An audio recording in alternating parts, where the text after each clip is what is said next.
call our own. Power on and beyond with Singapore's most trusted broadband.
What's up, everyone? Welcome back to another episode of Hero Spotlight, featuring the second hero of the Forsaken Light series, Melissa.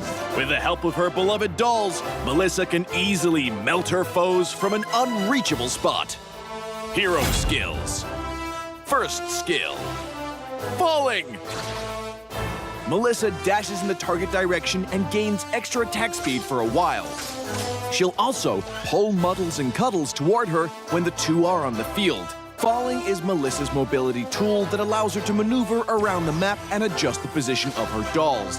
The extra attack speed, on the other hand, grants her decent burst potential.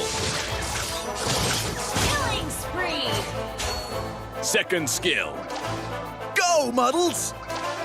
Melissa throws Muddles in the target direction, which will stop upon hitting an enemy hero or reaching the maximum distance and bind itself to all nearby enemy heroes. For the duration, Melissa will summon Giggles on each of her basic attacks to shoot an extra cursed needle at Muddles, and can also use the attack minion button to attack Muddles directly. All the damage taken by Muddles within the duration will be transferred to the bound victims. Each needle thrown by Giggles will also reduce part of the cooldown of Melissa's first skill. Go Muddles is Melissa's primary damage source. Slain an enemy! Ultimate. Cuddles, protect me! Melissa orders Cuddles to release the field of protection, damaging and pushing away nearby enemies while blocking them from entering the field for a while. The field will disappear early if Melissa moves too far away. Cuddles, protect me! Is Melissa's main defense measure against melee heroes. Passive. Doll Buster. Melissa deals extra damage to summoned units, including Muddles and all units summoned by the enemy. Pro tips. Pro tip number 1. Move Muddles flexibly with falling to avoid losing the enemies bound by Go Muddles. Didn't your mother ever tell you? Never get too close to needles. Pro tip number 2. Cast Cuddles Protect Me to knock back approaching enemies, and then falling to move the field and block or restrict the enemy's movement. Skill combos. Laning phase. During the laning phase, cast Falling to quickly approach the enemy. Bind them to Muddles using Go Muddles, and then poke them with basic attacks. Annoyances. Cast Cuddles Protect Me when they're getting too close. Team fights. During team fights, look for the right opportunity to engage using Falling, cast Go Muddles to bind Muddles to multiple enemies, then spam basic attacks. Cast Cuddles Protect Me to block approaching enemies, and use Falling when it's up again to adjust your position and increase your attack speed for higher burst damage. Tactics. Mid-game. With her excellent mobility and solid ultimate mechanism, Melissa plays a big role in small-scale teamfights in the mid-game. Late game.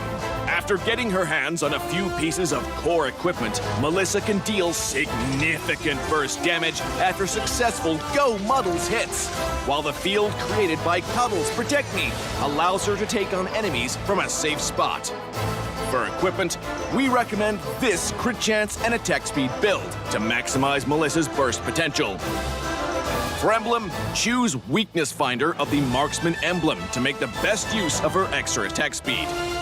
Among the battle spells, Inspire is a great choice to further boost Melissa's burst damage. Finally, one friendly reminder for all Saber, Hayabusa, and Layla players. Always keep an eye out for Melissa's position and do not try to barge into her field of protection. You just can't. Well, that's all for our new hero, Melissa, the Cursed Needle. And until next time, we'll be seeing you in the Land of Dawn.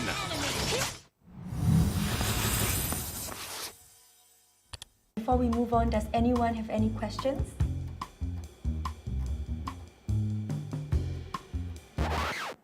Oh my god, I'm so tired. I spent all this time on the presentation. Tammy, I think we heard you.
Why is everyone always faster than me?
Homes are now where we work, learn, and, play?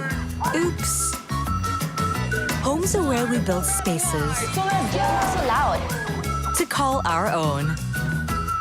Power on and beyond with Singapore's most trusted broadband.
Like a blizzard, we march on. We will survive! Ha! Ha! Taste the frostbite! Back off!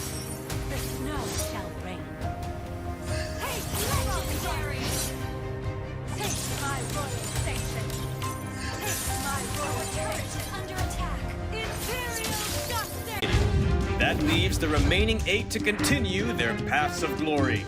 To facilitate the epic battles between the giants, the MSC 2022 arena will be held at the City of Contrast and Diversity, Kuala Lumpur, Malaysia.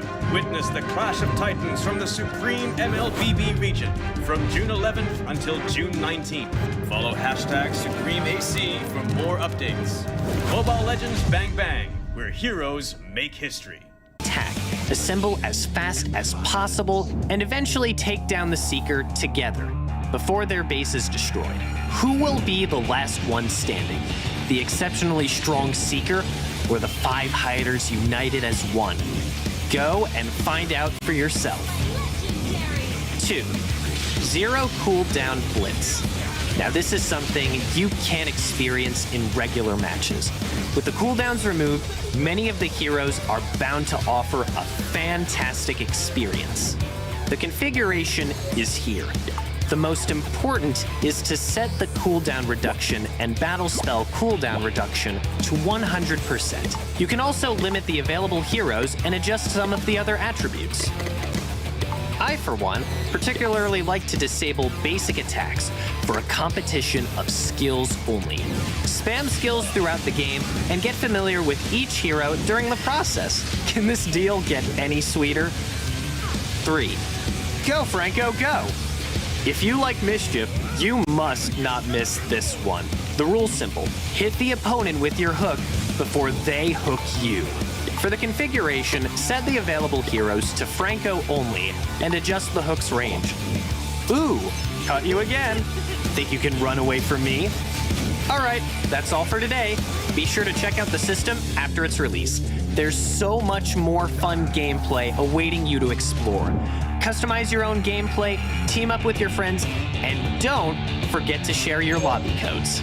This time, everyone is a game designer.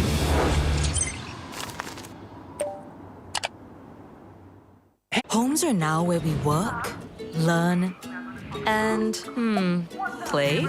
Oops. Homes are where we build spaces So loud. to call our own. Power on and beyond with Singapore's most trusted broadband.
secrets will be uncovered. Belonging is my elixir. Alchemy, the art of miracle.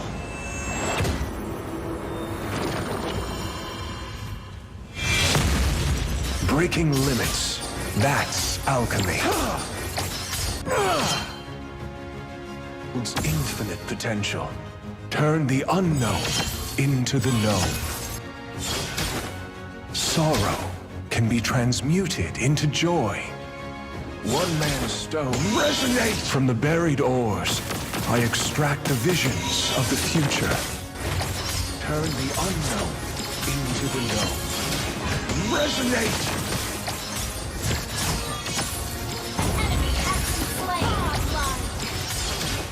Resonate! Legendary!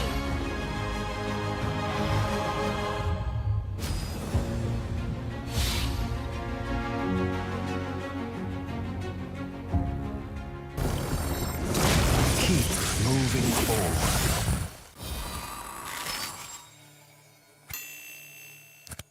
Before we move on, does anyone have any questions?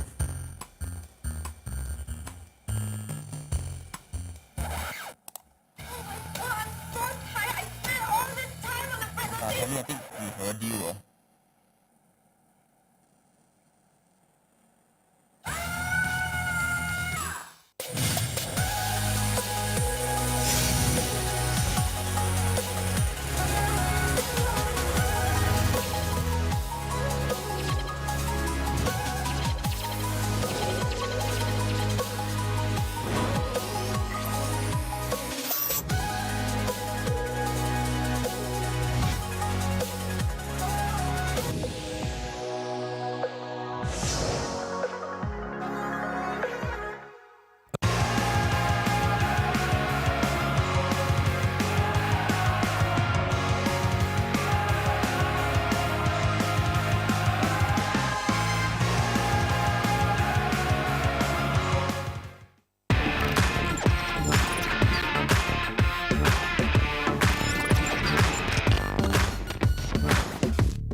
Horology is my craft. Diggy is my name.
Why is everyone always faster than me?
a place.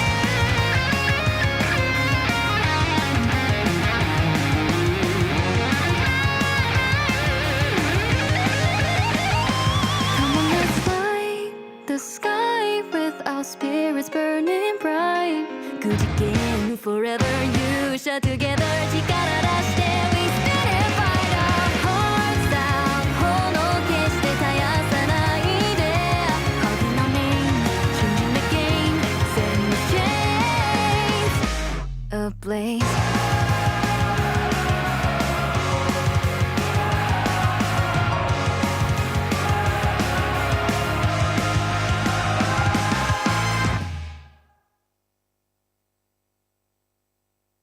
It's week 3, day 2, and I'm Lysander back with your MPL SG Season 3 recap. Team Evil versus Team Flash. Flash, looking to fix their lackluster score during regulars, entered the matchup with their target in mind, Salmon. And while they managed to effectively neuter Evil's mage and stifle Evil's early game, Powerful was left completely unchecked on his Karina, stealing the Lord twice and subsequently the first map. The second game was a lifeline for Flash, with outstanding performances from Reminiscent and the Peach securing the equalizer. But Flash's almost identical draft in Game 3 allowed Evil to revise that strategy and secure the series, and quite possibly top 4. Evil's SG versus Almighty. Things were looking status quo as Evils were cleaning up Game 1 with a horrendous 22-5 stomp versus the downtrodden Almighty. Something snapped in Game 2, with a Natalia pickup from Almighty creating enough interference for them to catch Adamir off guard in multiple fights.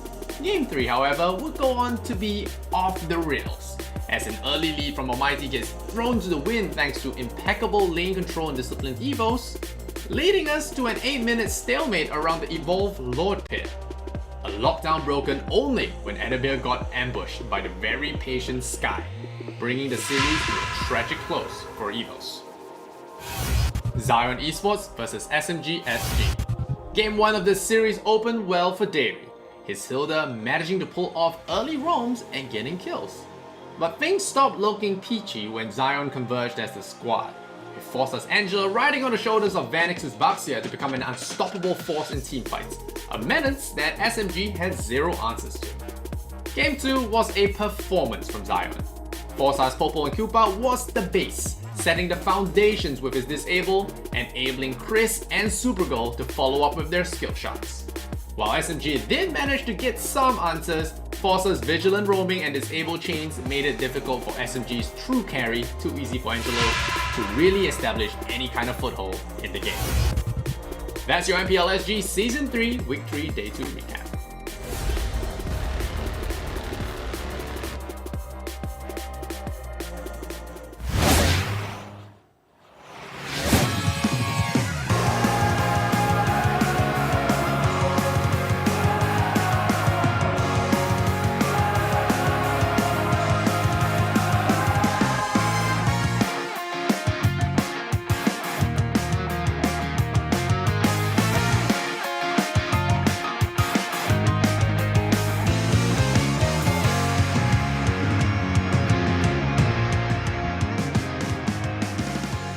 Welcome back to the final day of the MPL SG Season 3 regular seasons. I'm Lysander, I'm joined here by Abstract as well as Scrubby Cheeks. We're here on the desk for day 7 of the regular season. It's been a long trudge through the leaderboards, and you know what? The scores are all over the place. You know, we kind of got number 1 and number 2, but the rest of it, you know, it's all over the place. It could go anywhere, and I think we've never had a day 7 in MPL SG history where things are still left undecided mostly. I think all 3 games today will matter in terms of seeding, in terms of who gets into uppers, who goes into the lowers. So yeah, it's a pretty exciting day. We do not wrap up the game with non-consequential games, and I'm very excited for that. How are you guys feeling about that? Well, when it comes down to the leaderboard itself, and you have pretty much summarized most of it all, I think that today is going to be quite a big day. And most of the times when it comes down to the MPL SG, for this season at least, there's been quite a bit of upset, and namely Almighty versus Evos. I don't think that anyone saw that coming. Huge upset. Yep, that one was stressful. I think we had a 30-minute game. That was the longest game in MPL this season.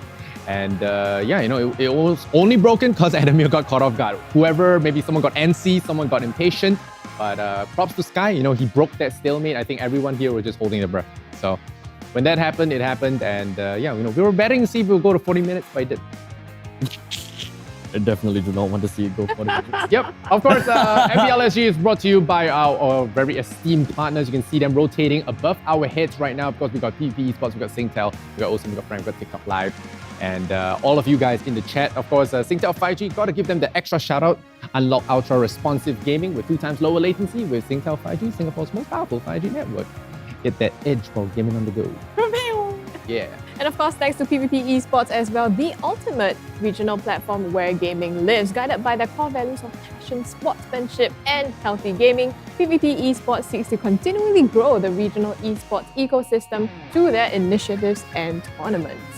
Yes, sir, indeed. And of course, shout out, like I said, to Frank and Osim. You know, if you guys were a collector of those Frank cards, good for you guys. Hope you guys really managed to hoard that. I know some friends actually managed to hoard quite a bit. So very happy for them. They have been flexing on social media. And of course, the awesome chairs that we're all sitting on. The players do have their ones installed with massage as well. So I'm very jealous. But they don't want us skiving off on the job, so we don't get those. It's okay, I can use the recline at least. Oh, yeah. You and Reese both. You guys have been really abusing that recline file. Yeah, they have. The only time where I can seemingly look like I'm asleep to not be asleep by showing that I'm asleep. Wow, really have a that worked right there. Yeah, you just went one whole round. You're almost off the stream when you do that each time. Just like this does not do wonders for the height. I mean, to be fair, I'm kind of short to begin with, so I'm embracing. Yeah, I think he was taking a step at that, exactly. Yeah. I mean, I could even go even further. No, it looks pretty good. Look at that. Okay. Yeah. All right. That really accentuates it. We're all the same really, height in real life, guys. You'll have to find out. Of course, one other thing as well is if you have not heard our playoffs, which I mean, this is the last day of regular season. After that, we're going to be taking a week to prepare for the playoffs, which will start next Friday on the 29th of April, and it will be held at a live event. All right, it will be at Grid. If you're not sure where it is, the address is down below. It's at 1 Seligi Road. It's next to Sota. If you guys aren't familiar, it used to be called Pomo, and now it's called Grid. It's a cool, hip Gen Z looking mall, and it has a lot of nice snacks, a lot of new places to eat, and shopping options, I believe. And well, of course, last but not least, we'll be having our playoffs there. I'll be live. So I'll be leaving you guys behind on the panel. I'll be there live, giving away diamonds, giving away skin codes and everything. So make sure you guys tune in for the playoffs from the 29th to the 1st. All right, so we have 3 days of action. 29th, 30th starts at 1 p.m. and on the 1st, it starts at 11:30 a.m. So come on down, and if you're good at MPL trivia, you can win diamonds. If you're good at 1v1s, there's a 1v1 little situation there that you can go play and try and win some diamonds every day. All right, so there's a lot of goodies, and we have that. If you've been looking at the manga splash art that we got commissioned for this season, you'll be get a chance to take a photo next to that and win some goodies as well. Just post and tag. Goodies. Yeah. I want post it and tag. Yeah, so bye-bye. Hop on after your shift. You know, head on down to the Grid and catch us live there. All right, we're looking forward to seeing you guys. And yeah, that's it on the playoff stuff. Now let's take a look at today's games. All right, before we get into the things, right, we have 3 matches today. We have Flash RSG. We got Evil Almighty, Zion Evos. Last week, I mentioned to, I think, Reese and Fizzy that I believe that Flash will somehow do well this week because, first of all, it no longer matters and they kind of feel a little bit calmer. I think if anything doesn't really quote matter, it will be Flash versus RSG here. With RSG already guaranteed upper bracket, I don't think a loss will shake too many things. Maybe drop them to second. I'm not sure about the math, but Flash, they tend to do very well at the end of regular season when they have less stress on themselves. That's just me, I don't know. That's kind of hard to say, right? Because at the end of the day, Team Flash, they are all the way down on the 5th place. They managed to win 1 match while they lost 4. And RSG literally just mirrored them, right? Winning all of the matches except for losing 1 over to EVOS, which is nothing new, I would say.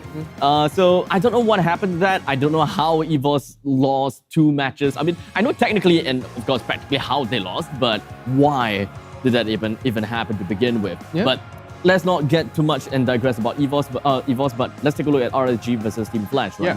Because Flash, bottom half of the leaderboards, RSG, top half of the leaderboards. RSG understandably has always been crowned second to the Kings, so how are they going to be faring against Team Flash is kind of understandable. We should know, and of course we should expect that RSG will, well, probably just completely destroy Team Flash. However, this season is kind of more of a season of the dark horse. I'm going 2-1 Flash though, to be honest. And okay, I was wrong. It actually does matter. Flash, I think, I'm not sure about the math whether they can promote to 4th with a 2-0 here, but they have to watch out for Almighty, who are just biting at their heels, right? You want to stay in 5th place if you're in the lower bracket because it guarantees you will not get relegated for Season 4 because 5th place gets a free buy in the lower bracket, so you do not go home on day 1, all right? And RSG, they are fighting for Zion for 1st seed. So if they are 2nd, there is a chance we get El Clasico in the 1st round upper brackets. All right, so that actually matters. So if they throw the game here today, we get Evo's RSG round 1 of the upper bracket. And if you remember what we talked about, RSG knocking Evos down to lower bracket is a win condition. Right? That is important. Yeah, it's a win condition. And Zion, you know, can they actually take Evos down today and maintain top seed? I think that is all up in the air, and of course, Evil Almighty, that's going to be the next series. And I mean, it's all important today. That's all you guys need to know. Flash RSG may give us some notes. What to expect from this? Do you agree with Flash is going to Bankai? Or are they going to just... Well, I think if we look at Flash's games in this season pass, they've always been able to take the games 1-2. Mostly, they've been able to take games 1-2. Meaning lose 1-2? They get one, but they lose out 2 games. Yeah.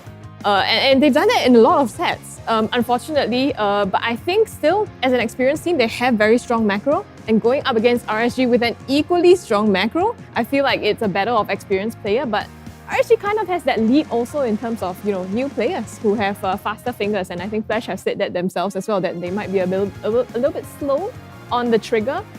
So I think both will put out a team fight, a good fight. But yeah, question is whether Flash can still, you know, will they continue that streak of 1-2 to their set? Yeah, I think another thing that really will matter, which we will see after this, is whether RSG decide to field their subs today. Because we mentioned that Lawsy has said many times they're an 8-man team and they would like to give their subs experience. And when a game doesn't matter as much anymore, you know, it's good to put in the subs, see what they can do. Subs are hit or miss. With Deck, it worked out against Evil, but maybe with a different roster, it might not. So there is a chance that I think Flash can take this. Yeah, so I think we can jump right into the team profiles to see who's going to be playing today. Let's look at it.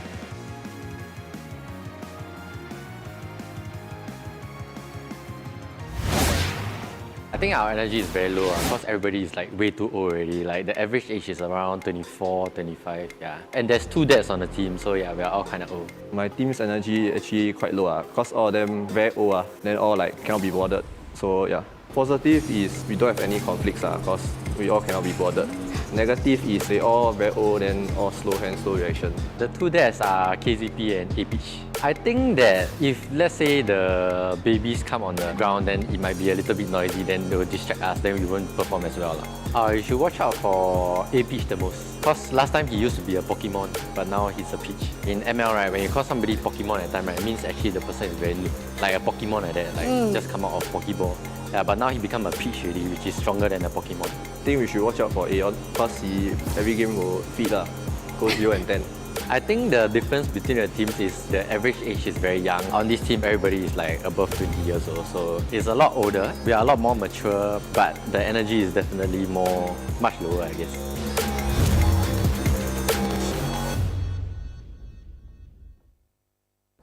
During the previous 2 seasons, we were led by older and veteran players. I'm still considered young, I would say. So I think I'll be able to guide the new players better. Diablo has been in the team for, this is his 3rd season. It's time for him to step it up one bit and time to carry the team and, you know, lift the spirits and all for us. There's like 2 new additions, like it's tougher for Diablo so good luck to him, but I'll be here helping him Positive changes, definitely mechanics-wise, because younger players tend to love to do flashy moves. Because of that, we'll be able to increase our hero pool. It's more of a morale thing, I would say. Because Gray is, you know, quite a fun guy and all, and he's young, obviously. Kind of making me like a boomer, you know. So that's quite, I would say it's positive. You know, it's a new environment. The bad thing about that is they will get tilted easily as they are young. I mean, all the young people, I was young once. Negative, I would say the young kids are quite hard to handle, very easy to tilt. So, you know, they need to take it slow, and it's all part of the game. You know, there's ups and downs.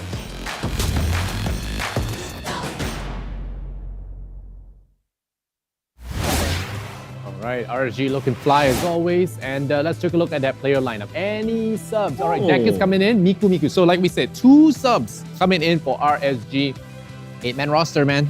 Well. Okay, let's take a look at RSG since we are talking about that, right? We're gonna be looking at Diablo, Miku, Deck, Baby Cakes, as well as Lolsi. So the one that remained is gonna be Baby Cakes, Lolsi, as well as Diablo. And understandably, we all know what kind of lineup, or rather what kind of role that they're gonna be playing with. Yeah, and we don't get to see the Lolsi Bray synergy. I think that the cast is liked so much. So let's see how they do. I think Miku did really well as mage last season, but he doesn't have a lot of airtime this season. So I'm not sure if his hands are gonna be a little stiff.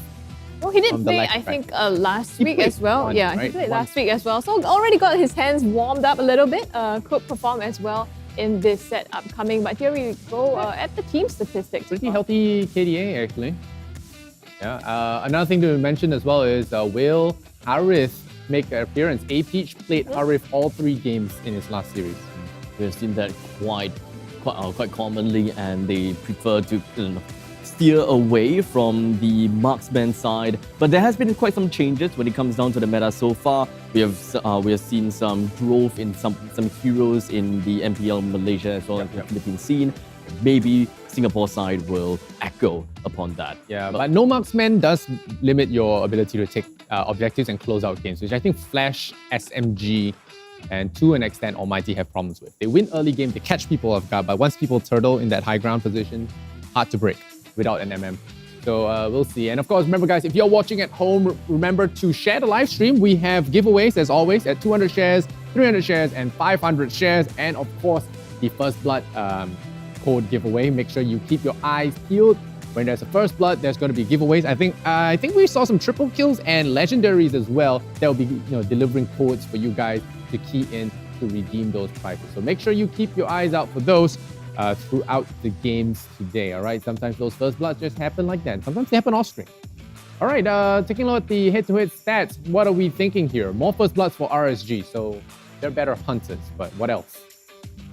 Doesn't seem like we have very big deficits when it comes down to both of these teams. Team Flash as well as Team RSG. I'm actually kind of surprised how the fact that Team Flash, they are actually kind of looking to be on par with RSG despite the disparity in the leaderboards itself. But hey, I gotta have to give it over to RSG, because they have been grinding it through seasons after seasons. They are finally coming in to look like the kings of this season, right? They have always been second to the Kings. Maybe this season we'll be looking at them as I feel like Zion are going for the throne. You know, RSG Evos, they just, they fight among themselves, and Zion's like, yeah, right, pathetic. While you're fighting, I may as well just take the first spot. Don't mind me. Also, a fun little stat, I think I saw this on social media. Both Flash and RSG have 2 of the most high death players on their roster. KZP at 51, Lolsi at 50. So both of them looking... feet fest? Yeah, they're looking kind of feedy. I don't know what's the word for it, but yeah, looking at the our goal laners here. A-Peach, will he go towards a marksman, or will he be defaulting to his Arif for the sake of comfort? I mean, MVP counts, they're definitely favoring Baby Cakes. So I think MMs have actually been very crucial in a lot of the matchups. You see people like Adamir just coming on for Evos, and apart from the Almighty series, but most of the time he's done very well for his team. All right, looks like the draft is ready. RSG versus Flash. It's important for both teams. I'm going to pass it over to the casters, Abstract, as well as Scrubby Cheeks. Over to you guys. Have fun. All right, ladies and gentlemen, let's break it down and of course take a look at the first game of today. Team Flash versus RSG. And right onto the board, we're going to be looking at Fanny Ban, we're looking at Valentina, Hilda, as well as a Franco Ban. Yeah, I think Hilda Ben really recognizing that KZP, that's a super comfort pick for him and quite prior pick as well, and he has used that to extreme effectiveness and annoyance to his opponents as well in the early game. Flash recognizing the same of RSG and choosing to pick off the Grok so Diablo doesn't have that one in his pocket. And of course, we are coming close to the end. We haven't seen a ban onto the side of Angela just yet.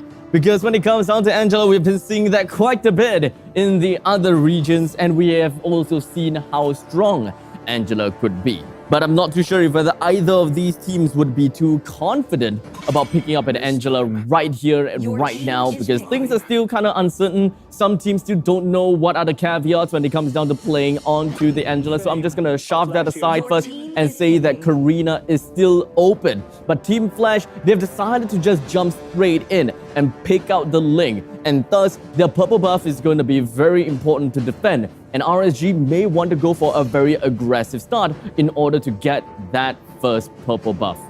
Yeah, but I mean, Team Flash also recognizes that they've already taken out the heroes that can put on the aggression. The Hilda, taken by RSG, the Grok taken out, and the Franco as well. So they tried to prevent that, and knowing that they have now space to go into that Ling. And Reminiscent, as we know it, extremely good on this Ling as well. RSG opted to go for the Yi. Miku's going to pick that up for himself. I think that's also what he played in the last week. And Baby Cakes, as we know it, very comfortable on these Beatrix. Kind of a comfort they would, RSG is picking out. Their first and second pick is usually just go straight for comfort, right? They're not looking to go for any hard counters. They're still trying to understand what kind of picks Flash is trying to go for, what kind of team composition, what are their strategies, as well as win conditions. Team Flash's single pick onto the Ling is very premature.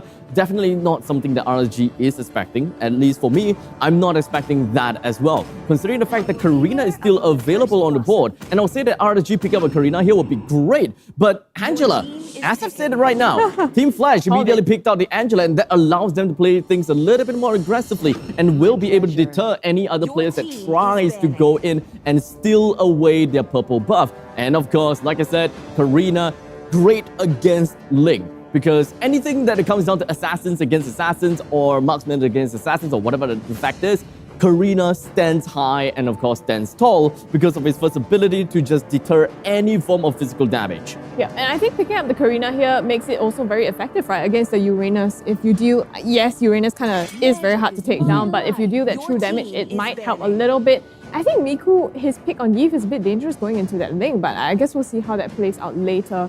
Hopping into the second phase of this pick and bans, going to take out the Harith actually. Respect ban to A Peach, don't want to see him playing on that hero here.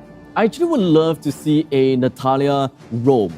A position 5 Natalia roam from the side of RSG. Because for the side of Team Flash, their position 5 has already been filled in, and that is going to be Angela. Their position 2, which is going to be Ling, has already been filled in. And I wouldn't be too surprised if they are going to go for a Harith once again, because Team Flash kind of seems as though they're trying to put themselves in the zone of a Harith pick as a goal laner time and time again. So, like I said, not going to be surprised on that. But RSG's Lolsey, that's my main question. Is he even able to be? Is he even able to play a Natalia roam to begin with? Because I don't quite remember if he's able to do that. Because most of the time, I've seen Lolsey excel in hard tanks instead of like soft tanks. Yeah. Exactly, and I think Flash recognizes that as well, exactly what you said. So taking out that Kufra, I believe, is something that Lolsey plays a lot as well. RSG is going to go ahead to ban out the 1-1. So there's the marksman pick taken out from A Peach. And I think that might point to maybe not the Natalia, but something a bit of a tankier side on for RSG. Yeah, I would believe so as well, right? Nowadays, when it comes down to position 5s, we can still be expecting some players to go a little bit squishy, such as a Valir. Valir roam is definitely great, but the condition is that the opponents have mostly melee heroes. And you are at the opponent's mercy if you do not have any form of opening up the stages, if you don't have any form of dealing great damage. RSG's lineup, if they were to steer themselves over to a tankier lineup, that would be great, because Team Flash's Ling in the early stages as well as the mid stages is not very strong to a certain extent. you would need to allow the Ling to build up some more items in order for him to get more damage. And we know that Ling is also technically on a timer whenever he tries to go for the Tempest of Blades. There's only 4 blades that you can work with and 4 dashes, or rather 5 dashes that you can work with. So if RSG is able to go for a slightly tankier lineup on their side, that would be great. While RSG now, they have decided to move onwards to the position 5 Cho, and that leaves out position 4, which is going to be the offlaner that Diablo will fill. Yeah, and Flash in respect has also taken out that Paquito that Diablo we know is very, very deadly on, with the flanks that he can get into the opponent as well. Flash, right now they're missing some damage. They don't have picked up a marksman picked up yet, as well as a mid. What do you think are their options here? Well, for Team Flash, I believe that when it comes down to majors, they would want to go for a little bit more comfort pick. Kagura is going to be great. Fasa is actually going to be relatively decent, but the Kagura would definitely be a lot better in my opinion. But, going something a little bit different here. They're trying to go for a position 4 Angela. Yeah. Sorry, position 3 mid Angela, but position 4 Angela, right? So the gold priority onto the Angela is not that high, but still going over to the mid lane. While Lolita is going to be playing onto the roam side, position 5 on this very extent. In fact, the Lolita as well as the Angela can be swapping the positions every now and then, but once you gotta have to know that these two will share the same kind of gold priority. Thus, the funneling of the gold will go heavily over to the side of both Ling, the Uranus, as well as Brody. I'm not very sure about how they're going to be playing things out, but RSG's Dyrov is actually still available, or rather, Dyrov is still available, but they did not pick that out. In fact, they have decided to go for the Esmeralda instead, and that is going to fuel them a lot of rage because of the amount of shields they managed to get, right? Because Lolita, that is going to have some good amount. Lolita gives a good amount of shields. Angela gives a good amount of shields. And, well, Uranus is kind of afraid of... has his own shields and yeah, I kind of afraid of Esmeralda as well. So I thought that's a good pick coming in from the side of RSG. I do like the Esmeralda last pick. It kind of went out of my head. I completely forgot about the fact that, Esmeralda is a thing. Yeah, so I mean, it's... On the side of Team Flash, they have a very, very, very beefy lineup, right? But on the side of RSG, they've also tried to pick against it. The Esmeralda, for example. But we'll see, of course, it comes down to execution, as always, and here we are, going into the Land of Dawn for game number 1 between Team Flash and Team RSG SG. Well, Miku Mi is finally in the game. I believe 2 times so far. Aeon immediately popping off the sprint. And of course, it's a sprint Angela at this point in time. So the thing that Aeon has decided to go for is going to be Love Wave instead of going in for the puppet string. So not much aggression at this point in time. Aeon just wants to focus on clearing out the waves as fast as possible. But, we know how an Angela kind of works. You don't really have that much of a damage. But I'd love to see what Aeon is going to be doing as a team. But going so aggressively on Miku so early into the game while there are 3 people in mid. That is an easy first blood for the side of RSG. Team Flash, not too sure what they were doing there, but Aeon definitely did not expect to be mid. Yeah, I don't think so, but he did fall as first blood, so in case you guys didn't catch it, if you want to just rewind a little bit, get that first blood code giveaway fastest fingers first. RSG, in the meantime, looking to set something up in the bottom side, reminiscent, getting caught, but will be a-okay. Alpha V9 though has to watch out. The turtle is already spawning, but he's at half his health. Granted, he's a Uranus, but 30 seconds to the next turtle, so both teams probably want to prepare themselves for their objective. A small part of me believes that Ling actually lost one of his buffs. I would believe that maybe the red buff was stolen away by the Karina, because Karina is a lot slower than Ling when it comes down to the farming and of course when it comes down to playing around in the jungle. And to be right, Reminiscent does not have the red buff, while Dex, it does have both the red and the purple, orange and the purple buff. So we can be safe to say that RSG is on a great start by stealing the stealing the orange buff away from the Ling. This pretty much proves that the early stage and as well as the first turtle is very likely going to go over to the side of RSG with no contest at all. Yep. You called it a no contest. I think Team Flash recognized that it's not something that they can take. It's not a fight that they want to handshake as well. On the bottom side, RSG putting even more pressure onto Team Flash and forcing two members to just back off. Things are going relatively slow from the side of Team Flash. They would want to play things slow. And even when they try to deal any damage at all onto deck, do know that this is a Karina. It is very simple for him to just flee and just run away. Nothing is going to be stopping deck in the early stages of the game. Especially, you know what, throughout the entirety of the game. Because their only mage player here from Team Flash is going to be the Angela. And Angela doesn't necessarily deal a crazy bulk of damage. And thus, deck is very likely going to be left rampant for the entirety of the game. And I would be very confident to say that deck, as long as his positioning is good, there will be no way that he dies. Yeah, I mean, I get the the Angela Link combo, right? It's traditional and they usually pull it off to help Link along. But the thing is, if you put him in a mid lane, you don't get that same mid lane pressure as well. And Reminiscent, like you pointed out, isn't great in the early game, and now he falls even more behind if you can't get your mid laner to help you hold that fort for you, and losing his buffs at that.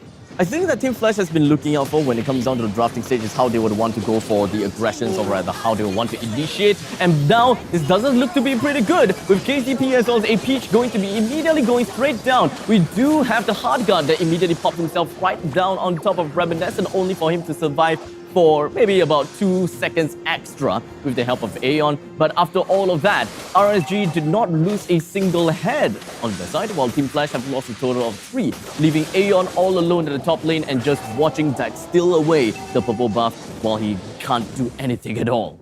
This is absolutely harsh for Reminiscent. I mean, on the top side, great gank there by RSG, rotating even under the turret. That combo, they were able to take so much out of them, and you top that off with a purple buff steal and the second turtle off the game. Team Flash, they're really playing off of the back foot here. And now, with a total of 3 kill deficit, with RSG having that advantage, they do have about 2,000 gold advantage as well. And this is very likely gonna spiral out of control as time continues to go on. Alpha V9 down at the bottom side seems to be having a small little trouble, but nothing that Angela can stop. We're trying to pop the hard guard here for some safety and instead counter engage onto deck here. But it's not going to be enough damage at this point. And RSG, they've mimicked that aggression top side here. Real manipulation to put out the damage. Also not going to close it out just yet. My concern is that Team Flash, they actually doesn't have a hero that actually clears the way fast enough or clears the way well enough, to be very honest. All of them just doesn't do very well in the late. Unless we're looking at the late stages, then yeah, maybe they would do a little bit better. However, if you want to fight between RSG as to who can push faster, obviously RSG is going to be having a lot of a better time. I feel that RSG understandably have completely outdrafted Team Flash, because Team Flash, they just don't have the answers to many things, such as number 1, how do they deal with a Karina? Number 2, how are they supposed to stop a split push? Because a Karina, a Cho, a Esmeralda, they are going to be pretty darn good in split pushing. The only thing that Team Flash is going to be good at is going to be some form of team fight capabilities, with the Lolita's Nubinon Hammer, with a massive amount of stuns, and Reminiscent being able to assassinate onto Mikumi while the real world manipulation comes up. Oh, Aeon in some trouble. Manages to get away. Tempest of Blades lay down to put us on damage. It's going to be enough to close out deck on the side of RSG. They do get 1 kill, but is it enough? Baby Cake took us out to safety, manages to get away and carve an escape path. A-Peach in some trouble. Esmeralda chunking away at the shields. It's going to be enough to get A-Peach and send him back to the base. 1-for-1 across both of the teams. It is a bigger win for the side of RSG, I gotta have to say. A-Peach lost his life during all of that, and that is going to be the position 1 player from all of it all. RSG didn't lose the position 1, and that is going to be Baby Cakes all the way down in the southern part of the map. I'm kind of surprised how he's kind of doing relatively well with a total of 3 assists, and he's fighting against the Uranus. He should be able to shred this Uranus pretty darn fast, as you can see right here. The worst thing is, we've got Baby Cakes using Wesker. So I don't think that Alpha V9 is going to get any closer. You talked about Team Flash's composition and their potential earlier. I think, yes, they do have maybe that split push in. They have Alpha V9 on the Uranus. They also have Reminiscent on the Link that can make a lot of cross-map plays. So they can split push, but I think the question is, can they even do they even want to get to that stage? They're counting on Reminiscent, Alpha V9 and A-Peach to dish out the damage, especially in the late game. But right now, they're just losing so much in this early game that I'm not sure getting to that point is even enough to take them back. Yeah, I don't think that there is much heroes that is able to echo with the aggression that this Angela is able to make. The puppet strings is a very aggressive tool. You are able to slow the opponents down, especially when it comes down to tanky heroes. And this is what Aeon and as well as Team Flash was looking out for. They were hoping that the heartstrings will be able to stop Deck right in his shoes, and that makes chasing a lot tougher. However, you can stop him from moving, you can slow him down from moving. But in the end of the day, Deck is not the one that initiates first. So the puppet strings is understandably going to be used on a tank hero in the early stages, and of course the one that initiates first, and that is going to be either be Lolsi or Diablo. And by the time the puppet strings is on cooldown, Deck will come in, and he will make a pretty darn quick work out of either Reminiscent, Aeon, or A-Peach. Yeah, so I don't know, even with that sort of team fight potential that you talk about, RSG does still have the answers to that. So it's going to be a little bit tough, and right now KZP being knocked out by Lolsi. The Haga is going to come in for Reminiscent to be able to engage onto the backline of RSG. Mikumi takes the brunt of it, but Reminiscent gets crashed on by two members of RSG, and he is blown up and taken out of the fight. In the meantime, Diablo actually getting one onto A-Peach as well. Doesn't get punished for it at all. And now 2:7, 9 minutes into the game, and it kind of seems as though the Karina is just going downtown onto the Lord, and I don't think that any of the members from the side of Team Flash is expecting that as well. Diablo proxying in between of the two towers, while the entirety of RSG has managed to bring down the first tower pretty darn fast, with Renner equipped by the side of Baby Cakes trying to be the sniper of the season. With one of the turrets down in the middle lane, this has enabled RSG to get even more aggressive all across the map, and with the help of the Lord, they should understandably be able to bring down the second tier defense turret pretty darn easily, and if they are able to even break in onto one of the inhibitor turret, I don't think that they can break it down, but they should be able to deal a substantial amount of damage to it and give a massive amount of pressure over to the side of Team Flash's lineup. Like you said, Team Flash, they don't have great clear potential. So once RSG gets the Lord, they're going to be able to make even more use of it than usual, I think, if they don't have that kind of defense mechanism from the side of Team Flash. Right now, RSG has synced up the waves across the 3 lanes, and they're looking to make that push. This is the problem when I talk about Team Flash, right? They don't have a team that does very well in clearing out the creep waves. As such, you can even see that A-Peach, he went on to the Desperate. He had to use his ultimate to bring down the creep wave in the bottom lane, which is empowered by the Lord. In fact, the Lord has went down, so that is great. However, now they're gonna have to be focused down onto a massive creep wave that's coming up in the northern part and the southern part. How RSG is going to be responding to this is that they have decided to just choke out the enemies. Choke out the enemies from all of the farm, take away the purple as well as the orange buff, and try to suffocate them as much as possible, creating an even more substantial gap in terms of economy. Right now, we're close to 10,000 gold. And once RSG reaches that 12,000 gold gap, they will definitely know that they are ready to pounce. In fact, I don't think that 12,000 is needed. 10,000 will be enough. Yeah, I mean, 10,000 is already an item across for everyone, but right now the knockups come in from the side of RSG, and it's going to be Reminiscent that falls down first. The damage dealer is gone. Deck gets clocked himself a double kill. A-Peach fights back, but Deck gets a triple. Knock that up even more. Alpha V9 stuck in between two members of RSG, trying to get Mikumi, but the Flicker is able to get him out to safety. No! Alpha V9 secures that kill.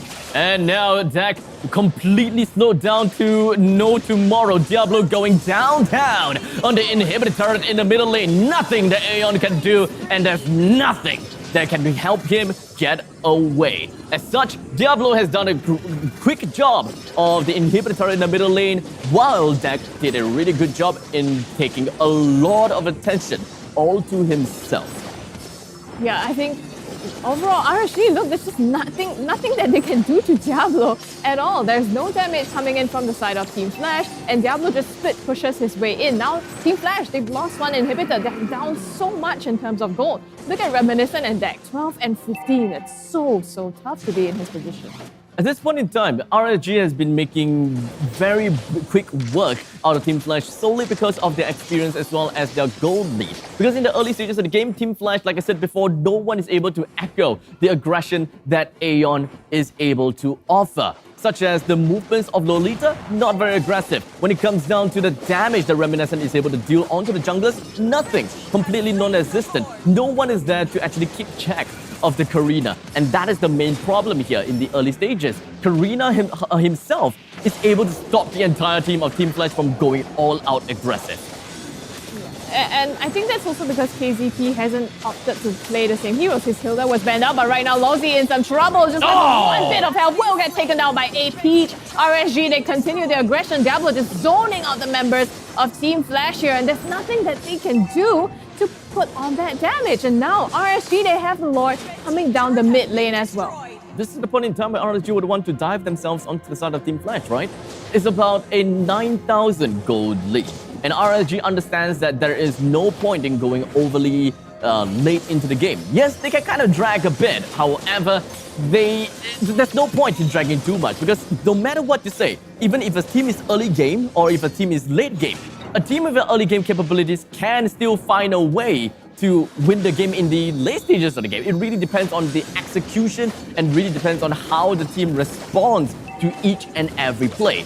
RSG, they're now putting 2% down to the southern side against 4 other members, and it kind of tickles Diablo at this point in time. All 5 members pushing themselves down south. Diablo doesn't even care about anything, and Lolzy enters the fray. Not going to be letting a shot down to anyone just yet. KZP, the first one down.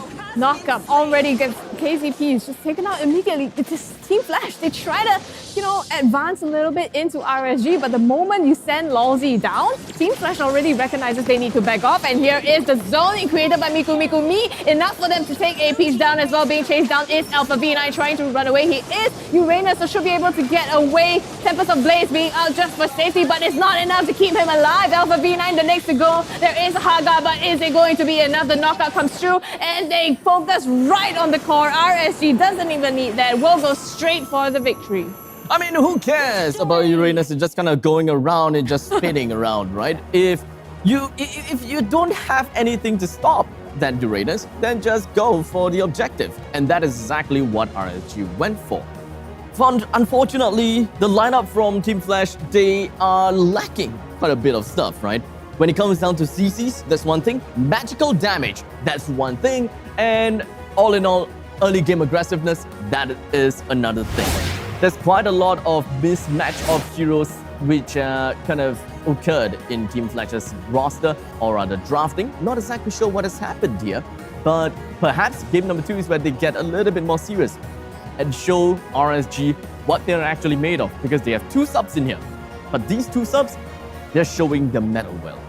Yeah, I mean, even though they are subs, they play pretty well. Deck and Miku Miku Mi as well also have some experience on their hands. Deck has played before. We can see here the match highlights what went on exactly in that game. This is the one where Miku Miku Mi unfortunately couldn't get out alive, but I think it's okay overall. RSG, in every fight that they've taken, they've managed to trade it back and some. Well, unfortunately, Team Flash, they did pick the Angela, yes, and I do like that, because in the other MPL regions, Angela is a first pick, first ban kind of hero now. But the only reason why people are using that is they understand the importance of Angela. They just know how to execute their heartstrings or puppet strings. They know how to make use of all the other bonuses from the love waves as well as the heart guard, how to bring the power of Angela from within. However, this draft from Team Flash doesn't allow Angela to do that. In fact, putting an Angela in position 4 in the middle lane is just not exactly the right thing to do.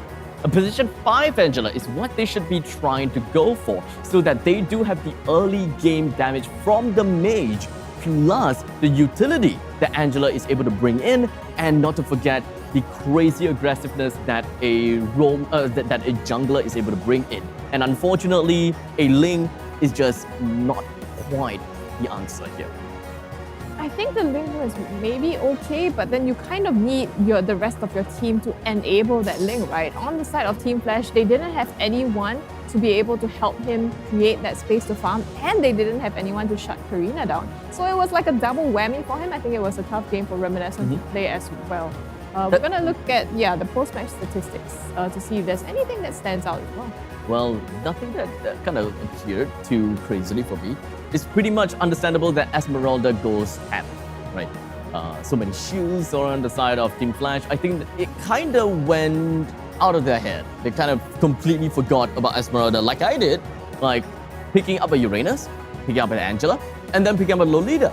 Well, for the side of RSG, it became clear as day that they gotta have to pick the Esmeralda. While Team Flash, they would probably just kind of tunnel vision, and they just be like, okay, pick this, pick that, okay, counter this, counter that, okay, we gotta do this, we gotta do that. Unfortunately, I'm not too sure why Team Flash did some of these picks and what exactly are the reasons.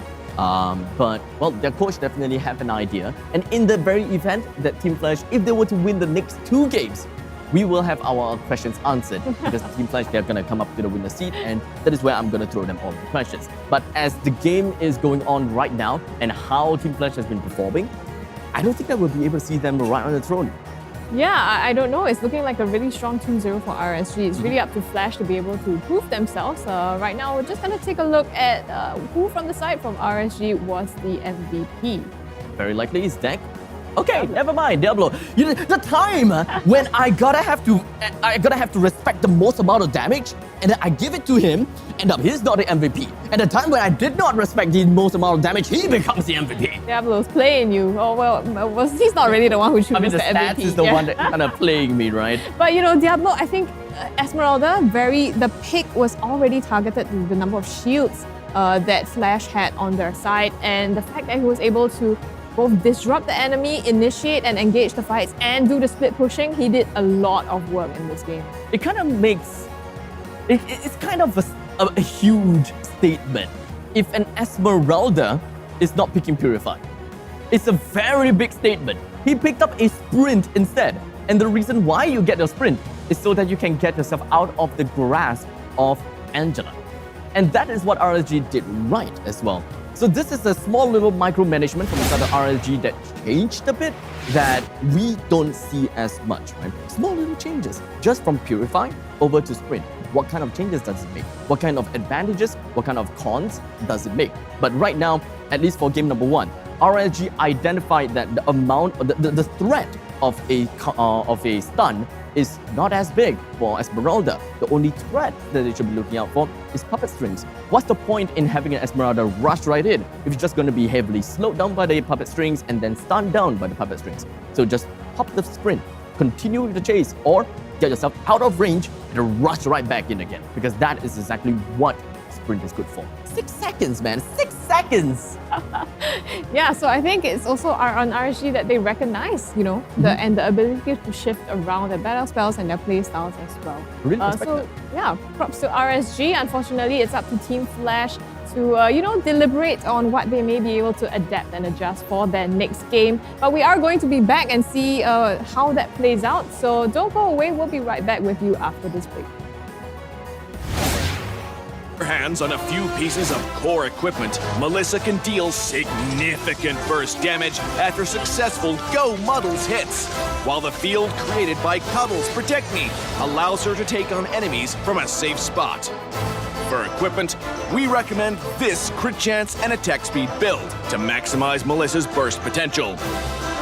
For emblem, choose Weakness Finder of the Marksman emblem to make the best use of her extra attack speed. Among the battle spells, Inspire is a great choice to further boost Melissa's burst damage. Finally, one friendly reminder for all Saber, Hayabusa, and Layla players. Always keep an eye out for Melissa's position and do not try to barge into her field of protection. You just can't. Well, that's all for our new hero, Melissa, the Cursed Needle. And until next time, we'll be seeing you in the Land of Dawn.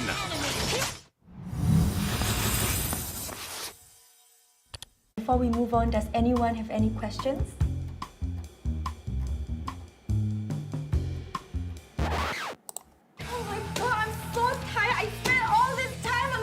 Tammy, I think we heard you.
Why is everyone always faster than me?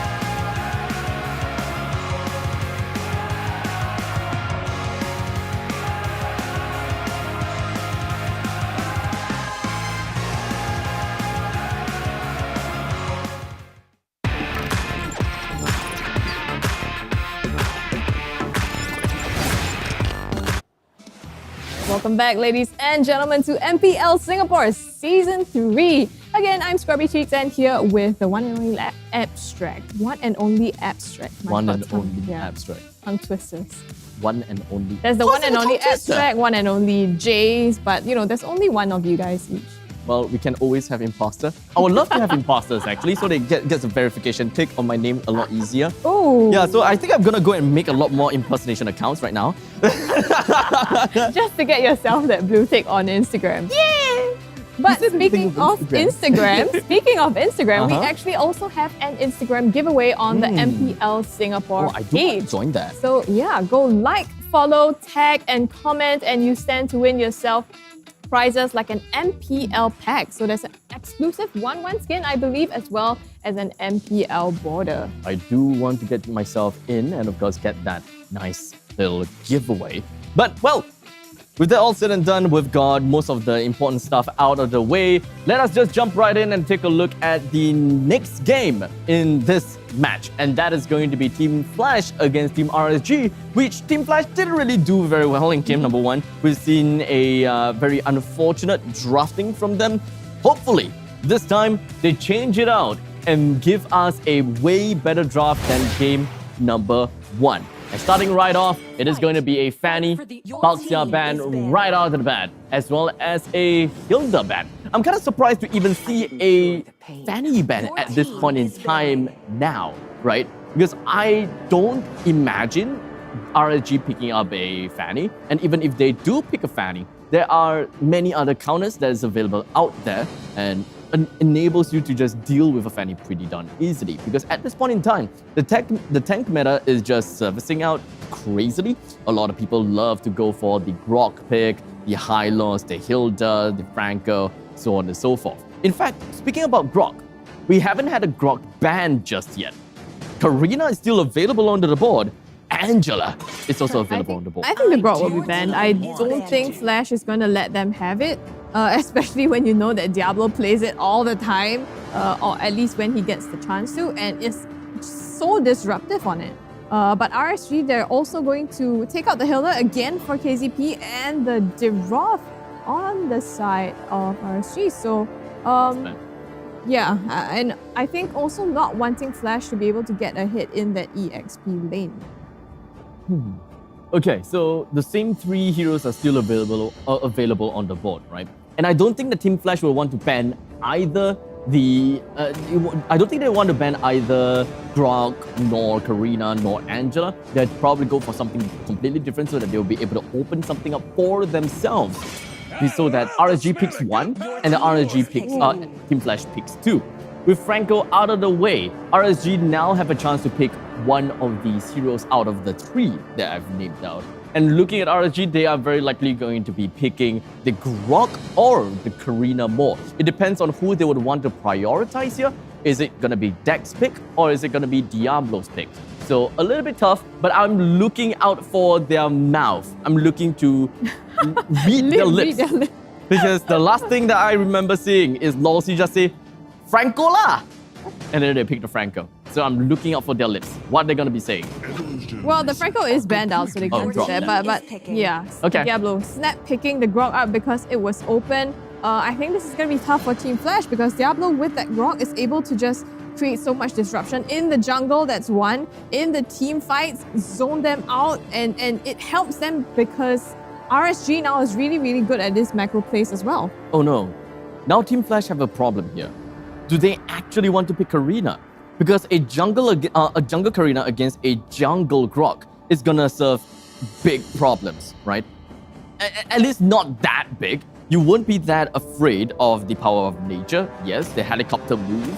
However, when it comes down to actually killing the Grok, that is not something that a Karina is able to do. So ignoring the Grok in the jungle is going to be most important. But with the Eve available, they're picking that up almost immediately. And Team Flash went back and picked out the Ling again. So this is a very similar pick from the previous game. Nothing has changed so far. And thus giving RSG the Karina instead. And this opens up quite a bit of opportunities for RSG. In fact, picking themselves up an Angela here would be great as well. In fact, probably kind of perfect if you ask me. I don't know about this. Is it really going to be the way? In position 5 Angela here would be great. And then they open up another mage for Miku to go ham against the Ling. And they have so much opportunities in trying to steal the purple buff to the point that early game, Team Flash wouldn't even have any control. Well, they have that option. They also have Diablo, right? So Diablo playing that in the EXP lane. It's gonna be Baby Cakes again on this Beatrix. So another comfort pick here. How do you think Team Flash might look to adjust their draft this time? Right now, they should be looking at the fact that their Ling is unable to win against Karina. The caveat of the previous game is that they have no one that can deal with the Karina. This time, yes, they have an Eve. A Eve is really good when it comes down to a tank meta because you literally slow people down. And of course, whoever is in your real world manipulation, they are having problems. And thus, they're pretty happy with that. But now, they need to focus a little bit more on crowd control. And at this point in time, Team Flash, they have decided to immediately pick up the 1-1 and focus down onto the position 1. So they're pretty happy with that, perhaps. And 1-1 does give off a bit of that CCs that I talked about. If the pick 1-1, or not if, when the 1-1 picks up the corruption scythe, then that's great, because that's a lot of slows going out. Team Flash, they're focusing a lot on that slow mechanic on the RSG, and it makes perfect sense against a Karina, and it also makes perfect sense against a Grok. So RSG and Team Flash, the both of their lineup seems pretty equal, because Team Flash, they are good in team fights, but RSG, they are great in the early game.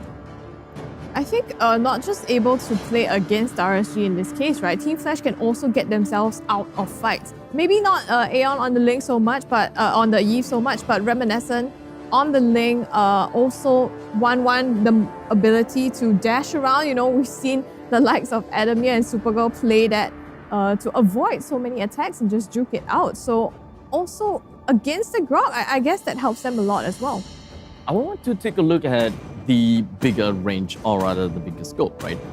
With Diablo playing on position 4 as the EXP laner, we've got position 2 and position 1 filled out.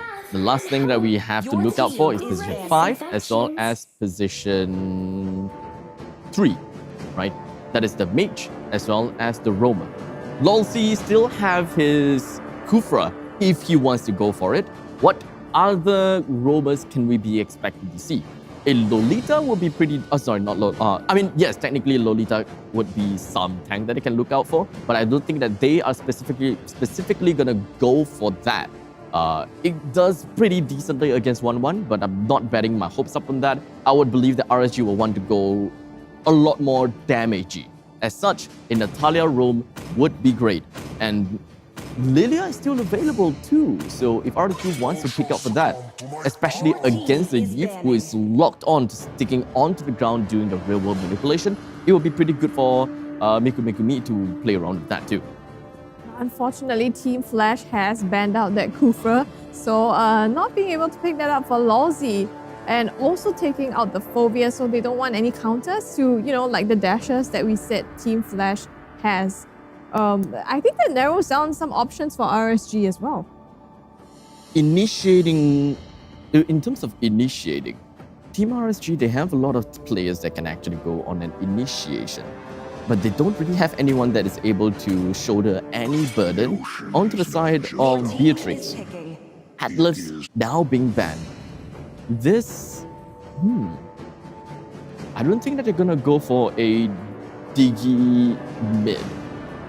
I don't think they'll be able to play that. There's really no reason for them to go for Diggy mid unless they are really that afraid of the slows.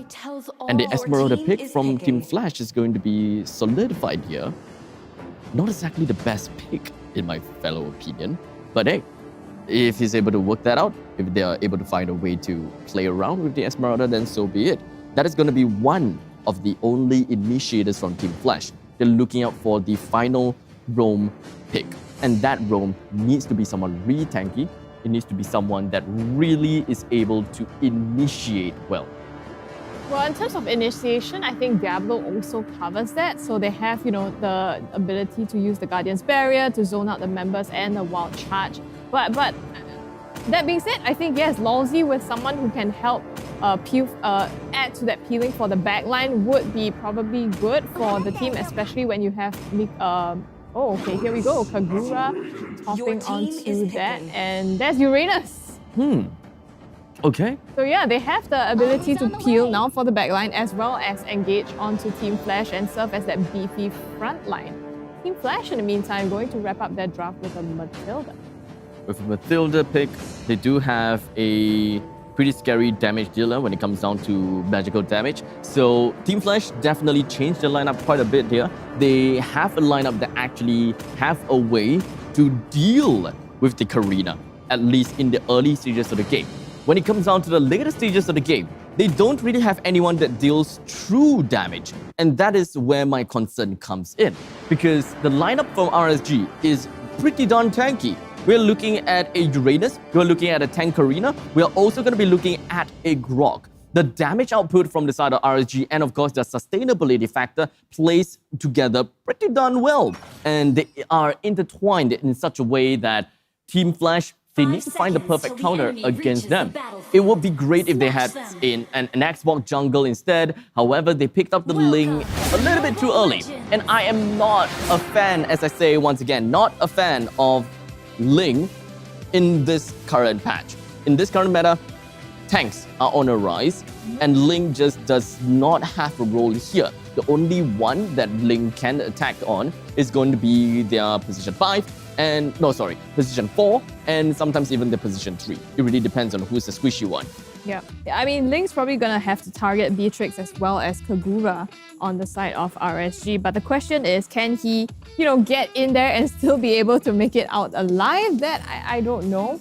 How does this two draft look up against each other? I mean, does Team Flash, at least they're not kind of drafted out of the game unlike Game 1? Yeah, they definitely have a bigger chance here.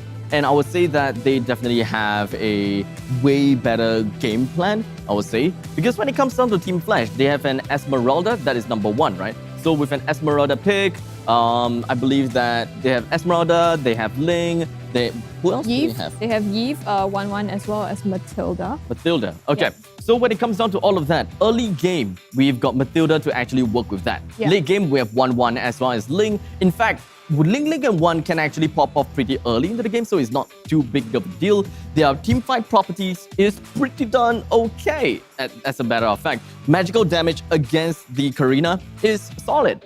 How about stuns? How about CCs? We've got Yves with the real world manipulation, good amount of slows from the side of 1-1's corruption scythe as well. Matilda does have a good amount of I wouldn't say stun, but a repositioning as well as an initiating tool from Matilda when it comes down to her ultimate as well as the wind. Esmeralda does have the ultimate as well. So when it comes down to the general lineup in terms of team fights, it's good.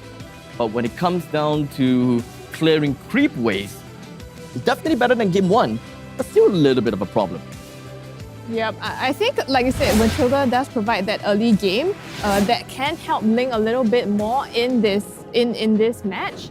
It looks like we are live again into this game. So RSG SG up against Team Flash. Now this is game number 2. It's gonna be a best of 3, so potentially match point if RSG takes this one. But Team Flash, they're a bit better placed this game to be able to fight back. I think one thing that I failed to talk about is the fact that because of RSG's last-minute pick onto the Uranus, they have effectively switched heroes, whereas Longzi now plays onto the Grok instead of anything else, or rather, instead of the Uranus that we saw just now. So Longzi onto the roam as a Grok, gonna serve quite a lot of annoyingness all across the map. In the meantime, up to the top lane, it kind of seems as though Team Flash, they're starting to get a little bit more rowdy against the members from the side of RSG. And I would say that it's kind of, I wouldn't say desperate, for the lack of better words. I would say that Team Flash, they are just trying to set their foot down. They want to show RSG that we have control of the map now, because we have a Matilda here, we have an Esmeralda with a decent amount of movement speed on hand, and not to forget, we have a Ling that requires that much babysitting in his own jungle. This time, Team Flash has allowed their Ling to not lose their orange buff, and that is a great start. However, it kind of seems as though that Ling is just going to be jumping right in onto Longzi, takes himself the first kill right under the turret's nose, and make a quick getaway. Yeah, this is what happens when you have, someone like Matilda in the early game to be able to make sure that Reminiscent has that space. And right now, to add to that, they also have Aeon in the mid lane who has that clear and can enable, basically Reminiscent to farm a little more safely. And with that, he can aggress onto the side of RSG a little bit more. And there you go, first blood is going to be Lawsy, and credits to Team Flash for that. Deck is going to have a difficult time in this game without a doubt. With 3 players that's just going to be looking right down onto him, and they are able to deal normal magical damage onto Deck, and first skill is not even going to get you out of that. Deck, he is in the world of hurt. His target is going to be a Peach, and he's the only one that's able to do exactly that. And if he allows a Peach to go ham, to go crazy, and even stack up all of the weakness points onto deck himself, that is going to be the end of the day. So at the end, it is all about execution. RSG and Team Flash, they do have a very equal lineup this draft, and I would say that the pros and cons is not very heavy anyway. It really depends on how they play this game. Yeah, and RSG has been keeping up pretty well as well. I mean, they are dead even still at this point. And even though Flash has a slightly better early game than the last, they also have Diablo on the Uranus to be able to take out a lot of that. I mean, to be able to proxy farm, to be able to get dominance in his lane, as you can see right now that he has over Alpha V9.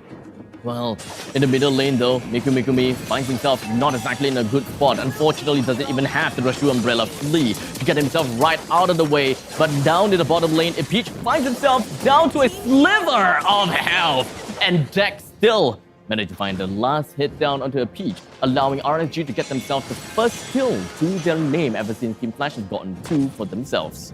Team Flash sends 3 down, but that was the wake of the fight already too late to the party, unfortunately not being able to get anything out of it. And you can see RSG Lousy not letting up at all, refusing to let Reminiscent just farm in peace.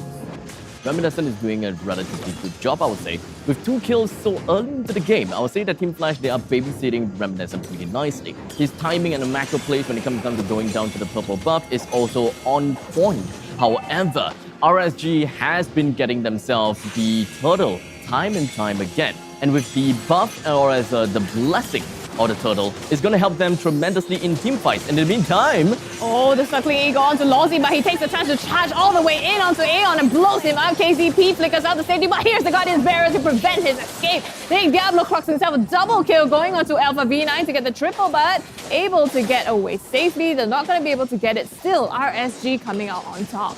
Alpha V9 this time playing on the Esmeralda. He also does have the sprint. So at this point in time, he also understood that there is not much of a scariness from inside RSG. They don't have any form of lockdown. The only kind of lockdown that we are looking out for is going to be Lolsy's Wild Charge, and that is pretty much it. So there really isn't much of a need for him to pick up the Purify as well. So picking up the sprint is going to be very important, especially if you do want to outrun against the enemy's Karina, which played into great use in the previous fight, which you will be able to see in the instant replay in quite a bit. But with a short little rundown, let's have a quick little breakdown as to what exactly happened. There's a lot of things that went out from Team Flash. They actually managed to spread themselves out far and wide. No one cared a single bit about Diablo. Surprisingly, not too sure how that eventually went out for, but RSG in just a single team fight brought 2 members down to the knees, and they are pretty darn happy with the amount of gold that they have received because they have been winning both the turtles, they have been macroing well and farming as much as they could, they're doing the proxies to the right extent and picking up the right fights whenever they want to. Yeah, and still being able to deny Reminiscent of the farm. Yes, he has been able to keep up a little bit more compared to the previous game, but it is still deck that's coming out on top. You can see, despite his kills, he has a level lead-ish above Reminiscent as well. So it's still not having the time of his day.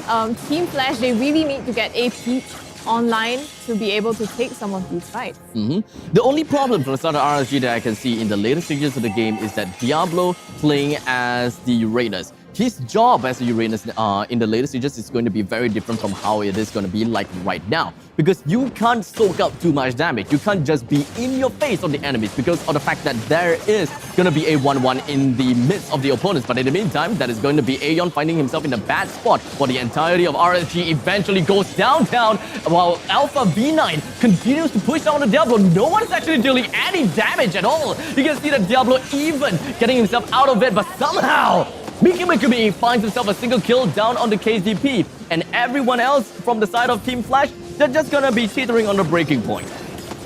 Bear in mind, I mean, this was also Baby Cake's not there for the fight. Exactly. RSG, already taking so much out of Team Flash. I think it's tough for Team Flash. Like Alpha V9, he was pushed up in the lanes, he was spending a lot of time in top, and he was later to that fight compared to Diablo, so Team Flash already knew that they had to back out of the turtle, and they couldn't take that objective. Unfortunately, they wanted the fight after that, but I don't think they didn't manage to get anything. And now RSG still having the upper hand, choosing to flex it a little bit lolsy all the way into their jungle. Void Crystal for the slows will be able to help them put out the damage, and they do seal the deal onto lolsy. This is all, for the start of Team Flash, they really have to look out for initiations. That's the only way that they can win in this mid stages of the game. Because in the late stages, we would want to see Reminiscent, we want to keep our eyes on a Peach as well. But in the mid stages, it's all about the initiate, how Aeon props down his Void Crystal, and how do they even single out a single hero. In the previous team fight, that is how they did a dirty onto lolsy. And now Aeon finds himself not a really good point, unfortunately. He did bring down the real world manipulation while KCP continues down Diablo. There's no way that he'll be able to do any form of damage. While RSG's Mikumi, he deals crazy damage, Dex deals crazy damage, and with the magic damage all on hand from the side of Team Flash, they can actually pop Dex down. But unfortunately, I don't see Aeon anywhere, and that is the main reason why the Karina stays alive. Well, Aeon died early on in that fight, so really RSG knowing like who exactly they need to take down first, the burst damage from Mikumi and Baby Cakes is just so much for Team Flash to take. And you mentioned, they're counting on A Peach to come online for that damage, but Diablo, he recognizes that and he was up top shutting down A Peach. So at this point in time, Team Flash, they're playing again on the back foot. How can they possibly claw back into this one? Well, for Team Flash, I think that the main thing that they gotta work out for is understanding their value, understanding how they are able to defend against Team RSG. Because this is already way past the early stages of the game whereby they will be able to get a decent advantage. So they cannot contest for Lords, they cannot contest for these kind of stuff. And most importantly, Reminiscent is level 12, Deck is level 13. Just from levels alone, you will lose the Retribution fight. And when it comes down to team fights itself, you will lose the team fights as well. So the only thing that you can do is clear creep waves and try to push a creep wave as far as possible so that the bigger creep waves that comes in, they take some time to push in. Stagger them out. You can make the top lane push a little bit slower, the middle lane a little faster, and the bottom lane a little bit slower. So they deal with the bigger waves in the middle first, and then they split up over to the top and the bottom lane so that they will still keep their turrets. These small little micro arrangements on how you manage the waves in a dire time is going to be pretty darn important, especially since Team Flash, they don't have a team that excels very well in terms of clearing the creep waves.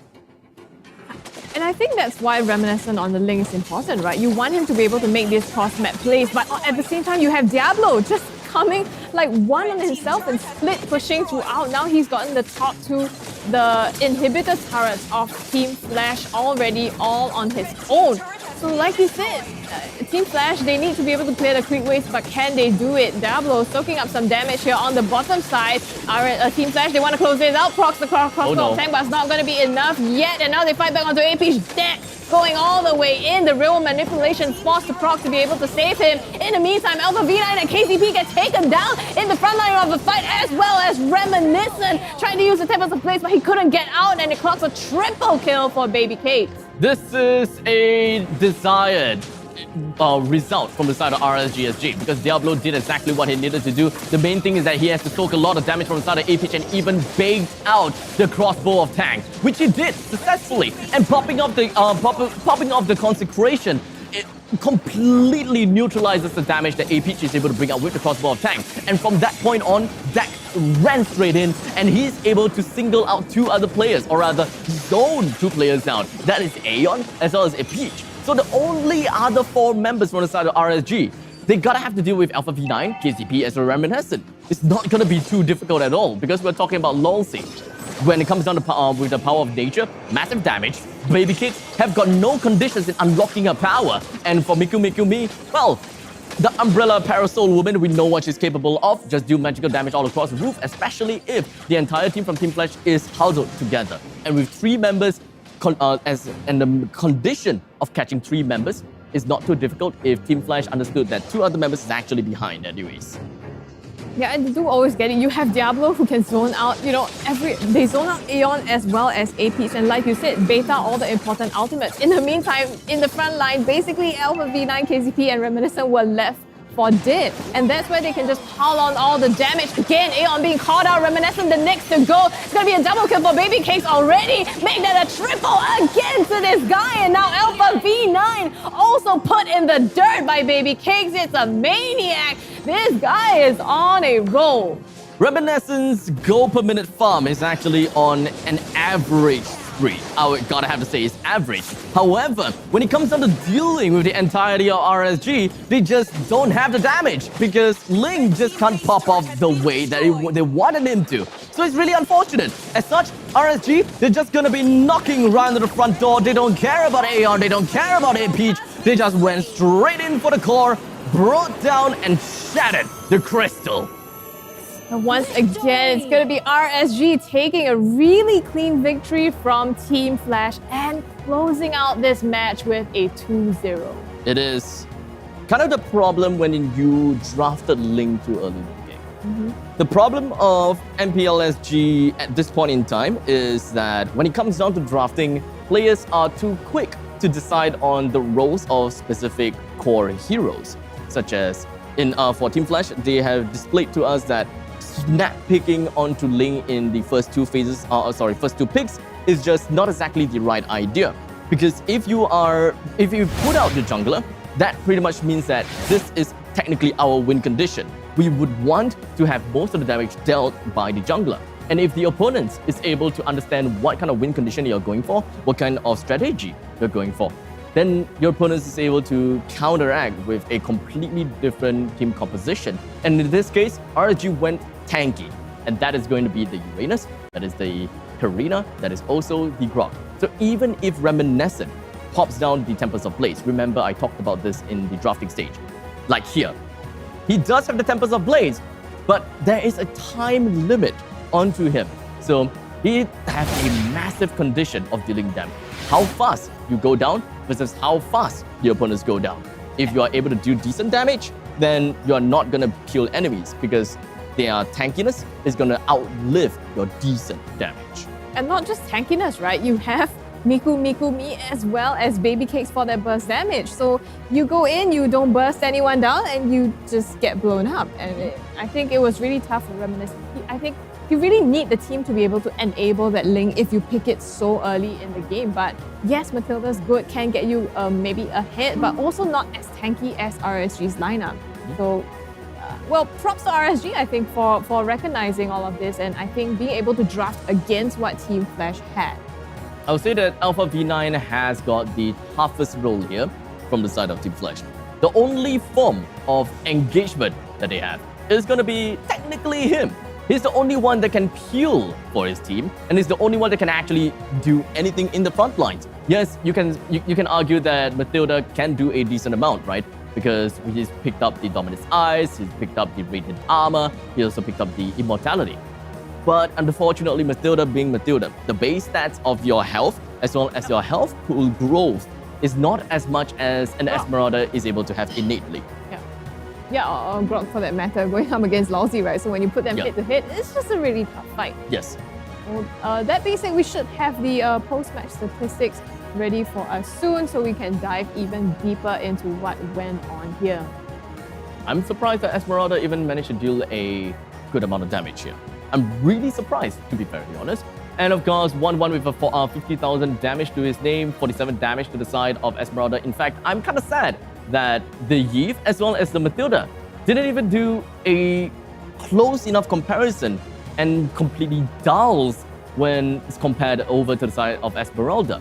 On the flip side though, it is just Beatrix popping off. It is the fact that Uranus is still 32,000 damage. I know, I was gonna say, Diablo, extremely obnoxious. Just look at him, the highest damage dealer, highest gold per minute, and he also took the highest damage. Like, wait, why? What is this?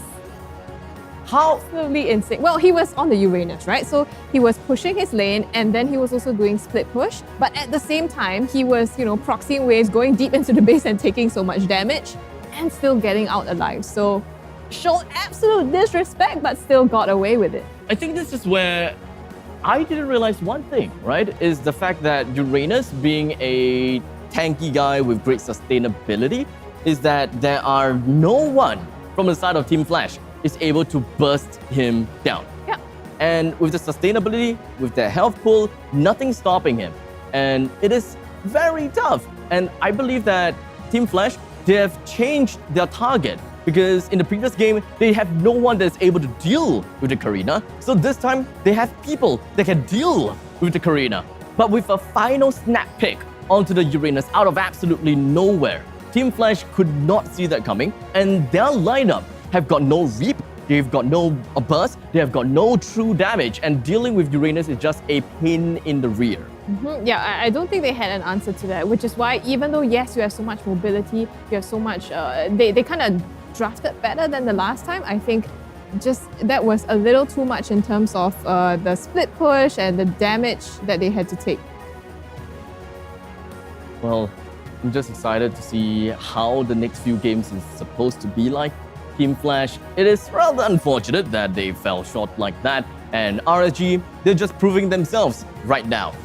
It's kind of tough for me to continue saying that RSG is second to Kings now, because they kind of seem as though that they have been changing a bit. And yes, they have been losing over to EVOS. That's their only caveat. However, there are other teams out there that can beat EVOS. So even if EVOS is the kryptonite of RSG, EVOS have got two other kryptonites out there. Yeah, well, I don't know if it's kryptonite. Right? Yeah, but they did lose, and I think it was a huge blow to EVOS. But we'll probably focus on RSG and how they might be able to take that. I think coming back to this match, let's take a look at who the MVP was. Well, Diablo, double MVP of the day. This man is on fire. It's crazy. Yeah, I mean, with the way that he played, just speaks so absolutely annoying, and Team Flash not having an answer to that, I think all credits to him. It was a great 2 games where he performed as well. Oh, one thing that I realized why the opponents are even slowed. Like at one point in time, I was remembering why the Karina was like heavily slowed and having a problem dealing with the Uranus. Well, Ice Queen won. Yeah, it's the Ice Queen won. It's something that I did not expect. I was thinking like kind of like full-on tank kind of build, but it's great. This is going to be the gameplay of RSG. This is how they showed themselves, and this is really RSG. So, congratulations to them once again. I am excited to see what the members from the side of RSG have got to say after the victory here. Yeah, I mean, we knew that they were gonna take this set, right? Yeah, it was a prediction, like how strong Flash can gonna resist it. Yes. But apparently the resistance is futile. Yeah, I mean, and with RSG having such a strong showing so far in the matches, is EVOS SG really their kryptonite? How are they going to fare in the playoffs? We'll hear it all from the man himself, Diablo, at the throne for champions, and throw it away to Yuno. And welcome back to the Throne for Champions, the winners interview presented by OSIM. I'm Yuno here with the double MVP, Diablo from RSG. Hi. Congratulations, and RSG has just ended their regular season with a 2-0 win against Team Flash. I think that RSG had a pretty good run this season, but what about you, Diablo? Can you tell us your satisfaction for this season? Satisfaction, I think, because I'm playing. Last 2 seasons, I wasn't playing like a lot of matches, so too bad lah. This season, I play so to the other teams. So yeah, I have to take the trophy this time. Very bold. That's what you get for getting second for 3 seasons. This season, we won't get second anymore. EVOS, watch out. Okay, so this season, apart from you playing this season, how different is RSG compared to last season? Last season, same thing. I wasn't playing, so they couldn't bring out this type of macro gameplay. But for me, I'm very versatile in many types of gameplay, so I think they decided to put me the only EXP laner in RSG this season. And I think it worked out quite well. Yeah, as according to our matches, it's shown. So hopefully for the playoffs, it will go as smoothly also. Yeah. Okay, but let's not talk about you. How about the other members? Other members, But I'm the captain, I must show off a bit, no choice. Okay, but for the other members such as Bray, Dak, Miku, all the newcomers, they are actually doing very well in this regular season. They are listening to the short calls, they are making their own plays. I feel very proud of them. Yeah. Okay. So later, Zion would be against EVOS. If Zion 2-0 EVOS, it means you guys will be against EVOS in the upper bracket. So we are seeing an El Clasico, but let's face it, you guys always lose. So what's the plan? Or do you even have any? The plan, I think there's no plan. For EVOS, right, I haven't officially fought them in playoffs before for 2 seasons. So losing to them in the regular season actually doesn't mean much. It was just us testing out some stuff also. So hopefully during the playoffs, things will change. Yeah, I'm pretty confident this season it won't be the same as last season. We shall see. Okay, let's say you guys do beat EVOS and then you send them down to the lower bracket. Which team do you think that will have the most potential to send EVOS home? I think it will be Zion or Almighty, I think. Why Almighty is because they are always very strong in the playoffs. Their regular season always, they like to fight from the lower brackets to the grand final. So this season, I think it will be the same for them as well. Well, but if EVOS goes to the lower bracket, it will be a history, because I don't ever think they ever went to the lower brackets before. Right. Last 3 seasons, Right, that history will be made. History will be made. EVOS will be bringing back Soul. Thoughts? So I would say it's one of the more one of the ESP laners that I respect from my heart, I would say. So hopefully I will get to match him in the lane and show him how much I have grown since season 1 when he decided to, because he once saw my potential also, so I need to show him. Right. Hey, before we go, so Diablo, I heard that you have this selfie curse in which, if you take a selfie before a game, you would lose the game. And you actually took a selfie before the game against Flash and even posted it on your Instagram. Why so brave to test this today? I just wanted to test because KZP is playing. I don't think it will be a hard match since KZP is playing. I think I close one eye also can win him. Okay, so that's all from us. And once again, we are the Throne for Champions winners interview. I'm he's Diablo, and we'll be handing it back to Abstract and Scrubby Chicks. Thank you so much, Well, you heard it. Shots have been fired. That's the kind of interview that I want. Very, very obvious shots have been fired, and very high confidence coming from Diablo as well. Double MVP, gotta give him the credit. Don't want to let him soak in the limelight for a little bit because he did get the MVP twice. Gotta give credit where credit's due, right? Yeah. And if you do have it, might as well just flaunt it right out. So I'm really excited to see what the next game is gonna be like. Thank you once again over to the side of Diablo for giving us such an entertaining interview, and of course throwing all the shades and just like pushing out like no tomorrow, such as a KCP shade, and not to forget hashtag last ride. Let us move right on and take a look at the standings and what has happened so far post game between RSG versus Flash, with RSG all the way up in the leaderboards right now with a total of 5 wins and 1 match lost, while Team Flash stayed in the 5th place with 1 win and 5 matches lost. Yeah, unfortunately, Flash so far hasn't been able to claw themselves back into that 4th position. But being in the 5th seat, not bad either, and I think at least it gets that free pass on that game. That being said, RSG has catapulted themselves to number 1. We do have more games today that might influence the standings. It's going to be Almighty up against Evo, as well as Zion versus EVO's next. Oh, what's your prediction like? That is the main thing I'm going to be pushing out to you. What's your prediction going to be like? Well, I don't know. I mean, I have to say I'm going for Evo as well as I'm an Evo supporter. So yes, I know Zion's very strong, but it's very hard for me to say that they will take the match away. I do think though Zion has a really, really good chance of taking the set. Okay. I have to admit that, yeah. You gotta have to say it, right? Because now, like I said before, MPL SG Season 3 kind of seems like the realm of the dark horse and perhaps even the realm of the underdogs, because Evil have came in as the underdog, where we thought that they probably wouldn't have too much promise. Yes, we have been hyping them up. Yes, we believe that they really put brains in their games, but they haven't really gone through the entire MPL, and we haven't seen them actually fighting the MPL teams. But after a couple of few weeks, we are starting to see them rise as an underdog into the dark horse. And the upcoming games for today here is going to help them solidify their positioning in the standings. And those games will be delivered to you by both Vertigo as well as HungryCast.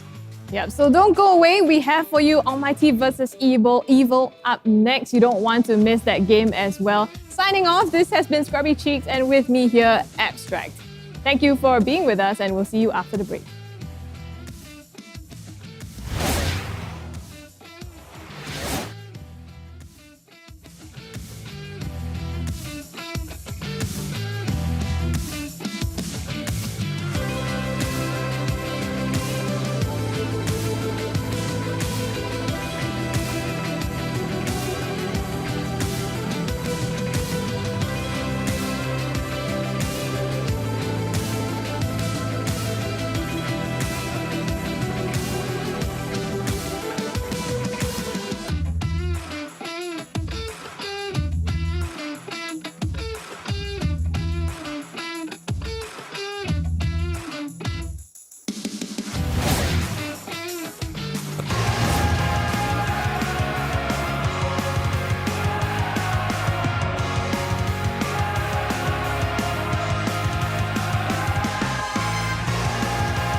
That time of the year again, where the best Mobile Legends Bang Bang teams from the tropical region of Southeast Asia converge together.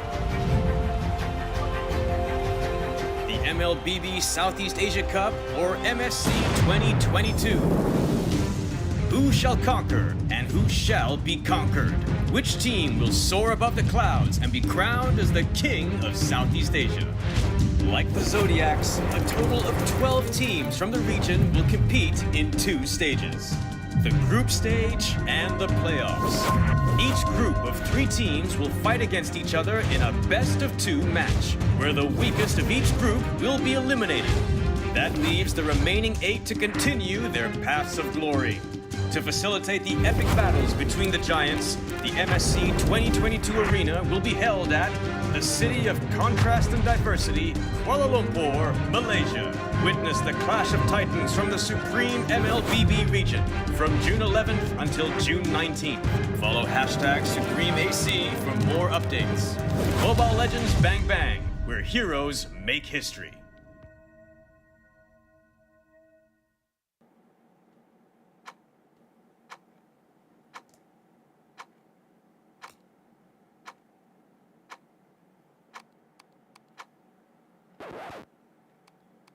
Why is everyone always faster than me?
everyone, DevPow here.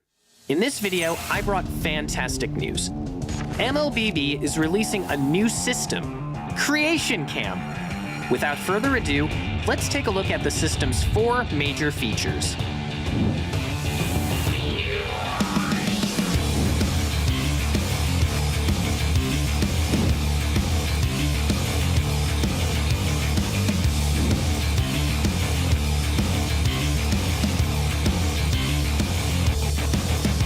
Today, I'll be recommending a few of my favorite gameplay. Watch carefully and make sure you don't miss a step. 1. Hide and seek. This gameplay allows you to fully experience the thrill of one against many. Now that it's hide and seek, we first need to assign the roles of the 2 teams. You can configure the size of each team on the configuration screen. First, I'll set 1 player from Team A as the seeker, and 5 players from Team B as hiders. Next, I'll check the hide minimap avatar option so the 2 teams can't see each other on the minimap. And then I'll adjust the 2 teams' attributes. Since there's only 1 seeker, I'll give them a major boost on damage, defense, and HP, but lower their movement speed. For hiders, I'll increase their cooldown reduction and movement speed, but take a chunk out of their HP.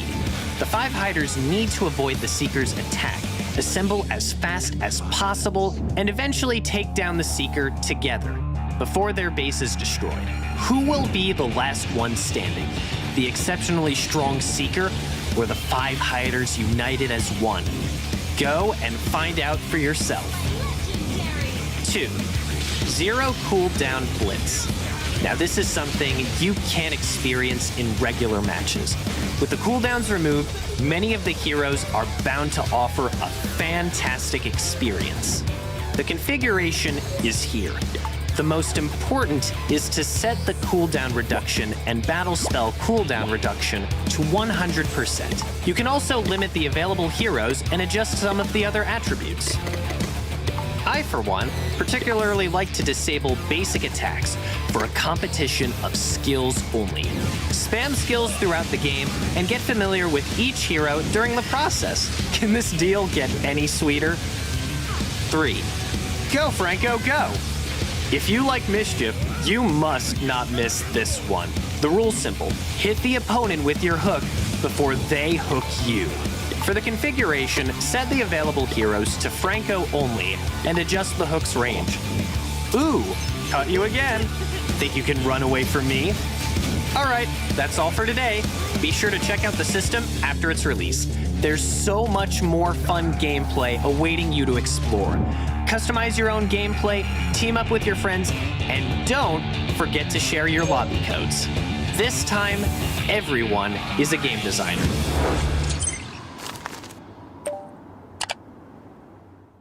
Homes are now where we work, learn, and, play?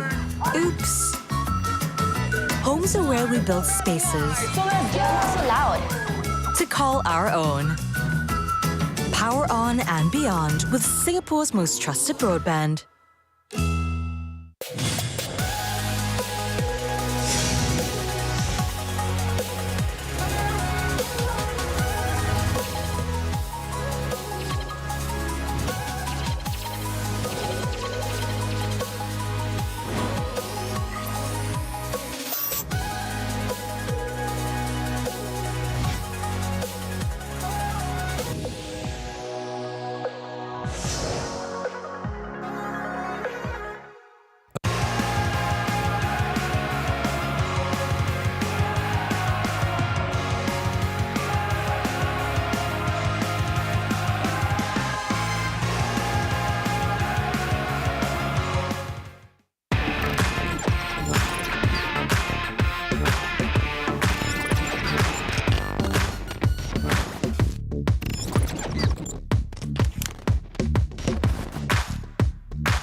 The subterranean secrets will be uncovered. Belonging is my elixir. Alchemy, the arts of miracle.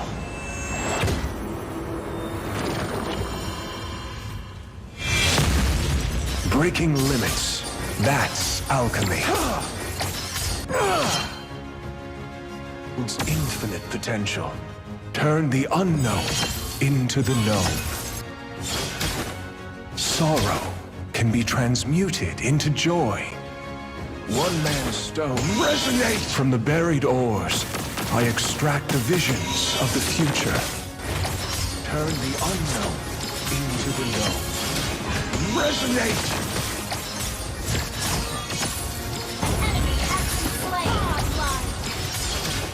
Resonate! Legendary!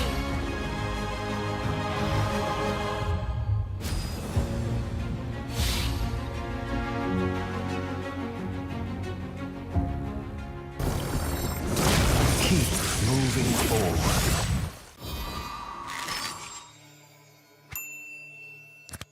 Before we move on, does anyone have any questions?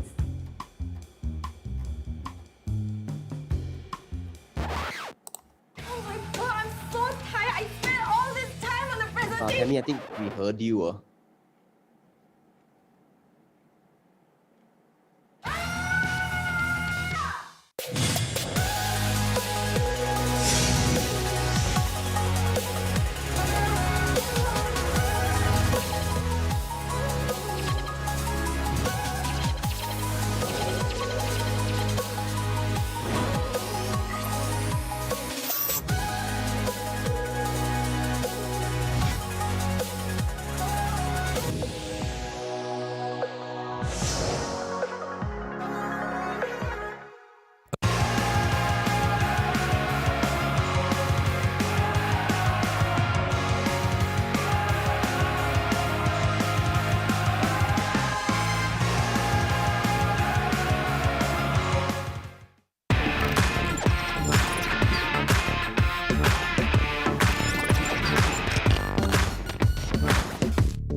Horology is my craft.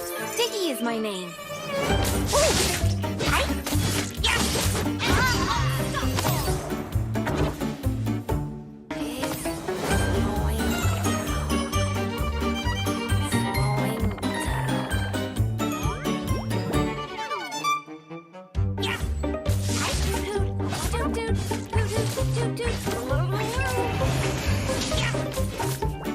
First blood. Late?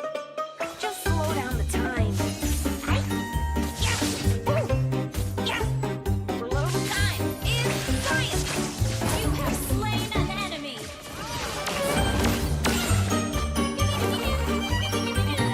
Time is science. Time is science. An enemy has been slain.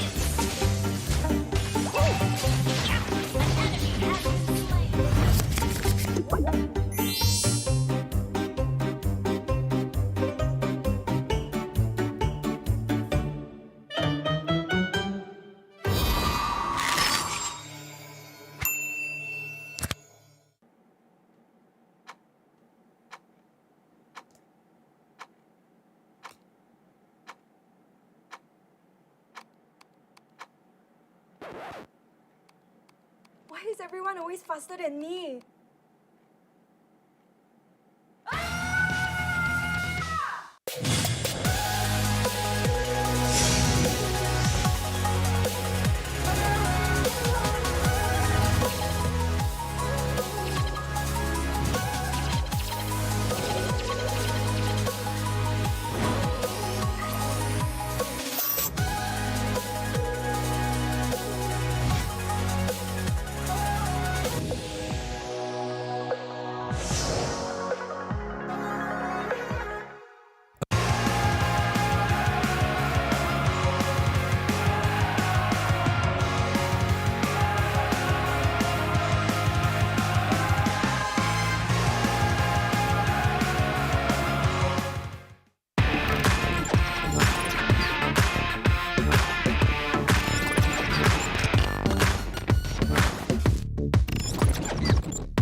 Homes are now where we work, learn, and, play? Oops. Homes are where we build spaces So loud. to call our own. Power on and beyond with Singapore's most trusted broadband.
Saber guys just can't stop preaching.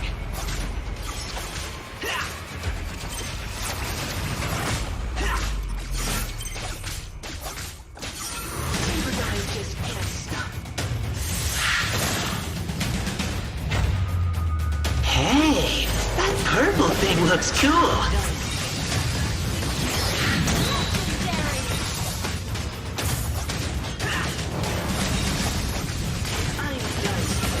Well, who's the hero now?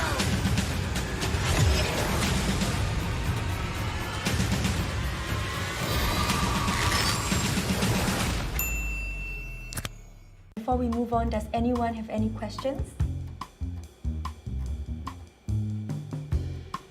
Oh my god, I'm so tired. I spent all this time on the presentation. Tammy, I think we heard you.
Calling your name, songs alone can contain all the strength that's coursing through your veins. Shigeki de hisatsu, uji no mesare, legends they rise from the earth. Kakenukeru, we break through to show our worth. Makete nai, tomirare nai, never back down, never fall, till we make it to the top. Come on, let's light the sky with our spirits burning bright.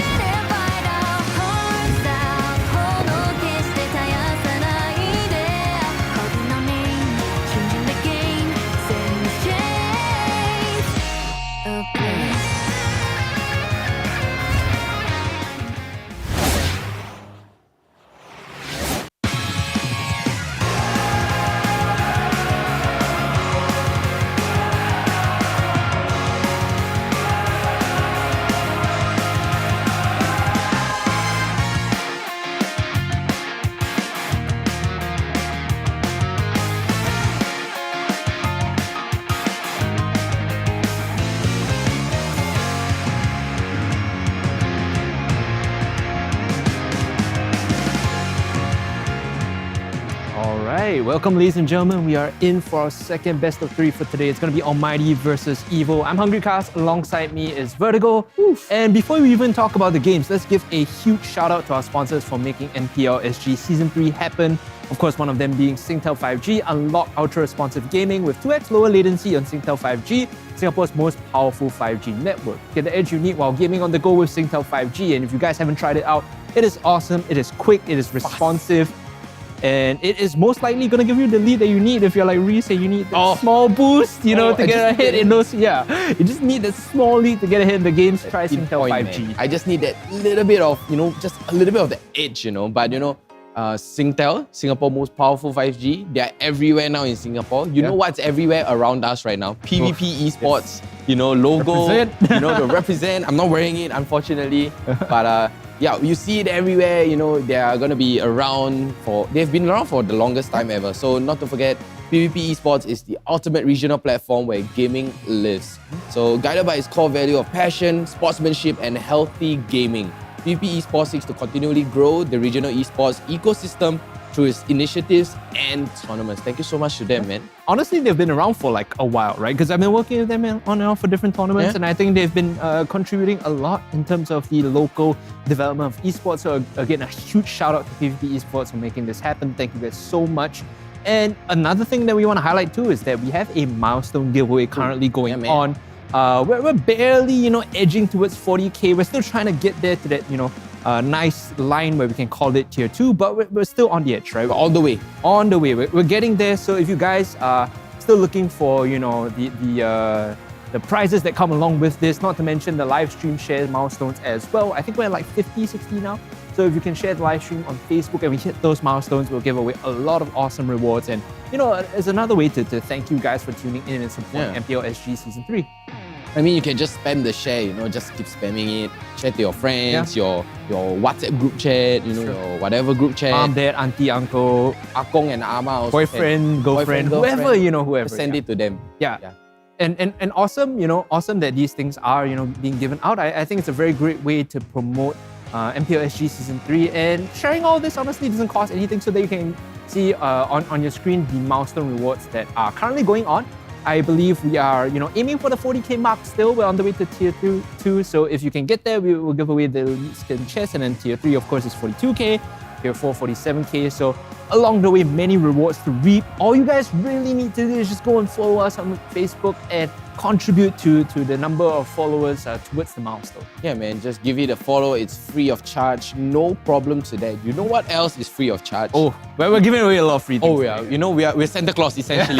It's almost, it's not even close to Christmas. It already feels I don't think like Santa Claus Christmas. is Thai, though, I'll be honest. Oh, it's a Thailand version. I'm the Thai Santa Claus. Okay, there you go. Especially, I'm white.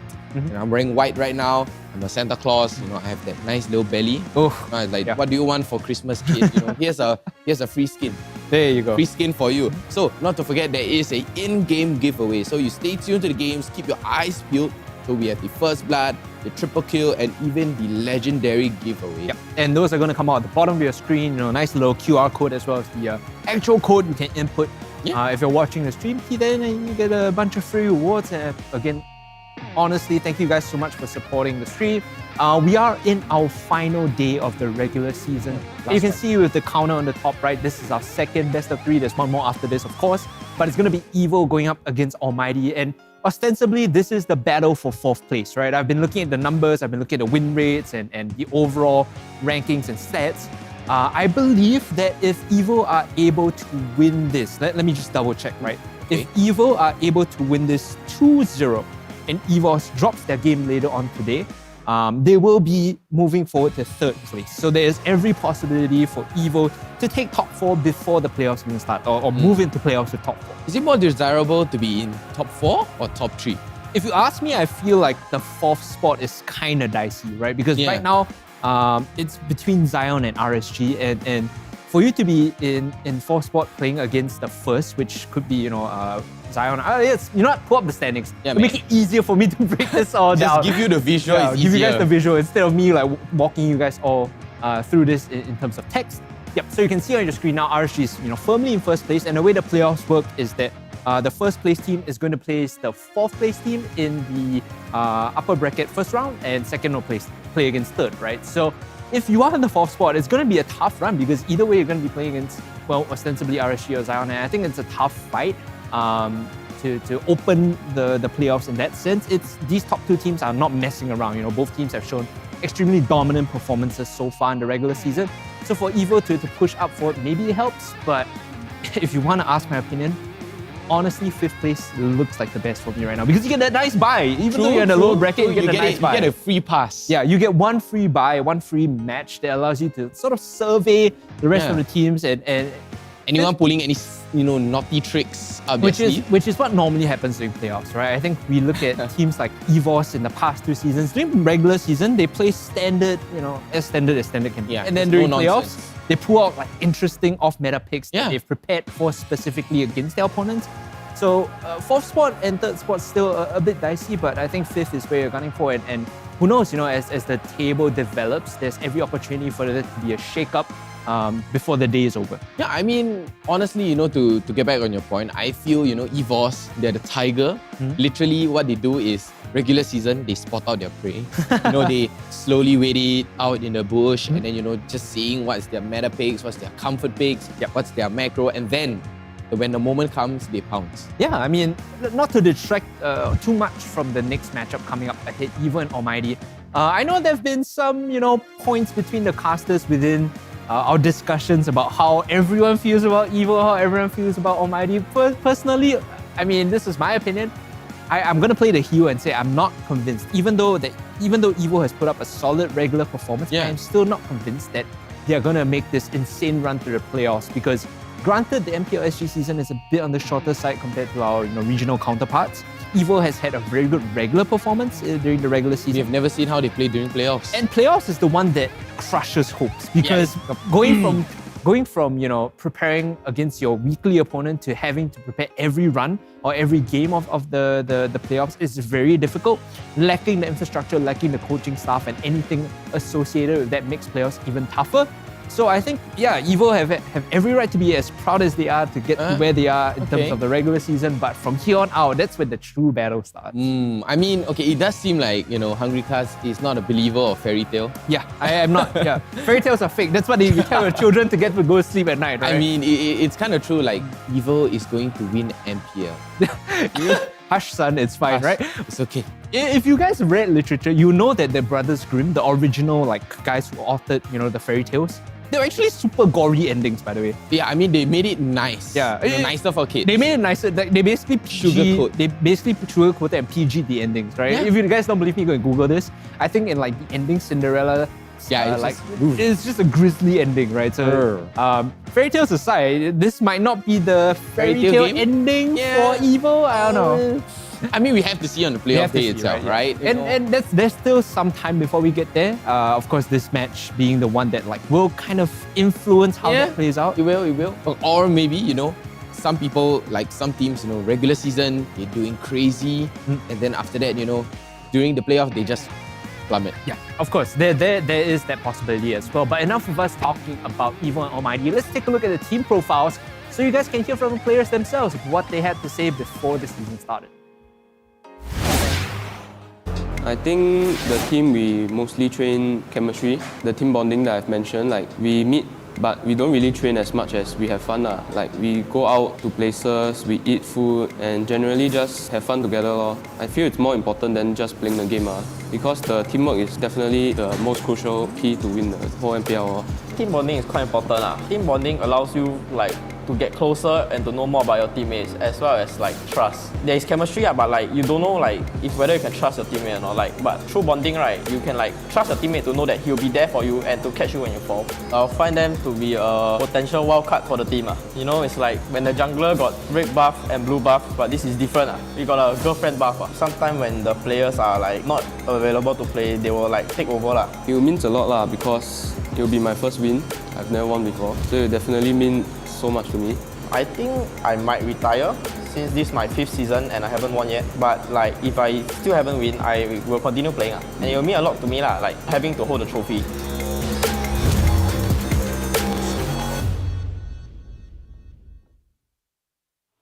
We find out what's the problem, like our drafting and our players. We bring the players that are not ready to the qualifier last year. When we joined the qualifiers, we actually saw the list of people playing. So we actually saw some familiar faces which we know are really strong, but that didn't stop us from trying to qualify. I found Carrot on public. When we just playing solo duo, then I met him. Then I find that he have potential. So I added him and we just work together from there. And for Coconut, he's my cousin. So me and him started off playing together, then created Evil. Carrot was Singapore #1 Kadita. I actually add him because, I want to learn how to play Kadita better or what not. And he actually introduced me to Powerful. He have a good teamwork with us. Like the play style he does, go very well with us. My team, very family-like. We are all like brothers. Also very hardworking. Most of them are students, but they do set aside time to train for MPL qualifiers and whatnot. So I actually appreciate their effort. I just hope that we can get through top 6. That's all we are targeting.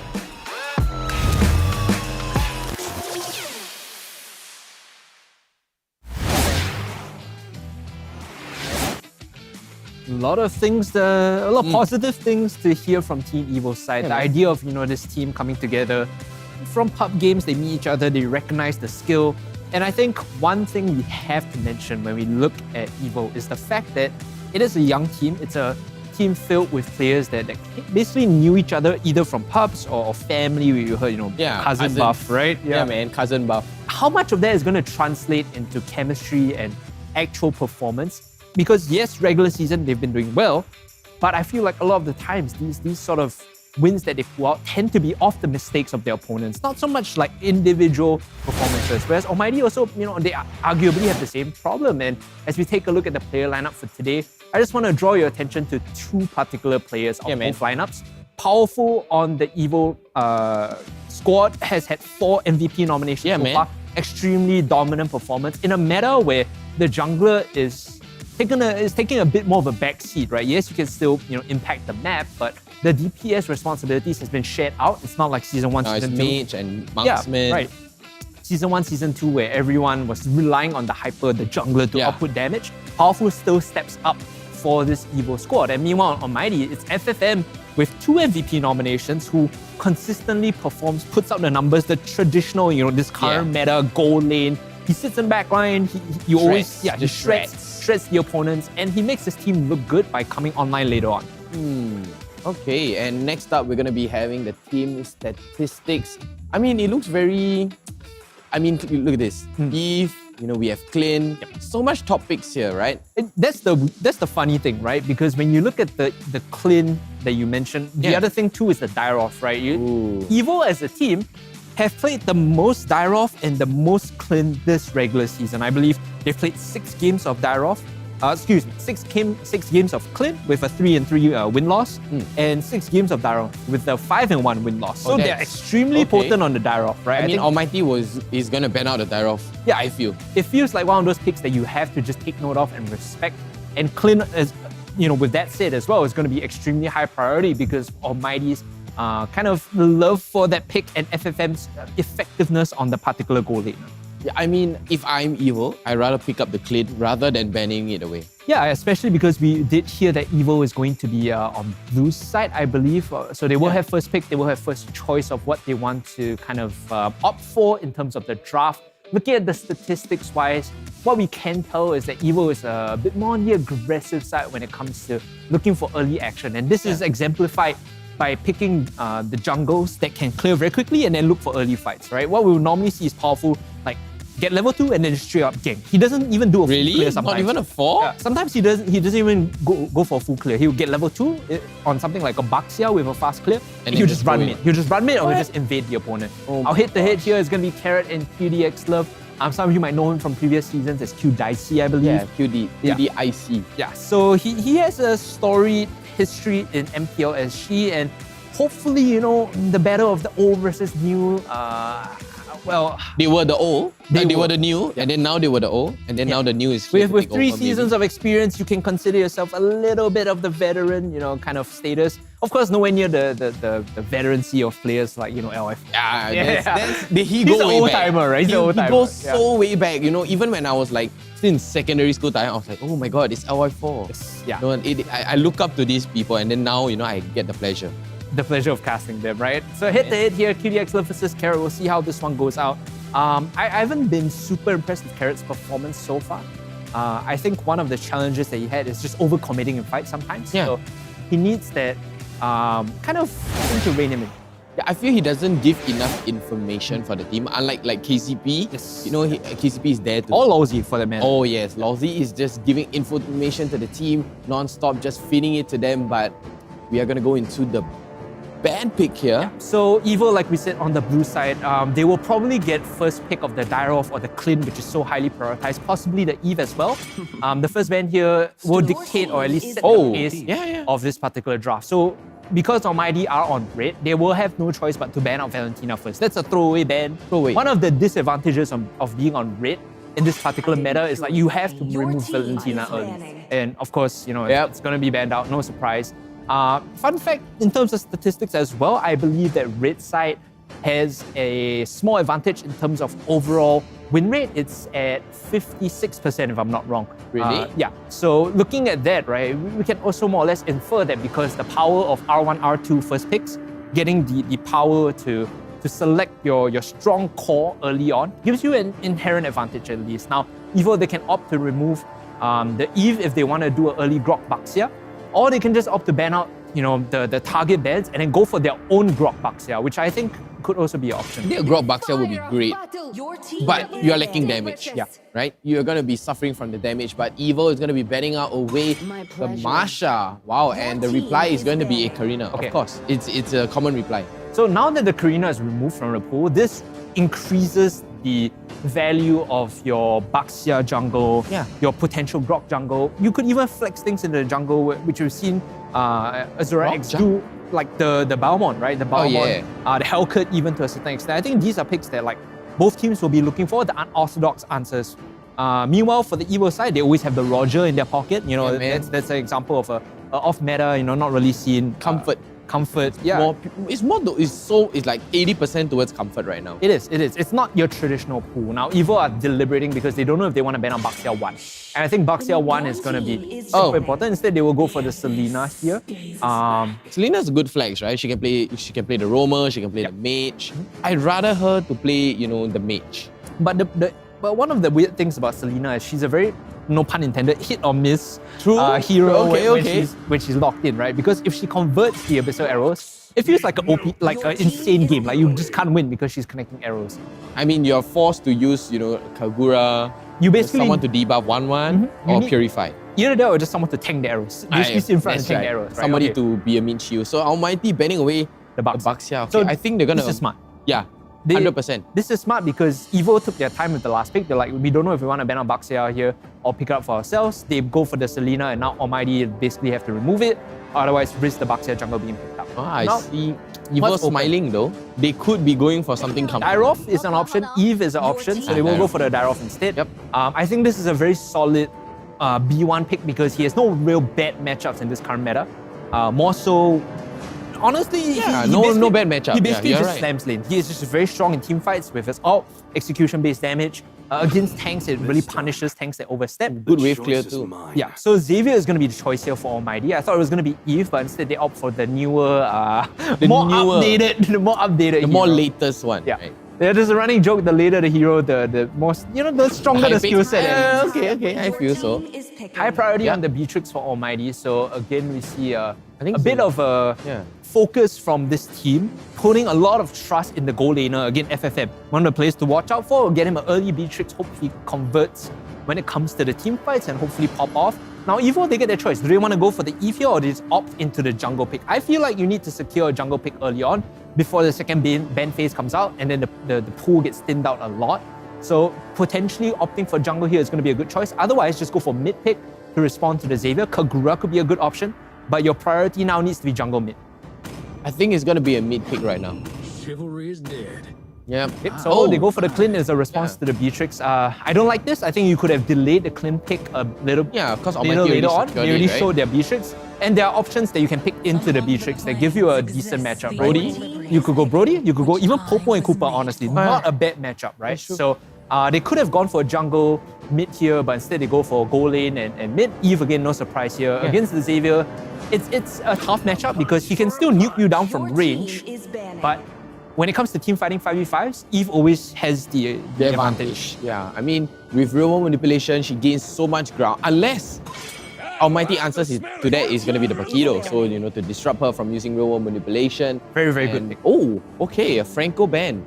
Yeah, the Franco is something that Carrot plays in his pocket as a like 4th, 5th pick, basically a response to like immobile or squishy picks, right? So when you see things like the Beatrix and the Xavier, you're naturally worried, hey, Franco's gonna hook us.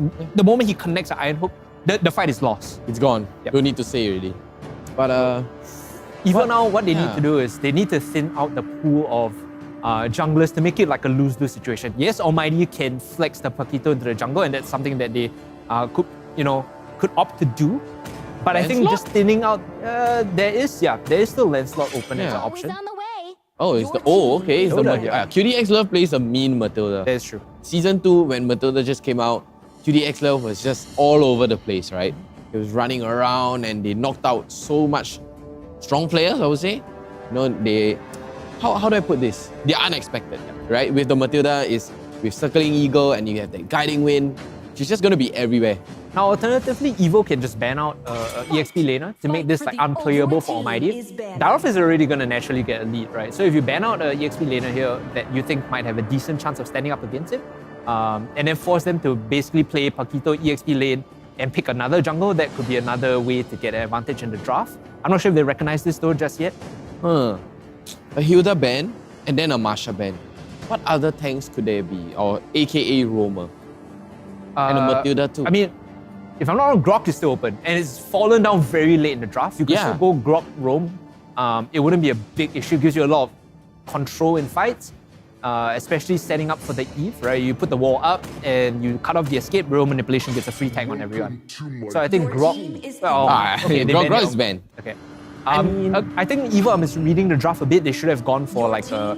I mean, Grok is also EXP lane ban, I guess, but they should have gone for the Grok themselves, I think. Cho here will be locked in for Almighty, so... Wow. I think it's going to be a Roger pick. But Roger in the jungle for Evil. Well, then your issue is you don't have many frontliners to fight for the Eve, right? You already have Clint and like basically you're playing double marksman. So whoever goes into your last pick has to basically set up frontline and not allow anyone into the fight. Someone who can tank the frontline, do some good damage. I mean, Karina would fit the equation so well, but then she's banned. So yeah, Almighty playing the 200 IQ game though. It's a very interesting draft development because both teams basically tossed their player books out the window after seeing the first 3 bans on both in the early rotations, right? Oh, I hear Kufra. Is it a Kufra? Yeah. Hellcat. Okay, so the Hellcat, no surprise, it's something Azura has played. Again, we talked about this, right? Pocket picks coming in. When you thin out the pool of the assassins and the tanks, all that's left is for you to default into your natural pocket picks. And by taking the Hellcat away, Azura X doesn't get to play this anymore. Yeah, so I think Azura X, okay, maybe he can use someone slick, someone fast, maybe a Hayabusa, Lancelot. Ling is banned out though, so... Haya and Lens wouldn't be a big issue. You also get free targets in the form of the Eve and the Clint. No matter what. Okay. Oh, it's a Yin. This was a pick that I actually liked at the start of MPL. I thought that Yin was going to be like insanely overpowered coming in just because of his ability to isolate 1v1 fights. Unfortunately, his kit is kind of tricky in a sense that you really need the right angle to come in order for you to facilitate those flanks, or you have to have a lead essentially. He's not a very team fight hero, right? Yeah, no. He's like, even if he team fights, he is just going to isolate one person, win him in a 1v1 and then come out for a 4v5. I mean, it's true, that's true. But what if he loses? That's the problem. He's a very all-in kind of hero. You basically need to get an advantage, win that 1v1. Otherwise, you don't do anything. So it's like Selena, hit or miss. Yeah, you need to double down. You need to over-index on the Yin to get him a hit. Otherwise, it's kind of an awful pick. So that being said, we should see a lot of attention being thrown towards the Yin this game on the Almighty side. But ladies and gentlemen, we are into the Land of Dawn and we'll have to see who takes this first game. The draft's a little bit unorthodox on both sides, but I think that they have a good grasp of what they need to do. Win conditions aside, we talked about Almighty. Yeah. It's gonna be the Yin that's highly valuable, possibly the Paquito as well. Meanwhile, on Evil, the win condition has to be the Clip here. I mean, the Clint is critical damage.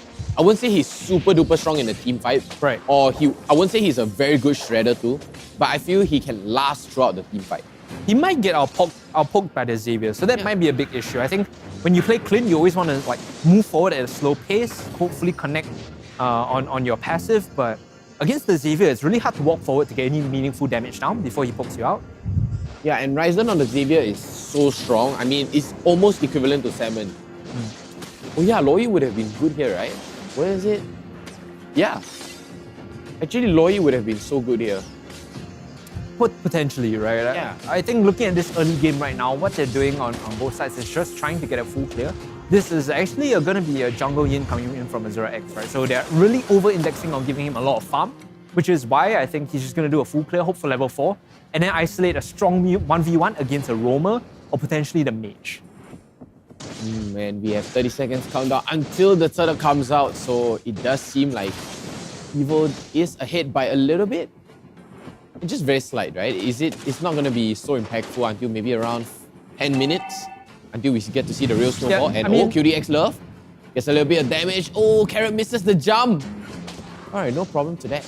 The silent show actually is surviving pretty well against this quote-unquote dive because of the mobility. Like, that's one of the reasons why people play Cho. You basically can outskill every matchup if you time the skills properly. Yeah. There's a little bit of iframes coming in that you can dodge a lot of stuff with, so it's one of the picks that have remained evergreen because of that. Now, Evo are setting up for this. They don't have level 4 on Carrot just yet, which makes it very difficult, right? I think the out is one of the big reasons Kufra feels very strong to play against these kind of comps. When you have the ambush already, they walk in, you slam them against the wall, and that's when you get like the value fight. I mean, he needs to soak a bit more EXP. Yeah, he needs a little bit more EXP, but I mean, Cho has good counters too. Like, imagine if he sees a Kufra coming in with the Tyrant's Revenge, and then he might just cancel it. But oh, here comes the aggression onto Ryzen. He's gonna pop the sprint, run away, and here comes the Turtle. He's gonna go towards Evil right now. QDX Love is gonna be forced to flick over the wall, and there we go. First blood, ladies and gentlemen. Here is your code. Not enough iframes to dodge away from that one. Even in the bot side, when he was trying to support the Beatrix, he soaked the aggression, but this time he's just gonna get slammed, right? There's more than enough on the Evil side to hold him in place, and now Ian getting a kill onto Powerful. This is a re-engage coming from Almighty. They should get Justice as well. Unfortunate that Evil overstayed, and I think this is one of the things that younger teams tend to do.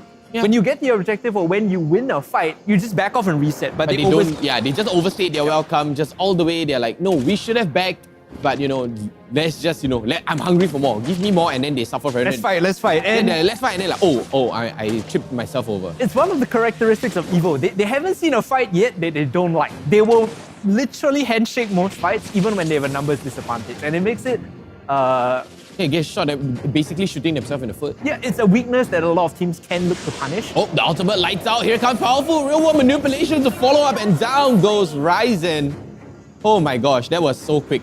I nearly didn't catch that. I mean, a lot committed though for that kill. It was real manipulation. It was so much utility. Powerful popping is out to just jump onto the Xavier. And this early on, like, yes, you get a kill, yes, you get some gold, but the respawn timers are still so low. He's not really going to miss any EXP. You're just trading resources for tempo to try and make plays on the map. Yeah, I feel right now, for Evil's win condition right now, they need Powerful to snowball. Yeah, he is one of their most valuable players, right? So starting off like this, collecting a little bit more, and actually they find another kill on the Risen. Now this is problematic. You die, you chain feed 2 kills back to back, and with the Lord coming up in 14 seconds, you cannot control the area on the top side anymore. So you more or less have to give this away to Evil. But it does look like Almighty are desperate for a trade right now. That's another signal that they should be giving over the turtle, right? FFM just popping is out. Nibiru's passion to... Oh no. Oh, hold on. Coconut is gonna... Oh, one-on-one. Is he gonna be able to survive this? Oh yes, he can! He's just cutting it out, right? He doesn't have the range, he doesn't have the damage. Oh, he has the good damage though, but yeah, the team is waiting for him. It's gonna be an equal trade there. Turtle for turtle. Turtle for man, but down goes Sky in the top lane, and there's your trade, ladies and gentlemen. You lose your gold lane, but in the end, you're gonna get a turtle, you're gonna get down a Potato, Actually, why not? That was the best out of the worst situation for Almighty. I think that because they chose to sacrifice the turtle, they needed to find a play on the bot side. And Azura X literally just kites out the clean, waits for his team to collapse, and then they get the kill on that. Carrot now has to be careful. He's gonna be immobilized as the bouncing ball, but don't think there's further damage coming out. Yeah, there's no real way to convert on the kill. The Kufra, so Almighty, they've lost 2 turtles. This puts them at a deficit in the early game. And a lot of that goal is going to be spread along the Evo members. No one in particular is perfect. DDX Love is going to jump in, tries to get a kick on the Coconut, gets the Dragon's Rage, and now the stun up. But he's able to get the ult down, and they get the kill onto the Clint. Now chasing on in, Azura X still chasing onto Carrot. He's still alive. This Kufra extremely tanky, ladies and gentlemen, so he's going to be able to sit here, soak EXP. But the tier 1 is going to go down, and now they're chasing on in for the kill onto Carrot, and he is going to go feed a mega kill over to Azura X. He's gonna die. He's gonna lose the bounty. The shutdown goes to Evo, but they got what they came for, right? Yeah, they Almighty got the gets kill, 2. They get the turret and they back off. Yeah, Almighty gets 2, Evo gets 1. You know, Evo, they're so desperate for the trade right now. But, you know, because they're like, oh, we lost 2 turtle, you know, might as well, you know, try to get something out of this. You know, we should be benefiting from this. But, like you said, Hungry, my gosh, it's so weird. Like you said, whatever you said just now, it really came to light. Exactly the same way, because you know they want to handshake this fight, even though they are losing in a numbers game. They don't have the numbers. They are like I said, they haven't seen a fight they don't like, right? They're just running even though they don't have the numbers, and sometimes they overstay. And another point about Carrot we touched on earlier is the fact that he needs to be quelled sometimes. He has this bloodlust in him that forces him to walk forward, and he gets punished for that. Now Evo, they're gonna pick up the 3rd turtle, which is important. It helps them push the goal lead a bit further, but again, like I said, this goal is spread onto members of Evo. There's no one in particular that's super fed, so they have to take these fights very cautiously. It has to be like a 5v5 situation, not like a 1v1. That's very early for Malefic Raw. Powerful going for the Malefic Raw. Not is he going for the? Yeah, that's his first core item though. I think he's really fast. He literally just wants to one-shot the Xavier at this point. Like he's out to kill. He's literally out to kill and one-shot Risen, because also with the Xavier pick, he's very mobile. He brings a lot of damage to the table. If you can take him out before the fight starts, it's 1 for Evo, right? Yeah, that's your numbers right there. Yeah, so that's the kind of running trend. If we see a fight we always want to take, we need to kill someone first, then we can keep taking fights. Evo right now, I think they have a good numbers game right now. I mean, in terms of goal-wise. But is it going to be enough though? And no, the ultimate, here comes the 1-on-1 from Salmon along with Azura X and real world manipulation. Is it going to be enough to take him down though? Can he survive? Yes, he can! He clutched it, Azura X. He didn't have the damage in time and he lost that fight.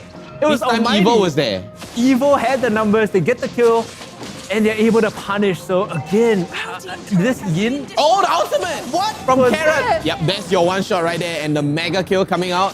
Very close to a legendary. Wow, and here is Evo on their snowball Jaycees. Pushing some damage onto Sky.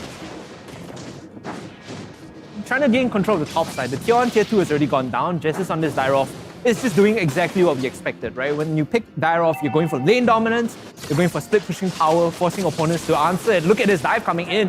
They just want to zone Almighty away from the tier 1. They don't want any contest there. And if Almighty oversteps Evo, again, we'll take that fight. They have 5 members grouping in mid, trying to force for this because they know that the next big objective is up right now. Lord has spawned, and they've gained control of mid by getting priority. They've gained control of top by getting the lane shoved in. So this is a free Lord, right? Almighty cannot respond to this. They can only hold, sit tight, wait for the goal to equalize somehow. Find a good fight with the Yin. Maybe Azura X needs to get those solo bolos. Otherwise, this game is going to go just downhill from here. Yeah, look at the jungle diff right now. Level 13 against level 10. Yep. Demon Hunter Sword, Malefic Raw, going for an endless battle next. Wow, and just a tough boost just for a little bit of tankiness. This man literally just wants full damage, right? It's one-shot Risen. Yeah. Don't let Xavier play the game. You already killed him twice when he came back to lane. Now this time it's going to be more and more. I mean, if Risen is not there and FMM is very, very open, then why not, right? Because you have the ability to jump all the way into the back line, lights out. It's a regular Sophie's choice. Xavier or Beatrix, kill whoever you get your hands on. Choose one. But, Evo. Can they fight this though? Yeah, they're here for objective. Finally, they are more objective-minded now. You know, they are not here to one-shot. They have the snowball that they need. They're like, okay, wake up. Let's time to push. You know, this is not how we win the game. We win the game by pushing down the base. They're grouping up on this Lord on the top side. This is very important. If they can secure the inhibitor, it just puts more pressure down Oh, against the Almighty. jump. Dive coming in, they're looking for this re-engage, but I think they should just sacrifice this inhibitor as the outcomes big out. damage. Big damage coming in from Beatrix, they're chasing on in, but I think Azura X has found himself in a spot that he doesn't want to be in. Jessus could potentially win this. He missed the ultimate, and he's gonna go down. Oh my goodness. That was way too over-aggressive, and I think Jessus paid the price there. Ouch. Azura X managing to kite away. What a sidestep though. Wow, Azura X with the sidestep. I mean, that's the the con of Dairo's ultimate, right? Because it has that Such a long long charge wind-up. up, and then they're like, oh, yep, I'm just gonna sidestep this easily. Now, Malefic Roar completed on Coconut as well. Okay. With this 7k closing on 8k goal lead, they've opened up the top side, right? And like I said earlier, with one lane down, it gives Jessus more pressure on the map because he doesn't necessarily have to push the top side. He can just push bot and open up that inhibitor as well, or threaten to end the game by just sitting close to the crystal. So this Lord is going to be very difficult for Almighty to take. Yes, they're grouping up. They don't want to lose this because it might just lose them the game of this Lord push. But it's a tough fight for them to win because Jessus is now walking topside. He's going to pressure the crystal. And it'll force someone from Almighty to go and answer against this Tyroth. Yeah, and then by then, Evo, you have enough time to rotate over to the Lord and then just, there's your number. The numbers are definitely towards your advantage there. Someone needs to push the bot out for Almighty. They need to get met pressure. They see members from Evo pushing the top lane, so that's why they're all basing in Mars. But the bot lane is also going to be shoving in. So Almighty, their lane allocation's a bit poor here. Look at that massive chunk of creeps just pushing towards them. This is very tough for Almighty to defend now. Oh, can you see Azura X though? Oh, Azura X just went back in time. Nearly, okay, if he stayed there, he might have died to powerful. Evo, they just push bot, push top, and then group around the Lord. They don't even have to fight for the Lord. They just need the waves to continue pushing. Oh, they're going to go for the Lord. Oh, Jace is in a lot of trouble here. He's going to get knocked up. He's going to get the knockout strike and Way of the Dragon.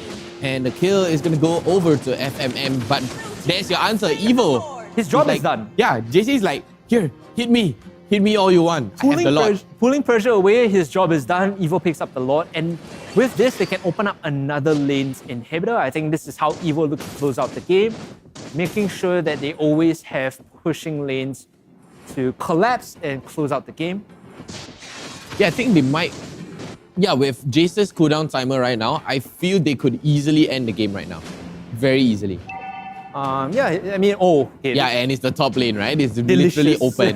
This is delicious. Almighty now, they need to push out this top side and cut the wave. They basically need to make sure that the Lord doesn't even walk past like where their tier 2 used to be, so that they can prevent the game from ending. That's what Azura X is doing. He's trying. Honestly, he's trying because the moment the Lord collapses within that circumference of your base and Evo are grouped up to push another lane, the game is over. Yeah, so they need to end it here. They tri-pronged. need to stop the Lord right here. Okay, and they're going to be trying to stop the Lord, but Evo all the way on the other side, they are trying to do a reverse Uno here. They have the two-sided pressure. They got the bot inhibitor. They got the bot lane. That's important, right? So now both side lanes are opened up. Just take your time. Dot your I's, cross your T's, or just jump in for the fight. Oh, okay. As real manipulation comes out, the inhibitor is going to fall, and now all Evo need to do is just chase in. Look at that massive flicker in. Eve Powerful just gets the one shot. Not even the flicker, was just out, followed from the rest of the team, and this should be the game coming in. Evo able to close it out against Almighty, and then Yin Pick absolutely did nothing there. I felt like it got a good fight, a couple of good fights, but ultimately not impactful. Not impactful enough. Not powerful, not impactful enough, right? But I mean, the moment this can't be a coincidence, right? I'm not making this up. Literally, when Evo won, there was a big thunder roar, like vroom, like Daryl, you should not believe in fairy tales. The voice of the heavens just telling me like, Deus Ex Machina, we're going to allow Evo to make it in the playoffs. We're going to allow them to make it in the final. Sure, if some higher power is telling me that, I have no choice but to agree. But let's take a look at the highlights from this game, right?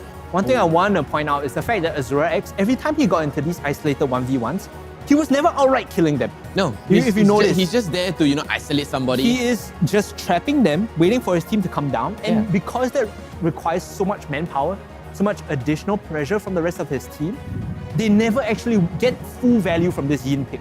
Wow, that clutch though from big shield coming in from Rome. Yeah, man, big shield. looking at the items, there's nothing out of the ordinary apart from JC is going to go for that Dom Eyes. Yeah. The very second last item. Carrot, just the typical Kufra build. My favorite is the Hellcut Chad full damage build. Yeah, it's literally Chad right now. I mean, he has a immortality though. He's probably going to go for a BOD on the last item. Giga Chad Hellcut just runs in and one-shots your Beatrix or your Xavier, and then you don't get to play the game. It's a full-on Chad right now. I can imagine, powerful with a nice-looking beard, and then with super muscular jawlines, just like one shot. Someone Photoshop that for us, like just submit it to the MPL page. We'll be very thankful for. Oh, and Powerful is going to get his 5th MVP probably this time. Okay, or maybe it might be Salmon. I feel like everyone at EVO took played their role. Responsibility for winning that game. And a large part, again, to go back to my earlier point, is the fact that when they win, it's usually because their opponents commit a lot of unforced errors. I think this time, one of the unforced errors is the fact that Azura X's Yin was always just outing people but never getting collections on those kills, right? Yeah, that's true. When you get the 1v1, you must kill the guy. You literally have to get the man advantage and allow your team to win the 4v4 externally, right? Yeah. That's the point of the Yin. You isolate them, 4v4, your team is stronger, whatever. You isolate the carry, even though you might lose the 1v1, you take him out of the fight. He was unable to do that and his team kept grouping around him. So he has to cover for him, they're right? basically covering for him, otherwise he loses that. And what happens is now you have a 4v1, you get 1 kill sure, but then EVO is just doing stuff on the map. They're getting turtles, they're getting lords, they're pushing your base. Finally, EVO is being objective-minded, not like, I'm here to kill, but then Powerful is just like, aha, one shot. Yep. The delicious, delicious irony. So with that, ladies and gentlemen, we should be going to a short post-match analysis rather. It's okay. As you take a look at the damage from this carry, my goodness. Jesus! Yeah, this is actually Dyrov things, right? Hashtag Dyrov things. Dyrov, Neve, and Hellcat. Look at all the damage that's coming out. Wow. Okay, honestly, on the other side, look at Xavier, look at FMM. 26k, 24k. I mean, that's close. They can make up for it, but look at the jungle. It's just lacking by almost 10,000. It feels kind of awful when you play triple melee too into the Eve and then there's no one to really protect your backline against the Hellcat. So I think overall EVO did get slightly superior draft, I would say. As we take a look at the MVP, I think Powerful? It should be Powerful here. There you go. His 5th MVP and just nice 515. 515. Not 505. Yeah. 515. I mean, it was almost 505. I think there was one fight where he overextended. He literally got caught out by collateral damage. He didn't die in a fight. He just got hit by everything too many else. things. Yeah. Like, oh my god, everything is just coming at me right now. Xavier out and Beatrix out, and he just got chunked, right? So, I mean, that's the cons of playing a Hellcat, right? Full damage Hellcat, yes, you don't say. I mean, the pros are just literally, the pros of a Hellcat literally just bam, one shot. But I just thought of an idea. You live and die by the one shot, but yes, I just thought of an idea, right? If the opponents, like Almighty's draft right now, I feel EVO's draft would be great if they swap out Clint for Melissa. Okay. Thoughts? Because of the triple melee? Yes. I mean, the Clint still did his job. It's like the late game insurance he did. Against, just in case the Hellcat doesn't get snowball. the plane off the ground. Yeah. You have a secondary pilot to make sure that, he's the Hawk to carry the plane. He will try eventually to get the team there. So I think the draft was okay, but looking at that, we'll be going for a short break. When we come back, we'll see whether Almighty is able to tie up the score 1-1, or if EVO are just going to clean sweep their opponents this time. It's all on the line, ladies and gentlemen. Full placement, or at least top 4 here for EVO rests in their hands. Don't go anywhere. We'll be right back. Heard you.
best Mobile Legends Bang Bang teams from the tropical region of Southeast Asia converge together.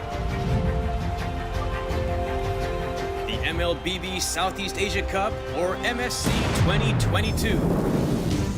Who shall conquer and who shall be conquered? Which team will soar above the clouds and be crowned as the king of Southeast Asia? Like the Zodiacs, a total of 12 teams from the region will compete in 2 stages: the group stage and the playoffs. Each group of 3 teams will fight against each other in a best-of-2 match, where the weakest of each group will be eliminated. That leaves the remaining 8 to continue their paths of glory. To facilitate the epic battles between the giants, the MSC 2022 arena will be held at the City of Contrast and Diversity, Kuala Lumpur, Malaysia. Witness the clash of titans from the supreme MLBB region from June 11th until June 19th. Follow #SupremeAC for more updates. Mobile Legends Bang Bang, where heroes make history.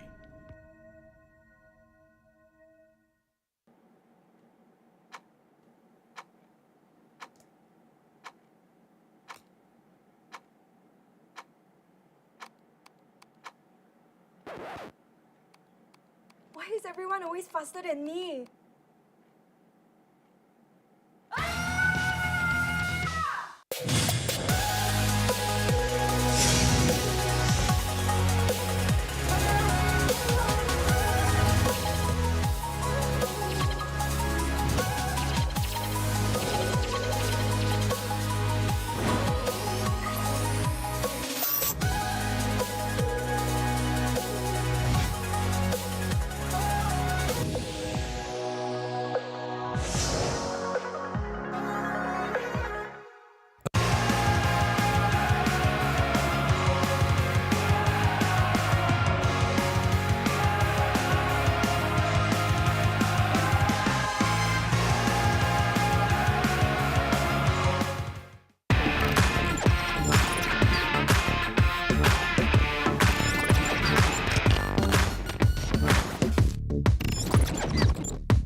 Hey everyone, DevPow here.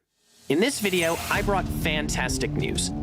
MLBB is releasing a new system, Creation Cam. Without further ado, let's take a look at the system's 4 major features.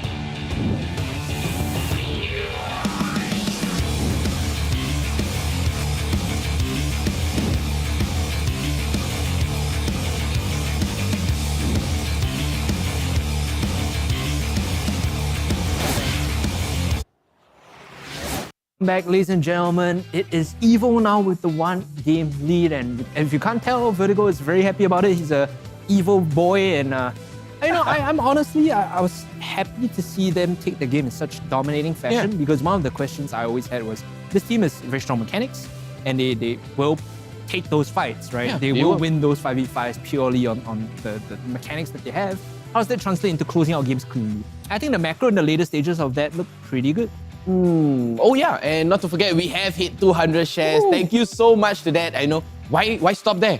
Go even further. Just keep spamming that share to your friends. It's 300 nicks and then 500. So if we can get to 500, it's going to be pretty awesome as well. Well, I mean, I would give you guys a personal gift from me. What am I going to do? I'm going to predict the champion. How about we do like shoulder content? If we get like 500 every week with like Vertigo casting, he'd be like a red hot chili pepper or something. Oh, why not? Why not? Yeah, bring it on me. It's actually cheating because your tolerance for spicy food is actually insane. So it'll be more pleasurable than pain for you. Actually. Yeah, I mean, it's nice. You know, it's literally in my blood. I pump chili in my veins. That is true. But Evil against Almighty, game number 2. I think it's going to be Almighty first pick this time. It should be. It should be Almighty. Should be, right? This time. And maybe the draft will change a little bit more, because the priority in draft in game 1 was a little bit all over the place. They let the Daroth in. I think I was talking to you during the break, right? They let the Daroth through the draft, then they don't have a good answer, and then they last pick default to Yin. They have a who soft doesn't- answer. Yeah, he doesn't win any of these 1v1s, bro.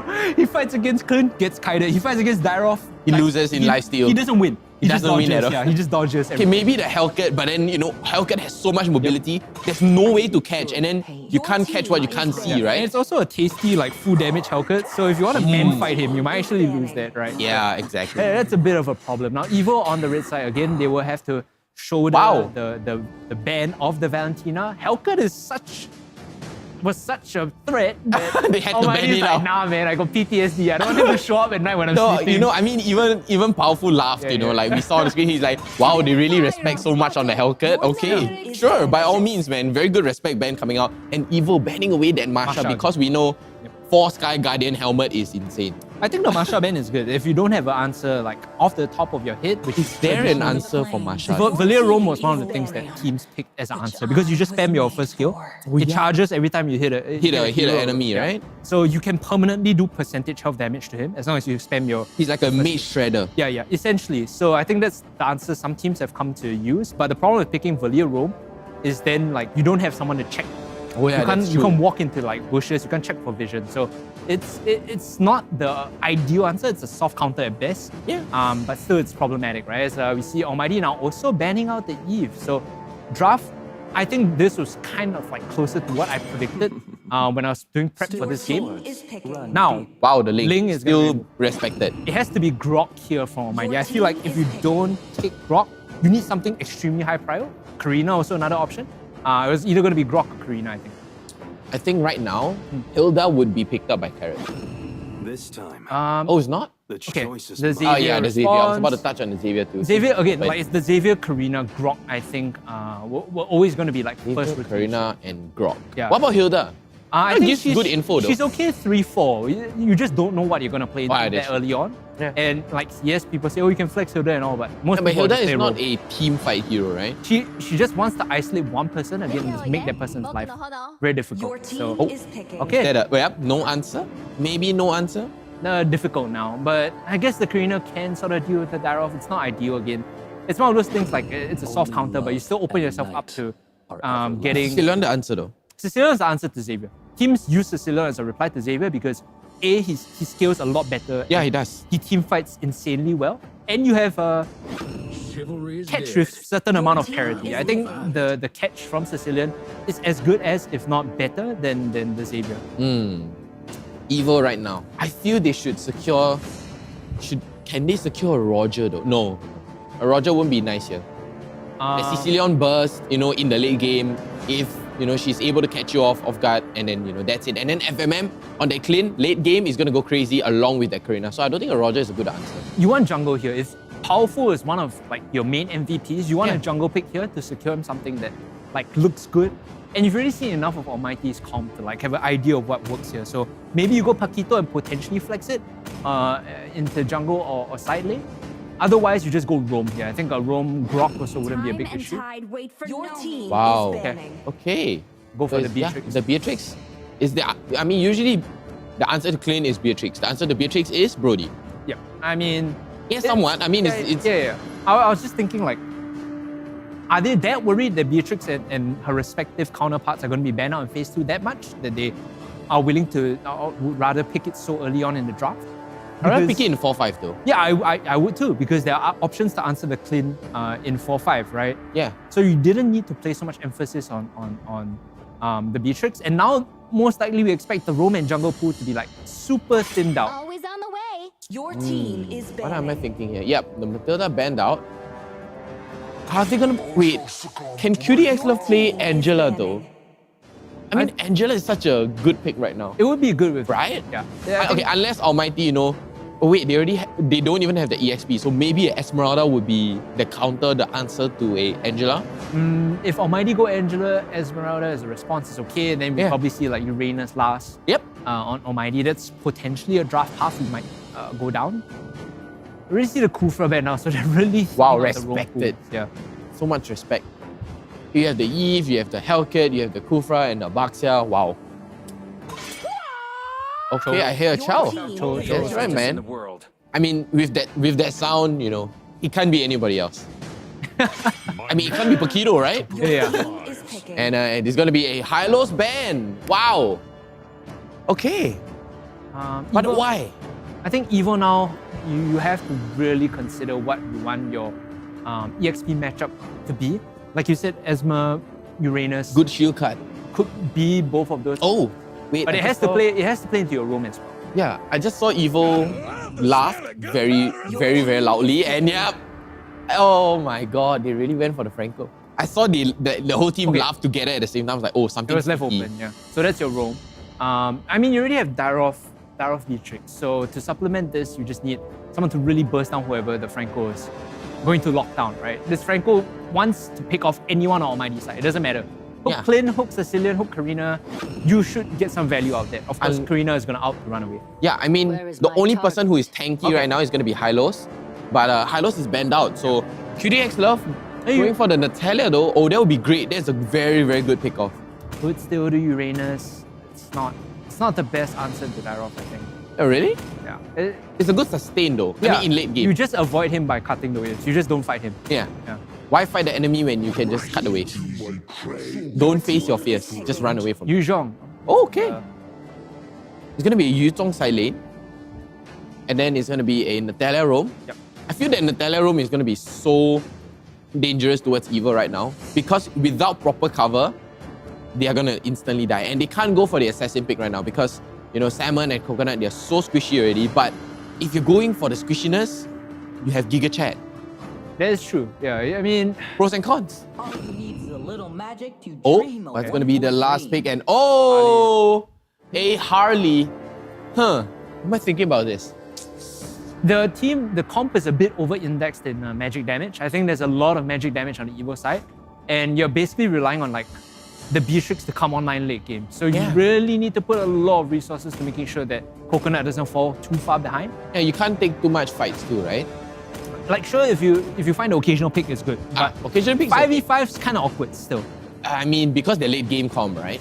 The 5v5 is still a bit awkward. So I think you really need to make sure that the Beatrix comes online so you can take those 5v5s later on. But like your isolated 1v1, 2v2, 3v3 skirmishes are still really good. Yeah. Because you can start with Hook, you can start with Harley jumping in, you can start with the Xavier immobilized, you know. Daily Magic, Poker Trick, all the way. And ladies and gentlemen, we are going to go into game number 2 here in the land of Dawn. Here at MPL SG, season number 3. Game number 2 for Almighty up against Evil. Yeah. Wow.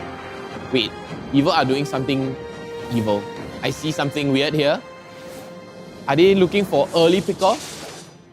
Maybe? They just want to help the Harley fast. Oh yeah, that's true. His first camp. Like you said, resources is important, right? The problem is if powerful is your win condition as an MVP and Harley's first clear gets disrupted, then he doesn't get a good start, right? Especially because you need purple to sustain your clear. Yeah. Purple is so important, along with the lethal Wanderer. Yep. I mean, I call it the Bulbasaur, man. I mean, it's the simple term, right? Everyone in the game knows that. I don't know if we're infringing on any IP with that. Okay, now they're going to go secure Coconut's lane with this Franco, just making sure that nothing really awkward happens here. No early ganks from Natalia, and no early roams up by the Karina. But FFM is still getting the better of these trades. He outranges Coconut if he positions himself correctly. Oh wow, JC is putting immense pressure on Sky though. I think it's the battle of lifesteal here, right? Darov just doesn't lose lane, bro. Darov just doesn't lose lane. Yeah, he doesn't lose lane. Darov just doesn't I think it's going to be equivalent to a tank slap, right? Yeah. JCs and Sky just slapping each other. But he might have kill potential, depending on how the Yu Zhong plays this. I think JCs has more kill careful. potential though. Yeah. Yeah, exactly. The Darov has a lot of kill potential if the Yu Zhong doesn't space properly. I mean, if he can sidestep the knock-up, then why not? Carrot is spending a lot of time on the top side just to make sure that Coconut is having a good start to this game. Again, one of their big win conditions is going to be this Beatrix if she can come online, because this team comp, a lot of magic bursts, right? Between the Xavier and the Harley, you're just looking at magical bursts. And if you can't one-shot someone, you rely on the Beatrix to come online. Yeah, all eggs onto Coconut right now. The only source of physical damage. Like 2/3 eggs. 2/3 eggs. Yeah, 2/3 eggs, yeah, sure, 2/3 eggs. And then, 1/3 is just Oh, wait, you have JCs too, right? Yeah. One of the sustain all this, but here comes Sky, and it's gonna get stolen by Azura X, but here comes the engage. Jace's is forced to flicker over the wall, and here is the escape from Jace's. Can he get away? No, and here we go, ladies and gentlemen. It is gonna be your first blood. Evo initiating the fight, but Almighty there to secure it, and Azura X with the humongous retrieve button to steal it. No respect coming in for the Yu Zhong. Normally when you take these fights and the turtle rather, or objective in this case, whichever. Objective. As long as it's leaning towards your opponents and Yu Zhong is in the game, you need to respect the spacing because you're overcommitting past the river into Black Dragon form and potentially losing a fight. So that's something that Evo will have to take note of. Yeah, with Petrify 2 on that big Black Dragon. You need to respect the spacing, which is what I meant by like Yu Zhong has to space well. Every time he spaces well, there's going to be kill potential.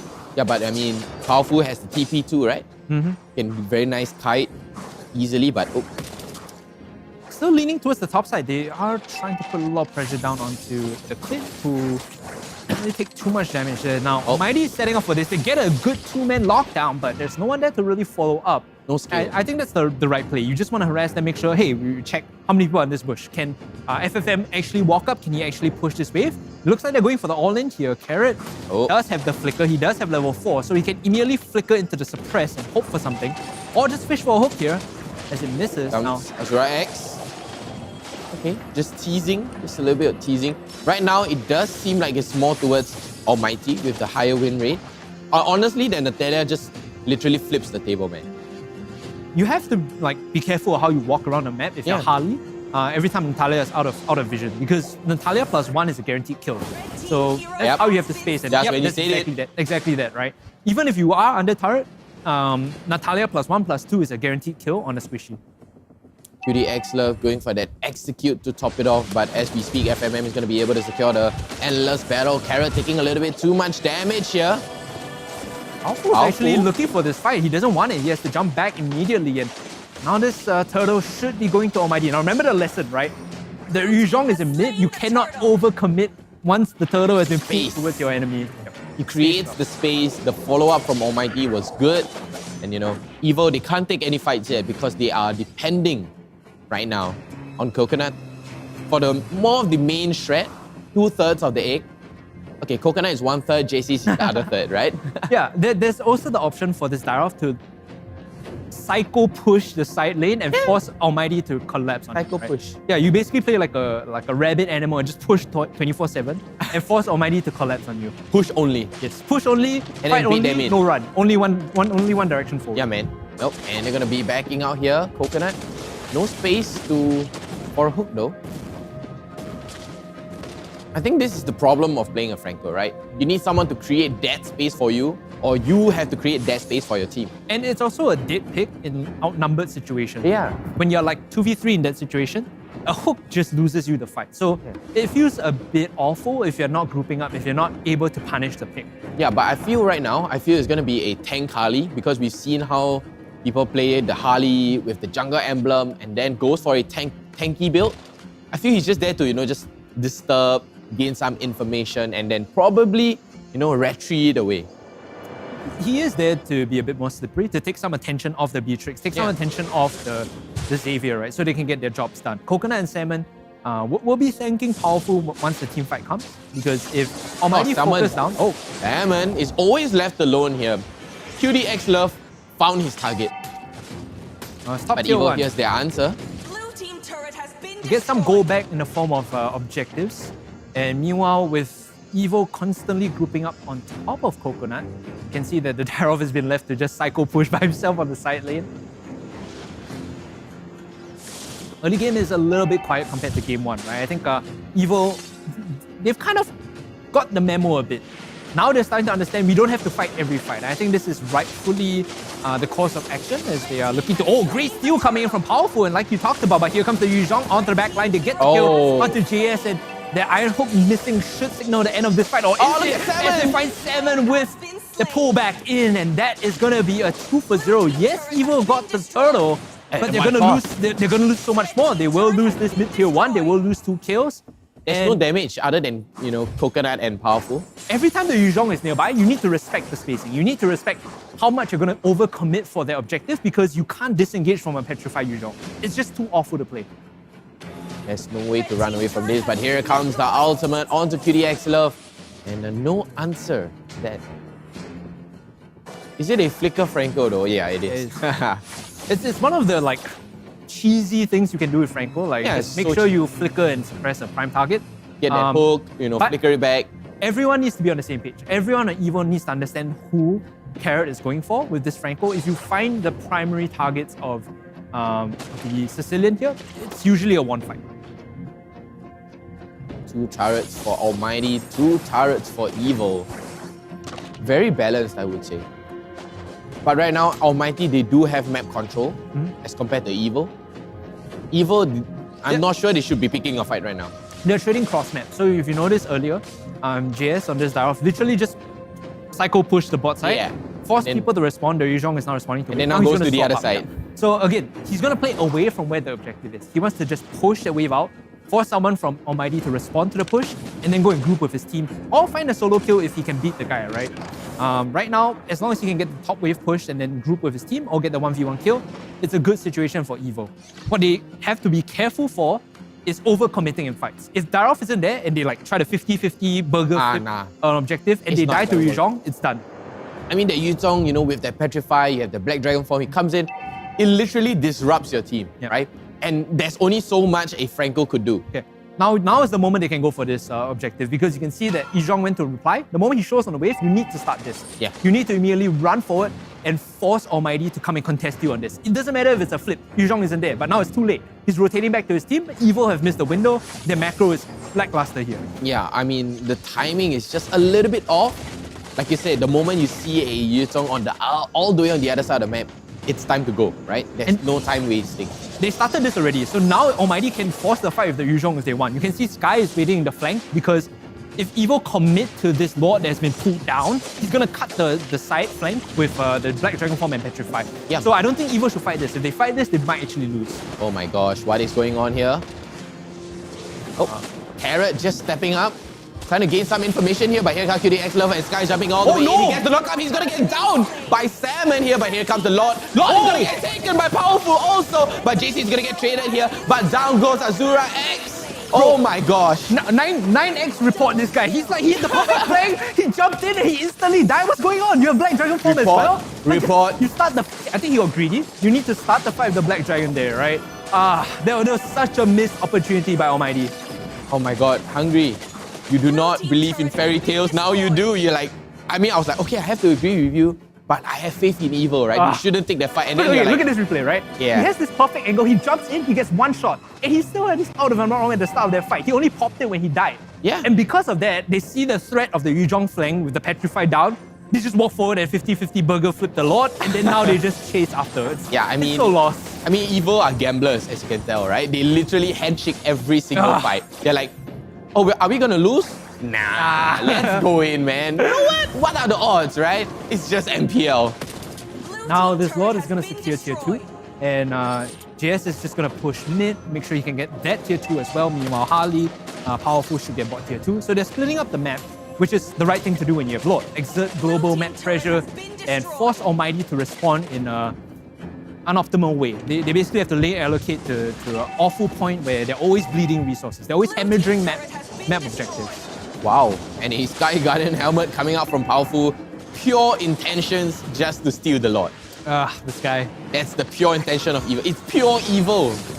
Right now, you can see the minimap. He might be jumping with the Black Dragon. This is a very good fight. He's pushing them off, and now the rest of Almighty can come back in. Natala already getting the first, and now Sky getting the second. So Evil have to be careful about their positioning here. So low on health is Sky as he manages to escape. It's a 1-for-4 trade. Almighty cleaned up the fight. Sky, he's redeemed himself in that team fight. I'll give it to him. The previous one was an int. You can remove the reports now, it's fine, guys. I mean, I think he heard you, from up here. He's like, oh wait, did Daryl say I screwed up? Let me show you. That is exactly how he should have played. Exactly how he should have played. Perfect timing, perfect space. Let's take a big look on the instant replay. So look at this, they're grouped up, right? He knows the only way out is that choke. Immediately pops Black Dragon, Petrify, and chases in. While the rest of his team is, collapsing slowly, they're taking this at a slow pace. They're not pushing too aggressively. He's able to buy space for the Clint. He's able to buy space for the Sicilian to just throw damage out, chunk the opponents, and then very well played. It was a solid fight coming out from Almighty. I mean, this is why I said Almighty and Evil, it's very 50-50 for me, right? So I'm more, okay, 60-40, right? I predicted a 2-1. I just didn't know which side was going to go. I mean, I'm more towards Evil. I mean, you guys know, right? I mean, it's hard to predict when you have Sky making like 2 different levels of play. Yeah, like, he's like, sometimes maybe good, sometimes maybe bad. He giveth and he taketh, my friend. Now, Lord has come up right now. So much map control coming out from QDX Love, though. If you're Evil here, you actually don't want to fight this. You don't want to group around this. You just want Daroff to cycle push the bot side. And maybe Harley can come in and, 50-50 steal this, try for flip. Oh no, they're backing out though. It's because of the Daroff pressure. I feel like the Almighty cycle push. Almighty should have just started there with the 5v4 and then taken it with the Yuzhong, Black Dragon Form and Petrify. Oh, here comes the Lord. Who is it gonna go to? And he's gonna go to Powerful here, but down goes Carrot and down goes Sky. Here comes the aggression from Coconut. Is it gonna be enough? By FMM going in with the flicker. He's going all in. Ozura X is forced to back, and Almighty along with Evil. It's going to be a 1-for-1, but because they noticed this, JCS is cycle pushing all the way. I told you guys, the cycle push. Yeah, all you need to do, right? Objectives. When you play Daroff, if you know your team fight against like your opponents aren't going to be very good, especially when they have a Yuzhong, just cycle push the lane, force members to pull him away. And because of that, Azura X went to answer the Daroff. They knew, hey, no retreat in this fight. We're just going to start it. We'll guarantee this Lord no matter what. Look at the kills though. I think Almighty did play that fight out quite poorly. Sky again, like he giveth and he taketh. So that was a fight where he literally taketh everything. He just did not get his out off. He walked in alone. He gave everything away. Yeah. It's a free gift. He is the epitome of MPL, but here comes the Black Dragon form. Sky going in, gets the stun on to Coconut. Is it going to be enough though? Sam will push some damage down onto Sky. No engagement so far. Iron Hook is going to go a little bit wide, but here comes Immobilize onto QDX Love. Evil can stay around here. They know Black Dragon is down, so they can just, sit, hold the waves, push, get net pressure, allow Daroff to resume cycle pushing even more. Daroff just doing Daroff things. I mean, in the playoffs, Daroff is going to be targeted so hard right now. Now, there's like 100 seconds and counting on the Lord, so there's nothing that neither team really needs to do apart from not get caught. I mean, they're just trying to gain map control, right? Just collect farm and pick up your core items right now before the next major fight, right? And the map control, the gold that translates into items, and that's how you... Oh, that was so close. Too close for comfort, but here comes FMN, gets a little bit too much damage, but Salmon is going to get blocked down by Azura X, but he's going to get traded back in return, but here comes QDX Love all the way from the other side. Sky with the big Black Dragon trying to catch down onto Coconut. Is he going to get the knockup though? Yes, he's going to get the flicker out, but Powerful is going to get traded back in return. JC's 2. It is going to be a 3 for none here, Almighty. 5 seconds ago before that fight, what did I say? Where'd it go? Get map pressure. Don't get caught. Don't get caught. Immediately he gets caught. I'm like, JC for this team. I don't know. Salmon got caught first. JC's got caught. Coconut got caught. And then Powerful just like trying to soak all that damage up. Those situations are like a sunk cost fallacy, right? Because if one member dies and there's nothing on the map to take, just it's fine. Just sacrifice him. Just defend after that. Yeah. Let him go. I mean, you guys are up by turret so much, right? There's so much turret to your advantage. You have the turret advantage. You don't mind losing a few, getting back that numbers advantage. And why not? I would even say it's okay for them to lose 1 or 2, as long as, not 2, maybe lose 1 member if JS is alive and just cycle pushing a side lane. Because that still is going to create pressure for Evil, right? I think that was a big mistake coming from Evil, and now they don't have position to take this Lord, but they're just going to rinse and repeat the same thing over, except Almighty know the game plan this time. Hey, Justice isn't here, we're just going to take this, we're going to rush it, and unless Evil can steal it... Nope, no steal, but here comes the Sanguine Claw. He's going to get caught up. Sky with the knock-up here onto Karen Nibber. Special by Coconut is going to get used, but Powerful is going to go down first. Is it going to be a sacrifice here? QDX Love, Trader, Sky looking very, very low. JC jumping in all the way, but he's going to get knocked up here along with the Sanguine Claw. He's going to get busted down, and a double kill coming out from FMM. Oh my god, Evil, they shouldn't have taken that fight, right? Yeah, that was a bad fight. All they had to do was just back off, give the Lord over, and let JS on this cycle push that lane. Because look at the top lane. Almighty so open. They probably get the plan this time. They understand, hey, it's a 5v4. Previously, we handshook the fight and we sent the Karina to deal with him. No, not this time. We run in with Sky's Yuzhong and make sure we have that 5v4. Yeah, and they managed to get it done. This equalizes things quite a lot. And yes, Almighty are the ones with the goal lead, but at this point, it's about how you execute the fights, how you handshake the fights. This goal 2K doesn't matter, honestly. It's about how Sky can get the angle with the Yuzhong flank and whether Evil is able to pull the map open with this Dyrock. Coconut here opting for that Hunter Strike. Wow, Evo, they cannot take this fight, right? They have to play it safe, they have to gain their resources, and then they just need to clear the waves. Clear the waves and let the Dyroff get side lane pressure. You realize what he's doing now? He's not showing. He doesn't want to show because the moment he shows on the map, Almighty will just force a fight with the Yuzhong Petrify Black Dragon form. So he's just sitting out of sight, potentially cutting the waves anytime Almighty overcommit on the opposite side of the map. yeah, so all Evo has to do right now is bait Almighty, right? So they have to bait in Almighty, they have to take the fight in their territory right now, and Evo, they cannot contest anything right now. Nothing at all, right? Because Sky is there with the Petrify, you have the Black Dragon form, and he just creates spaces for everyone. Even the hooks at this point feel a bit like you don't know what you're gonna catch, whether it's gonna be like a... No, please don't catch Sky. Oh my god. If you catch Sky, it's gonna be... Nope, you're just trolling at this point. You never know what you're gonna find. So if I was Carrot, I'd be really careful throwing out those iron hooks. Just, making sure that I only select the Sicilian and the Clint at this point. Even Natalia is... it's still worth something, right? Still worth something. I mean, Natalia is going to go for full damage. I thought it was going to be a roam full tank. His job is to isolate the Xavier. As long as you have some lethal pressure, especially because of his battle spell, the Xavier can't really step up to fight. Yeah. I mean, that Xavier, all he has to do is trying to snipe out FMM, snipe out maybe QDX Love with his ultimate, instead of, trying to get rid of the Invis. This guy just needs to stay like one screen away. One screen away? That's so far. Just stay like one screen away. One screen away is actually pretty far. You think it's far. Wait until the dragon's running down on you. Like, oh, I wish I had 3 screens. Wow. Okay, you know what would be great? I just had that idea because of 3 screens. How to close up the gap as a Yuzhong, right? Sprint. Wow, Sprint and Black Dragon form. Trust me, the Petrify is worth more. Because when you're in Black Dragon... Oh, here comes the conceal play. Wait, hold up. This could be a big flank. Sky, look at this Yuzhong. If you can get the angle... They're pincered!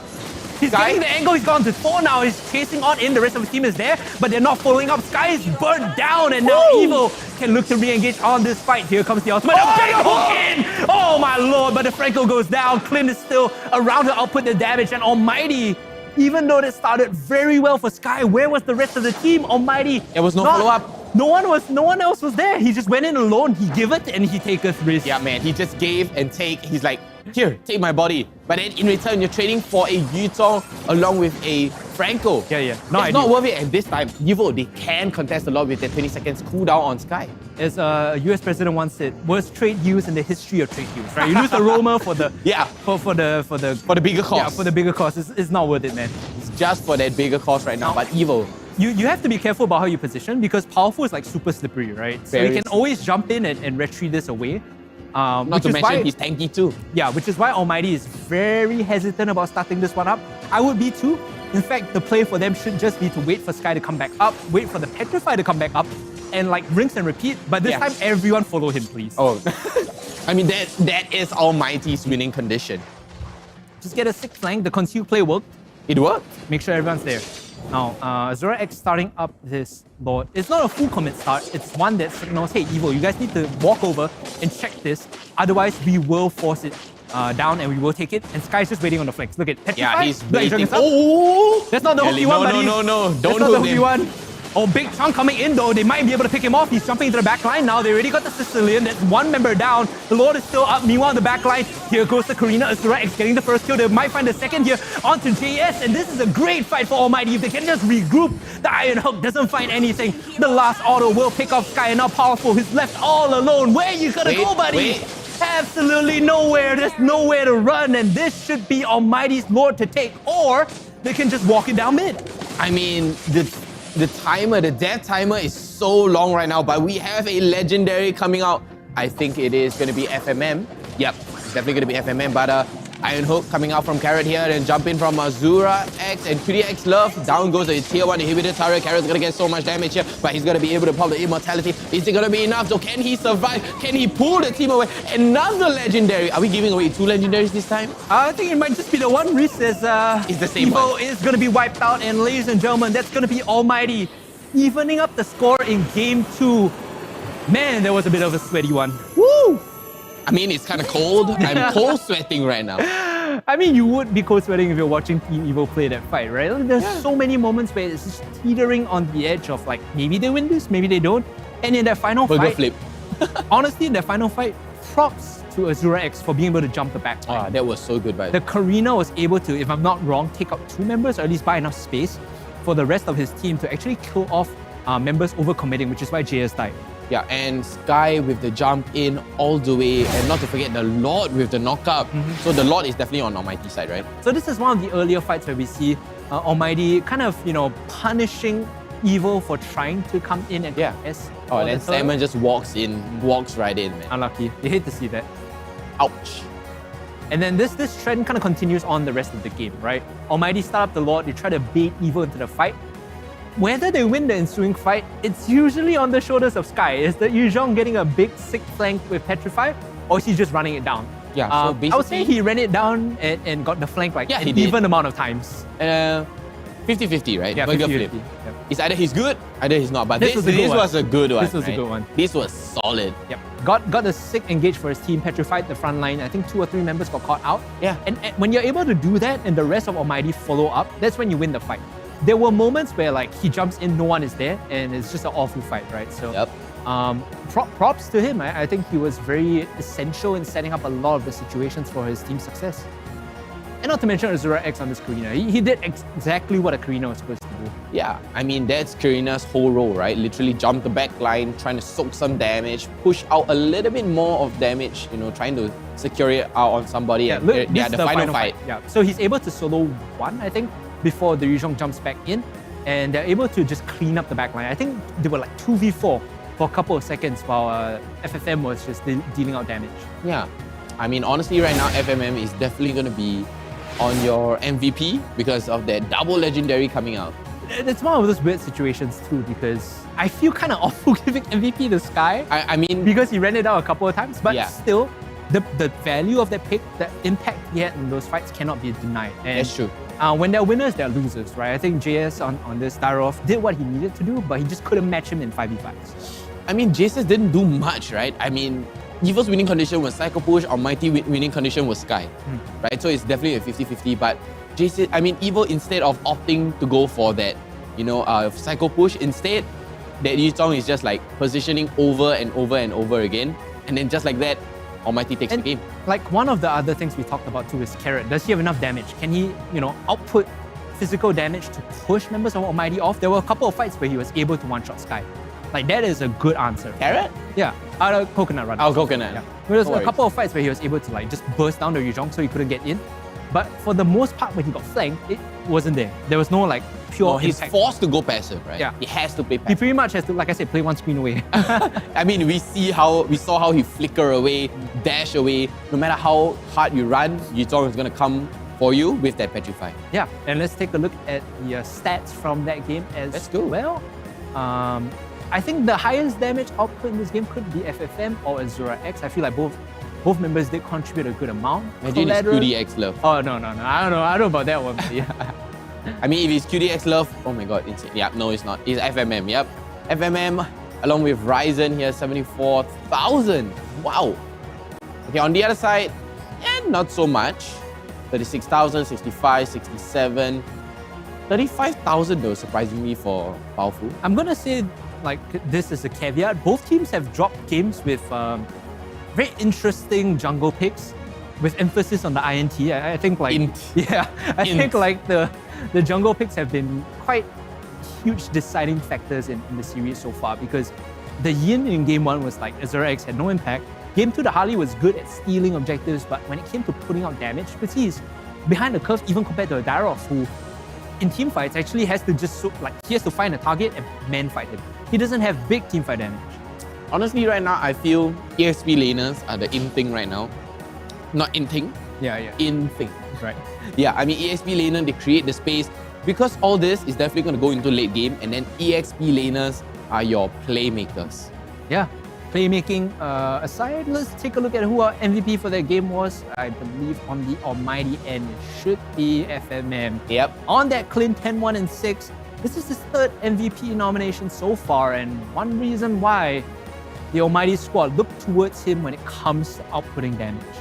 I feel FMM is not targeted enough. There's no hero lock right now. I mean, they just do like a B3 clean and then, okay, FFM, you're just going to play your game, right? Yeah, just do your thing. Yeah. And congratulations to FMM on getting the MVP, 10-1 and 6. Yeah, wow. And going with the Thunderbell too, along with Malefic Roar, BOD, that's pure damage and pierce.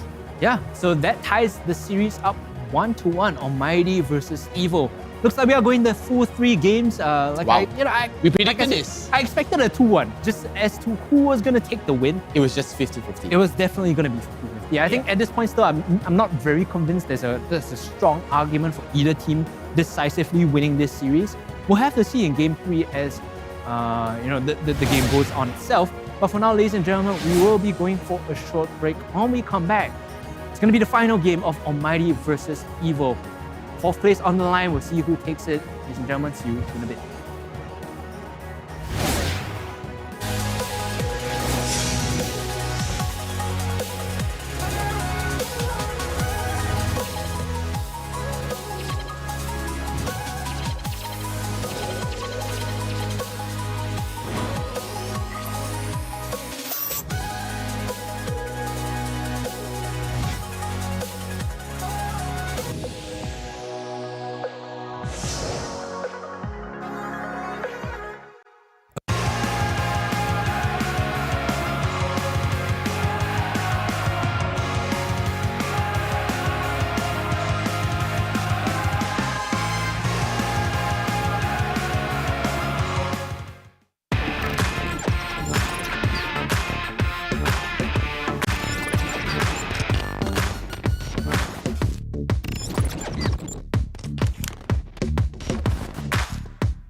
That time of the year again, where the best Mobile Legends Bang Bang teams from the tropical region of Southeast Asia converge together. The MLBB Southeast Asia Cup, or MSC 2022. Who shall conquer and who shall be conquered? Which team will soar above the clouds and be crowned as the king of Southeast Asia? Like the Zodiacs, a total of 12 teams from the region will compete in 2 stages: the group stage and the playoffs. Each group of 3 teams will fight against each other in a best-of-2 match, where the weakest of each group will be eliminated. That leaves the remaining 8 to continue their paths of glory. To facilitate the epic battles between the giants, the MSC 2022 arena will be held at the City of Contrast and Diversity, Kuala Lumpur, Malaysia. Witness the clash of titans from the supreme MLBB region from June 11th until June 19th. Follow #SupremeAC for more updates. Mobile Legends Bang Bang, where heroes make history.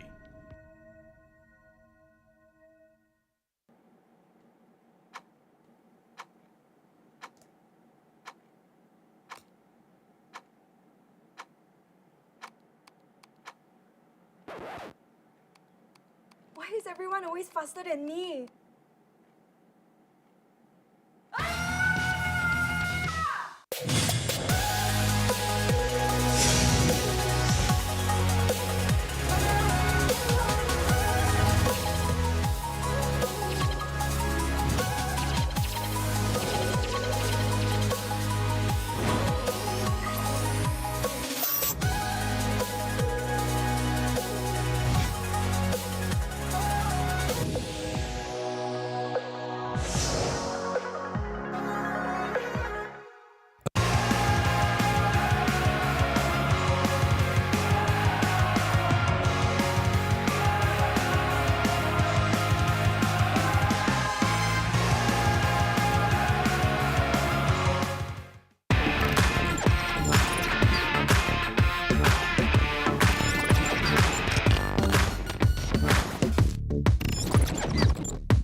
everyone, DevPow here.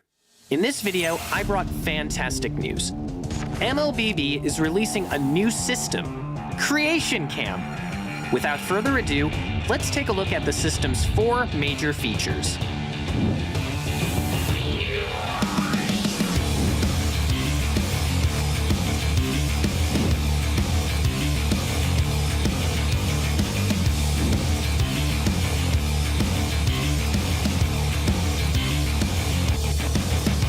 Today, I'll be recommending a few of my favorite gameplay. Watch carefully and make sure you don't miss a step. 1. Hide and seek. This gameplay allows you to fully... Alright, welcome back ladies and gentlemen. Game 3 of Almighty versus Evo. I've not been so psyched over some of the jungle picks, not gonna lie. The yin. Very Yeah. questionable, right? Like we said, interesting with the focus INT. And then even the game 2 Harley as well. I think it had some moments. It was able to steal away some objectives. It was able to get him in position. But when it came to like the damage and fights, it was very underwhelming. So I think maybe going back to the drawing board, the meta jungles exist for a reason. We haven't seen a lot of emphasis on banning out the jungle pools per se. There are options, but both teams have been straying away from those options. Yeah. In fact, if I'm not wrong, Grok was left open until like B4, B5? Yeah, B4. So let's take a look at the milestone shares right now for our Facebook stream. I'm trying to get production to let me know how many we're at right now because we've already crossed 200. Just received the message. 205. 205. So we're almost, I mean, we're trying to get to 300. Baby steps. Baby right? steps, man. This is like the midpoint of the day. So if 200 is the midpoint, we hopefully can get to 400 by the end of the looking day, at the time now, everyone is like, having dinner time already, almost dinner time. Then maybe after dinner time, we might even hit 500. Maybe. Yeah. So let's take a look at the draft as we go into game 3, ladies and gentlemen. Let's go pick ban number 3. Evo on the blue side this time, Almighty on the red side. The link, no surprise, will be removed again. Now the question is whether Karina is going to be removed and whether Eve is going to be removed again. I think both teams value this pick quite highly. I think the Karina had a very strong impact for Almighty in game 2, so won't be surprised if Evo leave it open, first pick it for themselves, otherwise just outright remove it in B2, B3 ban. Honestly, I'd rather remove it, right? If they're going to be picking that Eve, Jace's must be able to, play the Yuzhong. But Almighty's answer to Eve is Yuzhong. Yeah, I think it's a soft counter like we talked about, right? Because what you're doing is you're not fighting him in lane. You're literally just going to group with your team and contribute more with your Petrify, contribute more with your Black Dragon form. So I think it's a good answer, but it has to be executed properly, right? There were a couple of moments there where Sky was like, I feel like I'm giving him a lot of the blame, but there were moments where he joined the fight. Just to die. Just to die. Literally walked in to get a flank and died. I mean, all the utilities were thrown to his face, right? Evil was like, hey, look here, on me right now. Throw everything you have onto him. Karina banned out by Almighty in the second rotation, or rather the second ban. Evo now, their choice. Is it going to be the Baxia ban, or are they going to pick it up for themselves? Of course. I feel they should pick it up from themselves, right? Yeah. And not to mention, there are other like high priority picks too. So, okay, the Darov this time. They don't want the Darov for themselves. So this should be like Almighty either ban out Baxia here or give Baxia over. But if you give Baxia over, what is your 1-2? Is it going to be like Yuzhong? Does JC's play Yuzhong though? I think their 1-2 most likely is going to be like Eve plus Clint from the Almighty side. Eve plus Clint, or I think Eve plus Clint looks like the best answer if Evo go with the early Baxia. I think Evo can flex that Baxia, but it is most probably going to go into the jungle role. Yeah, it could be jungle or roam. That's one of the reasons why that pick is so highly valued. You can flex it into like 2 roles. Oh, is that Hellcat? Yeah. Okay. There's so much respect coming out from Almighty here. That worried about the Hellcat. Okay. Yeah. But the thing about Hellcat is you can just draft around it, right? Like, worst case, you just ban it out in like the phase 2, 4, 5. Because if they pick Hellcat like in 1, 2, 3, you just go like tanky and he doesn't do anything.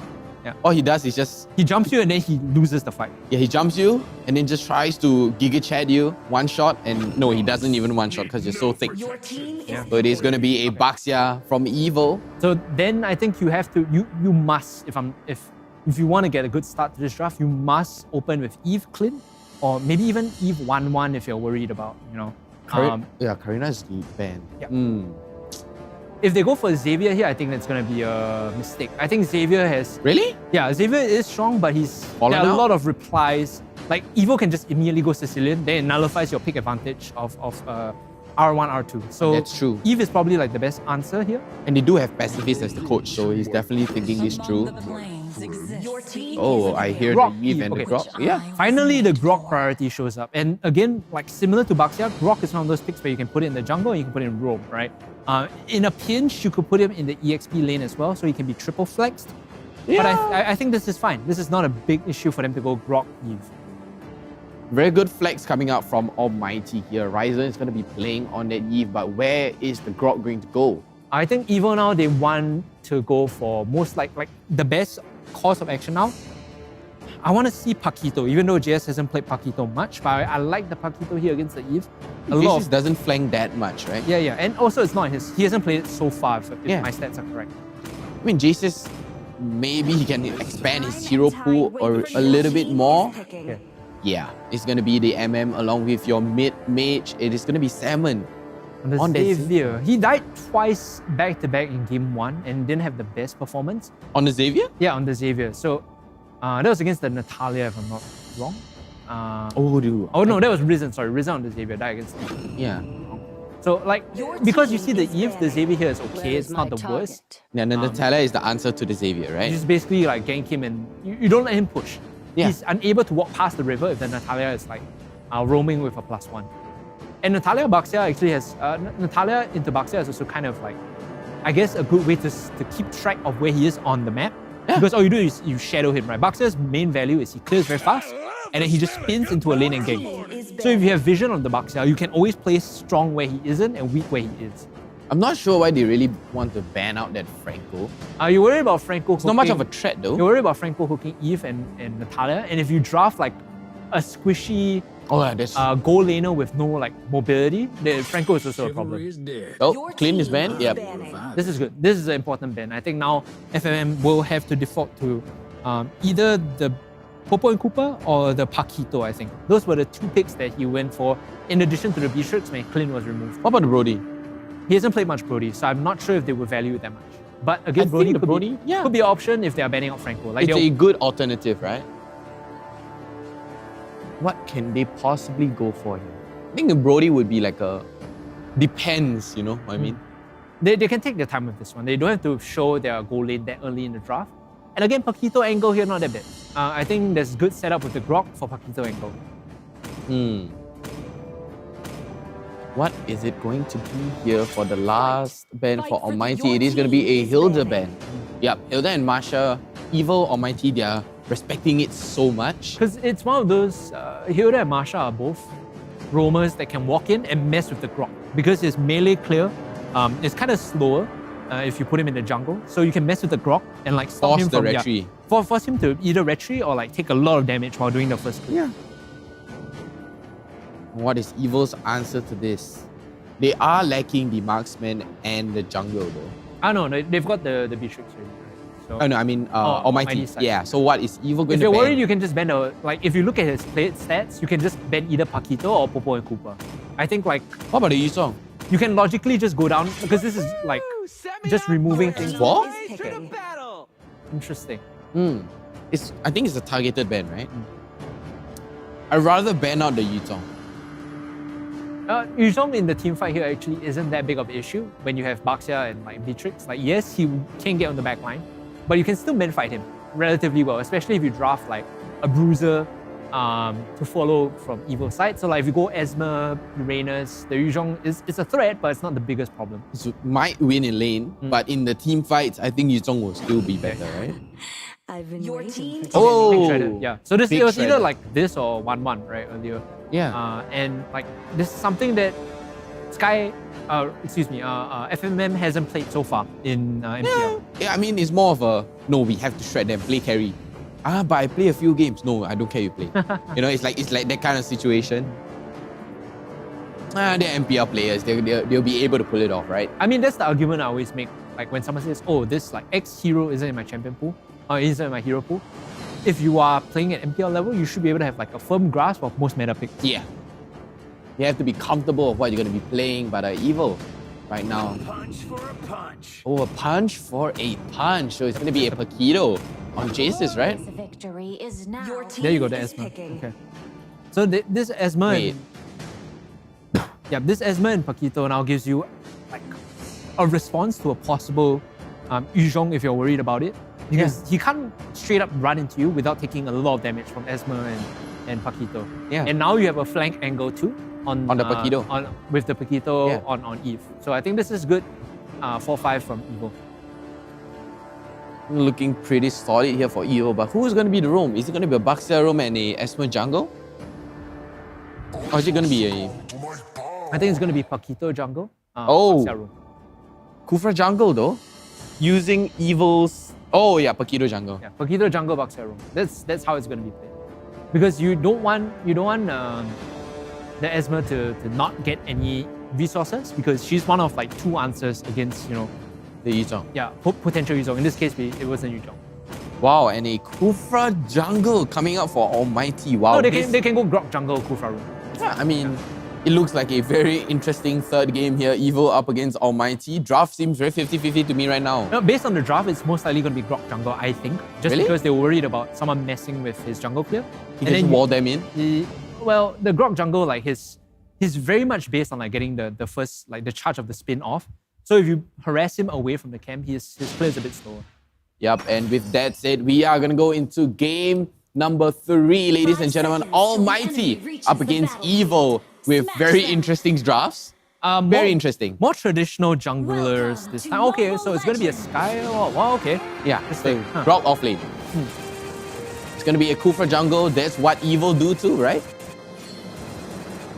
Not the biggest fan, but now you're devoting a lot of your resources to basically the carry and the Eve to pop off, right? Because when you're playing Kufra jungle, you're not really going to min-max damage. You're just trying to disrupt, have survivability, as Salmon is going to get caught out here. Yeah, you want to disrupt, have survivability, and buy space for the carry and the Eve to get their damage off.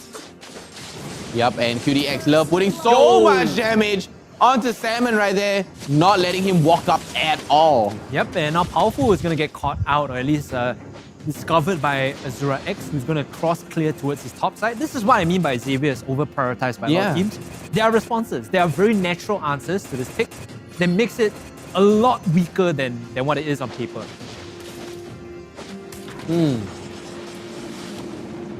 That Natalia is literally the answer to Xavier right now, right? And a soft answer, right? It's a soft answer to the Xavier. It doesn't allow him to push past the river. And you just want to keep tabs on where the Baxia is, so he can't walk into your side lane and gank them. The power of Baxia is just Shield of Unity, run into side lane, CC someone, and then get the kill. So if you can keep vision on him, people just back off like this, right? Oh, he's jumping forward? Okay, I'll stop him, and then we just disengage. That's essentially what the Natalia does. Yep. That's the main role of the Natalia, trying to stop him from getting any mobility or some sorts. Now, a lot of attention from Almighty, like I said, has to go towards the carry, FFM. He's had relatively good performances so far in the league. This time, they need to put even more resources into his pocket so that he can pop off. I feel Azura X on that Kufra would be very, very dangerous. Turtle being started up. Good jump in, actually. Real manipulation in. They should get the kill onto Paquito. Powerful goes down. They get the Lord as well. And a double to follow. Just wow. Overextending. And now I think Evo just have to run. Big misplay coming in from Evo there. I think they shouldn't have handshaken that fight. That was such a perfect placement though. I mean, Powerful on the edge. And then suddenly Azura X comes in with the ultimate, takes him down, and then just instantly dies. And then Jace is there, you know, trying to get some sort of tankiness, trying to soak up the damage, but it's not enough. It's gonna reset, but ouch. Almighty here with this 2k goalie early on from the turtle and the kills. Very, very good news for them because the carry is starting to come online earlier. Look at it. Already picking up one core item this early on. Wow. 3 minutes is big, right? Azura X on that Kufra jungle.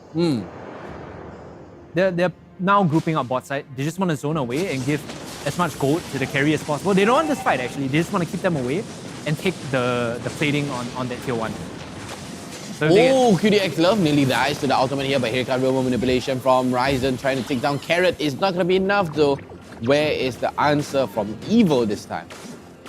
They're playing towards the top side, so Powerful is clearing camps away. But it doesn't matter. It's a Kufra jungle, right? Oh, Solo Bolo coming in. Sky getting an important kill there. Neutralizes a lot of the Esmeralda pressure in these fights. Now, Azura X getting caught is fine. He's Kufra. It's relatively okay soaking that damage as long as FFM picks up some value here. So he got decent amount of gold from the energy shield earlier. So now just rotating out. If he gets a kill on the coconut, even better, but he's already coming online now. Yeah, I mean, FMM on that carry is going to be such a late They can dive game. in, Oh, no, he's going to go down. Yep. And there is the pressure from that Natalia. It's going to be a thorn, right? This is, look at the map right now, right? The turtle is spawning and this tier 1 is going down. So Evil have to choose between two bad decisions. Are we going to sack the turtle or are we going to try and save the bot side? Unfortunately, in this case, they attempt to save the bot side, but FMM... And they're going to sack the turtle at the same time too. They basically picked the worst choice out of both. They had to commit to one or the other, but they were a bit late in movement.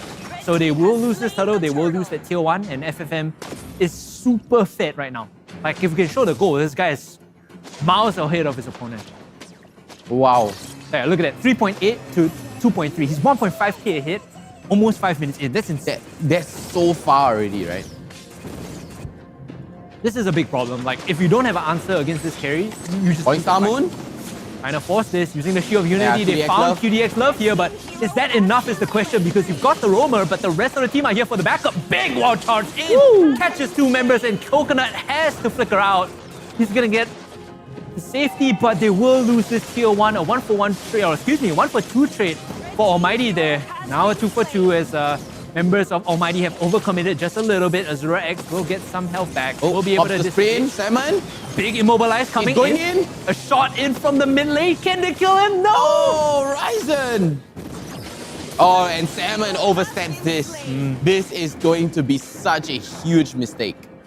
The win conditions for Almighty are already online. Right now, Risen, like 3-0 and 3, he'd be happy. He's more than happy, rather, to be in that position. Carry picking up a lot of solo gold from that tier 1. Like, both of their sort of main damage dealers have received the resources they need, and the investments are going to be coming back now. Like, this is a stock that has tripled in value. Yeah. Almighty, they need to snowball this, right? Can they close out the game though? Well, the thing is, they don't necessarily have to snowball, but they need to make sure the goal goes towards Eve and Carry. And right now, like I said, Risen and FFM are online. They just need to play around their cores and make sure that they don't get caught. If the cores don't die, they will win the game, right? There's still angles where Powerful can come in for a flank, one shot the Eve, and then the fight is lost. Or if they single out Carry and kill before, the fight is also lost. That's so you need true. to position around your backline, make sure that they are able to get the damage off. Charge up from Azura X. I really feel Evo should not contest this turtle at all. They're late already. Like, this turtle should be gone. Even if they coin flip this, they're going to lose the fight afterwards. Yep, and here comes River Manipulation and the ultimate from Salmon. But down goes the turtle. It's going to go towards Almighty here. And Tortoise Porpoise is going to be popped by Carrot. Powerful. Not being able to snipe that away on the Paquito though. They can take this tier 1 and dive if Evo overstay their welcome. So rightly so, they back off. Objectives. They decide not to overstay. If they find the Esmeralda kill here, it's just a bonus, like the cherry on top. Oh, pops the sprint, but he's gonna get demolished here. Getting down by Sky. Almighty are feeling themselves a little bit. Like, they know their win conditions are very strong right now. They pretty much secured whatever they need to. So it's just a matter of taking it slow. Like, they don't have to fast play this game. They just need to play properly. Don't let the carries get caught out. Don't let the cores die. Should be a win here for Almighty if this carries on. Wow, and look at Sky going for that BOD already on that Grok. He's gonna go full damage Grok, which is honestly pretty scary to me. I mean, it's fine. Like, his job is just to get a big stun off and wall off anyone that looks to be engaged. That's about it, right? He doesn't have to output damage. You can let the carry, you can let the Eve do that. Yeah. He's just there for additional backup damage, but Real World Manipulation is going to get caught out here. Falling Star Moon is not going to get Jace's out away. Look at how much damage he's doing. Oh, big knockup here big from knockup. Azura X. They're falling in onto Carrot, but is there enough chase potential from Almighty is the question. Powerful is able to get out. Not enough bullets in the chamber for Almighty to flow through for the kill, so they will collect the 1 onto JS and just back off. Almighty, they're fighting on the same page. This is very good, right? Compared to game 1 where like Sky goes in, everyone isn't there. This time they're communicating very well and they're calling their targets properly. So this is how you need to move if you're gonna, snowball and carry on pushing your lead. It's more smooth flowing right now, right? sure. For Almighty, it's like water. Yeah. Just now it was like stones in water, right? They were smooth, but there was just a little bit of bumps along the way. This is like a nice, calm flowing stream. Right? Yeah. Earlier it's like whitewater rafting. You're just holding on to the boat and hoping you don't get thrown off. Just 50-50 burger flip. White water rafting burger flip. Okay, powerful. Now he's a bit caught out. He's gonna have to regroup with his team. Now this Lord... No contest. They can't... It will die very quickly because Carry is there. Like there's nothing you can do about it. The choice here for Evil, and this is why I think they're a very young, inexperienced team, the choice is just to go topside, cross map, and take the tier 1. Psycho push? Yeah, you just need, not even psycho push, you just need to cross map because you know this objective is gone. There's nothing you can do apart from take top tier 1. Essentially just sitting around each other. They're just watching the Lord go down. They're like literally watching the NDP. Just seeing and just, yay, just cheering along. Here come the fireworks, right? Here comes the fire. But why wait for the fireworks when you can literally go to the other side of the map and activate it for yourself? It should be cross-mapping for some value, but again, I had my reservations about the team, and when they play from ahead, when their opponent makes mistakes, they look very good. When they play from behind, it looks very dicey a lot of the time. Cue dicey? Well. Okay, that was a bad pun. I take it back. Okay, Lord is topside. They want to collect bot tier 2, mid tier 2 here. That's the right play. And I think you can even choose to dive if Azura X has an angle here. Oh, he has the angle onto powerful though. Is it going to be enough? Are they going to catch out onto him? But look at QDX love's positioning. Pretty insane. But Salmon this time had that nice, good positioning. But here comes the wild charge. He's going to catch 4 members of Evil. And down goes Coconut along with powerful Evil. They're on the edge. They're on the strings right now. Can they survive this? Jace chases up the falling Star Moon. Is it going to be enough? No, it is not. But here comes Azura X. Catches onto Salmon. And down goes Salmon. What's he still alive? He's running. The rest of his team is there. Azura X looking for a re-engage. No, don't do it. You're a complete psychopath, okay? Oh my god, he's gonna get the triple. Is he gonna get a triple? No! Azura X is gonna clutch it out. This guy, he's playing out of his mind, right? He's a maniac. 205 on this Kufra. We talked about this. He doesn't need the damage. All he needs to do is soak. And soak. And soak. CC. Yeah. Be the frontliner for his team. Allow the rest of them to get the damage off. And because he's able to build tanky, he's able to sustain get a wild charge. Massive knock-up here. And then the rest of the team get the signal. They get the call. Hey, the most obvious clear sign. Big knock-up. We'll just jump in after you and clean up the fight. And Azura X, throughout this whole fight, look at how low he is. He's just playing in and out, right? He starts this off again. Look at Salmon. He's 1/4 health. Jumps in, survives with the bouncing ball, backs out, and then makes the call for his team to reinitiate once he gets, his passive up again. Yep, and wait for the re-engage here, the major clutch. Azura X with 1 bar of health, with the shield, jumps with the bouncing ball, and then pumps the first kill. Very good stuff coming in from Azura X, and that's exactly what you need to establish your dominance in this final game, right? That pickup on Paquito Powerful is just like walking into Fog of War, doesn't expect to see anything. Oh, there are 5 members. Hello. It's jumped. Yeah, I mean, Powerful couldn't do anything about it. And wow, Ryzen with the king of recall. Look at the goal diff right now from FMM and Coconut. It's 2.1k, right? And this is because the start of the game, Almighty devoted a lot of resources to the bot side. If you notice, they were cutting the wave, they were preventing the Beatrix from farming. They gave all of the plating and the energy shield to FMM, and once he got his first item, he knew he could fight. Yeah, and surprisingly, Jace is losing lane to Sky in the very, very early parts. That one is a bit sus. Yeah, it's kind of sus, right? I when mean, he died solo, that was a bit sus. Yeah, with the wild charge and the wall, the AoE and the burst damage along with the physical damage coming out. Malefic Raw down for QDX stuff. This is a power point where they're going to look to close out the game, right? The Lord is also charging down mid, so the only final bastion of hope that Evo can look to defend is the bot inhibitor and play around the crystal if they can. I don't think they will because I don't think they will be able to because Almighty is just going to jump them with the wild charge. The waves are crashing in very, very hard right now. Here comes the wall, preventing everybody. JC is jumping in, but here comes real world manipulation from Ryzen. Is it gonna be enough? Coconut looks very, very low, and Salmon's gonna be able to pop the ultimate. QDX Love is gonna jump in, but down goes Jace's, and he's gonna be collapsing onto the base right now. But look all the way, it's gonna be powerful, jumping into the backline, but he's gonna get traded by QDX Love. Oh my gosh. He manages to thread the needle in to find the kill onto the Eve, but the problem is still there, right? FFM is still alive. He's still gonna dish out damage with the snipe coming Burning in. Wand? That's a good defense. There's no Burning Wand on Salmon?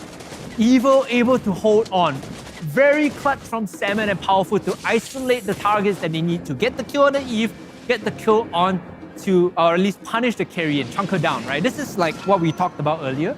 If you're able to isolate the cores, if you're able to push the cause of the fight, Evil has a very good chance. Very good chance. Yeah. Right there, because they're playing in their territory, and then Powerful just literally with the element of surprise. I don't know how he was able to thread that punch through. It's actually quite insane looking back at it, because I think Eve was standing between like 3-4 members, and he was still able to hit the combo onto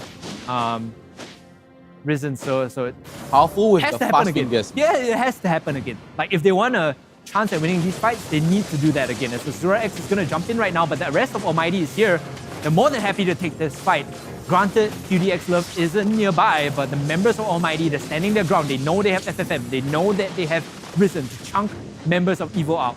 They have no info on where QDX Love is. That's why everyone has to be protecting each other. Somebody tanky there. I think he's trying to body block. He showed on the wave for like 2 seconds. And then he went back in. Once he disappeared into the jungle, it's like, yep, no, we're not fighting this. Yeah, the moment they see, they're like, oh, Metellus at bot. And then suddenly it's like, oh, nope. Then, all right, let's just not fight this. Imagine if QDX Love flanks us. Salmon here bought the immortality, so he knows he's like on the chopping block against QDX Love. The second life is going to help him a lot, but not sure if it's enough to sway the fight unless, like I said, they can isolate and kill off the Eve and carry. But here comes Evo. They spot out QDX Love though. Here comes the wild charge. It's going to catch down all to JC. JC is going to be able to pop the sprint going all the way back. But Karen all the way up to the front line. He's going to get blocked by the wall. Is he going to be able to survive this though? He looks so low. Here comes Real World Manipulation. But Ryzen is going to be able to take down Carrot. Wow. That's the damage, right? Baxia normally is one of the biggest tanky boys in your lineup. He just gets shredded against the carry, against the Eve. And now this final Lord should be the nail in the coffin for Evo, unless they can steal this one away, unless they can find the fight that they want. It's going down a little slowly. Almighty, they don't really have the time to speed this one up, so they have to take this fight right now if Evo wants to stay in this game. No steal, no contest coming up because Evo have taken the second choice. Instead of contesting, you know what? Let's wait for Carrot to come back up, someone to soak for us. Yeah. You have the tortoise for poise, and then you can fight it in our base. But you have that big boy marching down the mid. And there's the damage buff and debuff as well. So yeah, it's man. even harder to fight around this particular Lord, right? Especially, take note that Evo's composition, once like run in and pop the Eve or run in and pop the carry. If they're standing next to the Lord, it's very hard to do that. Holy Crystal completed for Ryzen now. Powerful being the main star of the show right now. FMM being able to take down the tier 1 inhibitor turret. But here it comes. Oh, it's going to be over. Is it going to be done? They're going to go for the endo. But look at Powerful. He deals so much damage. And Coconut, he's going to be able to shred them. But no, it's not going to be enough. That's going to be Evo taking the L, unfortunately. And Almighty in Game 3, very decisive fashion, managing to take the win. You could tell that final fight is over when the full set of combos come out and FFM is just sitting at the back throwing, spinning like wheels. Throwing discus. Yeah. Once like those autos come up and he's untouched, it's game over. You more or less can tell that it's done, right? And Almighty in Game 3, I think that Kufra played a spark of brilliance, right? What they do is they heavily invest in FFM to like basically carry them. Yeah. And says, you know what? I won't do damage. I'll carry for you. Yeah. Or I won't do damage. I'll tank for you. All you need to do is just output damage. Yeah, and follow up. Look at that. Jump, ultimate, along with wild charge and real world manipulation. Yep. Wow. That's a big one. It's really hard to counter engage around that as well. So Almighty here, they got it all together in Game 3. Yeah, they did. They got it all together, but there were a bit of hiccups, right? A little bit, just a small one. This particular fight, right? Keep your eye on the Paquito. How did he flag this? Look, walk up, dashes in all the way. Wow. Like that scenario is the one that wins you the game if you can repeat it. Unfortunately, he only found it once. So that's more or less why Evo was unable to also, kill off the win conditions. Yep, nothing weird or interesting coming out here. We do have the Thunder Bell coming out for FMM, just a little bit of insurance. We do have the Immortality and the Winter Truncheon. This guy for does, the Bucks, yeah. He just doesn't want to die. But like, unfortunately, he did. So he died one too many times. QDX Love 2 played a very significant role in this game, and Talia, like we said, first of all, keeps tabs on the Baxia. So the early game impact is not there. Normally, the Baxia will want to just walk down on the carry and kill her early on, right? Yeah. Natalia tracks him, is able to make sure that FFM gets a very good lane. Secondly, he's able to solo kill Salmon a couple of times, prevent the Xavier from really popping off. And once you're able to get those, environmental factors down, it's a matter of Almighty just taking the lead and controlling the game. I do realize Salmon keeps getting caught out a lot. But it's just Xavier players. Like Xavier as a hero, like he's strong, but there's no escape kit, right? People are like, oh yeah, it's super OP. Yes, but you really need to position yourself. It's a glass cannon. It's a glass cannon, right? One crack, that's it. But we are going to go into the post-match stats. Wow, there's a whole mouthful there. Yeah, post-match stats coming in. Biggest damage dealers from this game will be the Eve and the carries. So, and like we said, Risen actually doing their job very well. And look at the damage to towers. Like damage dealt was Ryzen. Yep. 59,000. Oh my gosh. And Sky with 10 assists. And then we have FMM on the highest GPM, obviously, because it's the goal laner. Yep. And the Siegen coming in from Almighty is just insane. Look at that. What, 40k? 40k to 1k. It's a 40 times difference. Unlucky. Overall, I think Almighty pulled it together very well in game 3. I was a bit, unsure when we went for that, game 1, game 2, it was tied out. Yeah, it was like balanced, and then game 3, Almighty showed like, aha. Yep. And the MVP of this game should be Risen coming in here, I believe, on that Eve. I think it's the Eve, right? Oh no, it might be the carry though. Might be the carry. FMM, he's a little bit of an MVP bait. Every time he does a good job in the game, he gets nominated. So nope. Oh yeah, it's Ryzen. It's gonna be Risen. Yep, 9, 1, and 10. Wow, 9 plus 1 equals 10. Well done. Big math, man. And match goal per minute, 609. 690. Yeah, 690. Sorry, I just got distracted by the first two number, man. Well done. My favorite number there. And ladies and gentlemen, I'm casting with 11. Field participation at a whopping 90%. Could have been 100% though, but he's there for most of the time. Real world manipulation did so much to help. You saw how the damage was pushed out. Yep. Ryzen was just spamming the recall, just taunting a little. A big point of that too is when you drop that out, it's very tough for members to walk up and kill your tanks or even pressure the carry, right? So normally in those situations when you see real world manipulation, Hakito needs to circle around and come from the flank. Yeah, but he didn't do it. He couldn't do it. He couldn't do it. There was no space because the cover from Almighty was just too good. He could literally untouchable. Yeah. Very, very good game coming from Almighty. A bit wonky in terms of drafts in game 1 and game 2. Game 3, also with the unorthodox jungle, this time they make it work. And speaking of jungles, guess who we have for our MVP interview? I believe it's going to be 0x. No, it's going to be Abstract. Wow. It's going to be Abstract. Maybe it's Jace. Maybe it's Jace. We're just bringing everyone in for the interview. Yeah, everyone just come together, just a group talk. I believe our interviewer is standing by, so we should be ready to go to our MVP interview in a bit. But let's go to our MVP interview. 2, Throne for Champions. Take it away. Hey guys, I'm back at the Throne for Champions, the winners interview presented by OSIM. I'm here with Azura from Almighties. Congratulations for the win against Evo.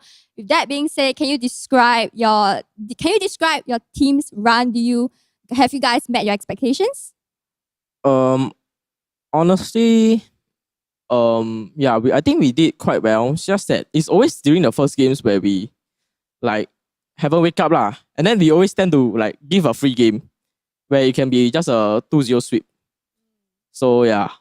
I do notice that. Yeah. Have you guys tried to fix that problem? Attempted to fix? It's kind of like an Almighty syndrome. Yeah. I don't really think we can fix that. I guess that's the Almighty syndrome. Alright, so with that being said, with this win, you guys have secured 5th place. Although it's not upper brackets, you guys do get a walkover on the first round. So, In the lower brackets, we have Team Flash and SMG as well. Which team would you prefer to face and why? I would prefer to face SMG, mostly because we are the Fanny Slayers and we would like to fight Angelo's Fanny once again. So yeah. Wow, are you guys confident? You seem really confident. Yeah, actually, Fanny Slayer. we got a lot of strats for Fannies. So yeah, because I myself is a Fanny main, I got about 2.3k games of Fanny. So I know how to fight that pretty well. Yeah. Wow, you guys seem to be wanting to crush down Angelo's Fanny. Alright, so I've noticed that Almighty has a large hero pool and a lot of diverse strategies. With that, do you think that, having diverse strategies is actually risky because you guys don't actually get to really master one? I would say it's pretty good because it's just like Todak Malaysia. It's almost impossible to draft against them. Like no matter what you ban, there's always unorthodox picks coming out. And then like you don't really know how to fight that unorthodox picks. And then yeah, you just get crushed by it. So you guys are actually kind of inspired by Todak Malaysia? Yeah, you could say that. Kind of? Alright. Okay, so upper brackets, SMG, Evo, Zion, and RSG. Which two teams do you think will come to the lower bracket? RSG, Evo, Zion, and EVOS. Which two teams would you think will come to the lower bracket? I think it would be Evo and EVOS. Evo and EVOS. Why? Mostly because RSG and Zion are quite strong, I would say. And one of them is getting coached by Potato. So I would say, and they are actually doing quite well. We can actually see who's doing better later for the match EVOS versus Zion. True. Yeah. Zion and EVOS will be playing later. Alright, the last question. I'm sure all of us are excited when we saw that Almighty actually had 2 female subs. But will we get to see them play in the playoffs? Unfortunately, I would say no, because technically they're here just for the girlfriend buff. So, yeah. I can hear the boos. I'm crying Yeah. internally. Alright, thank you so much, Azura. And here we are again at the Throne for Champions, the Wiz interview presented by OSIM. I'm he's Azura, and we are handing it back to Vertigo and Hungry Cast. Wow, I'm pretty offended right now. Kinda, right, Saying, low-key. EVOS. Any Evo? Okay, Evo, I mean, let it pass. Oh, but you're offended EVOS. by that. I was offended by the girlfriend buff, bro. Oh, we're on different levels. We are clearly the on girlfriend different buff was like, okay, I mean, girlfriend buff is something, right? Yeah. We've seen how girlfriend buff actually proved they can beat EVOS 2-1. They can beat Evo 2-1. Okay. Or maybe the girlfriend buff exists. Maybe, right? Right? Okay, well, it's a fairy tale. I think Evo's, in this case, Evo's fairy tale ending was not to be. And even you heard it from Azura X himself. Game 1, they tend to, not wake Give up in away. time. Yeah, it's a Pre-game. bit of a giveaway. So hopefully by playoffs, they are able to fix that issue, because I think against some of the stronger teams, losing one game early is not the way to go, right? No. Just give them an You inch. can't drop that. Maybe they might use that momentum, just start snowballing into game by game by game. And then by the time you know, you're like, knocked out of Yeah. MPL. Oh, I thought we were in low bracket. Oh, yeah, we're done already, right? So let's take a look at the standings of how everything has panned out after that 2-1 coming in from Almighty, sweeping Evo away. And now Almighty is in 5th place. And of course, both Flash and SMG have completed their ultimate run of the regular season already. So anywhere from the 5th, 6th, and 7th, no change, right? So Almighty is going to be 5th. They're going to get that bye. Flash and SMG, I believe, will be playing in the low bracket next week on Friday, if I'm not wrong. And all that's left to do now is decide our upper bracket standings, right? And which leads me to our next point. Okay. We have Zion and EVOS playing against each other in our final best of 3 for today. And I think when we were doing the math, it was possible that EVOS could move up to 2nd place, if I'm not wrong. I'll work out the numbers as we go on break, but I'll confirm it when we come back. Yeah, I mean, you do the math, I do the slacking. Nice. Because I don't do homework. We all know I'm not a homework guy. All right. But, I'm more of the on the ground kind of guy. Yeah, when I go for break, I'm going to do the math. Reese is going to copy my homework. But with that, ladies and gentlemen, don't go anywhere. When we come back, we will have Zion going up against EVOS in the final best of 3 for the regular season.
that time of the year again, where the best Mobile Legends Bang Bang teams from the tropical region of Southeast Asia converge together. The MLBB Southeast Asia Cup, or MSC 2022. Who shall conquer and who shall be conquered? Which team will soar above the clouds and be crowned as the king of Southeast Asia? Like the Zodiacs, a total of 12 teams from the region will compete in 2 stages: the group stage and the playoffs. Each group of 3 teams will fight against each other in a best-of-2 match, where the weakest of each group will be eliminated. That leaves the remaining 8 to continue their paths of glory. To facilitate the epic battles between the giants, the MSC 2022 arena will be held at the City of Contrast and Diversity, Kuala Lumpur, Malaysia. Witness the clash of titans from the supreme MLBB region from June 11th until June 19th. Follow #SupremeAC for more updates. Mobile Legends Bang Bang, where heroes make history.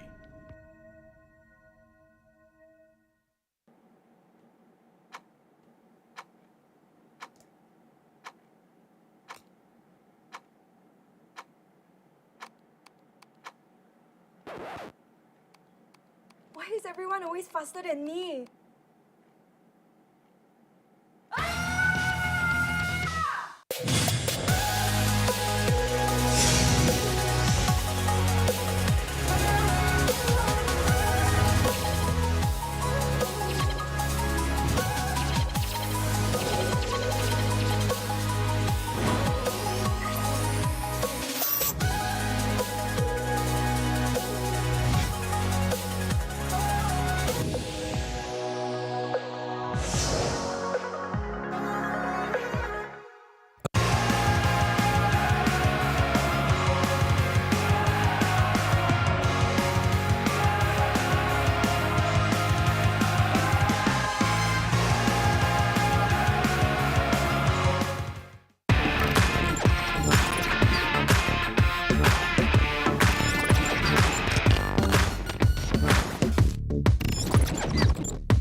Hey everyone, DevPow here. In this video, I brought fantastic news. MLBB is releasing a new system, Creation Cam. Without further ado, let's take a look at the system's 4 major features.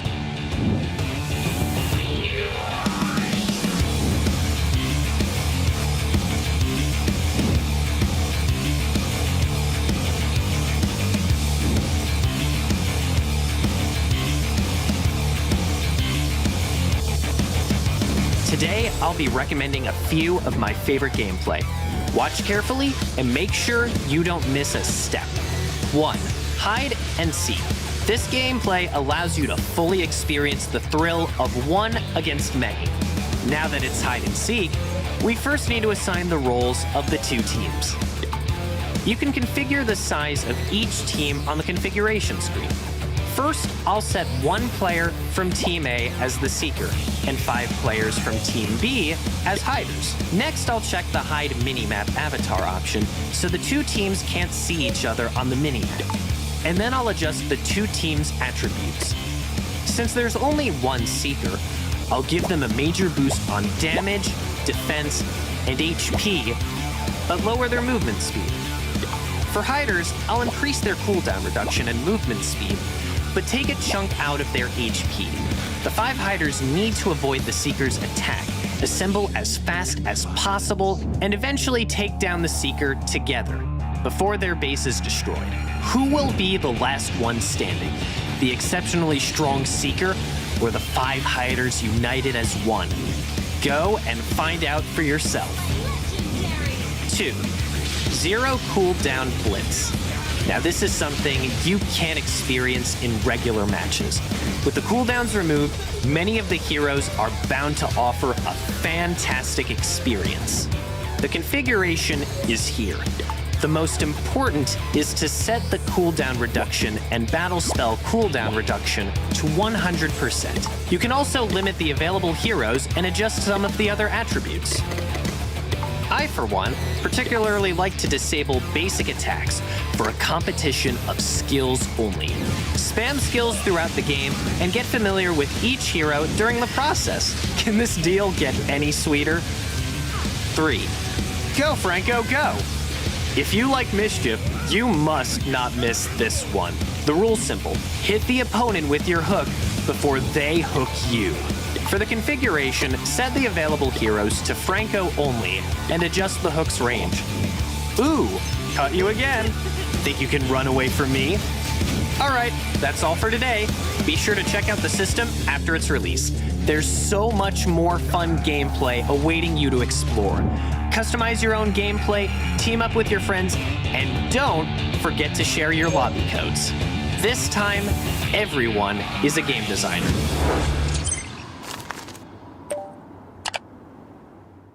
We are doing the Singtel 5G MLBB. Wait, this one can. Hi, I'm Fossa. Hi, I'm Chris. And we are doing the Singtel 5G MLBB Trivia Challenge.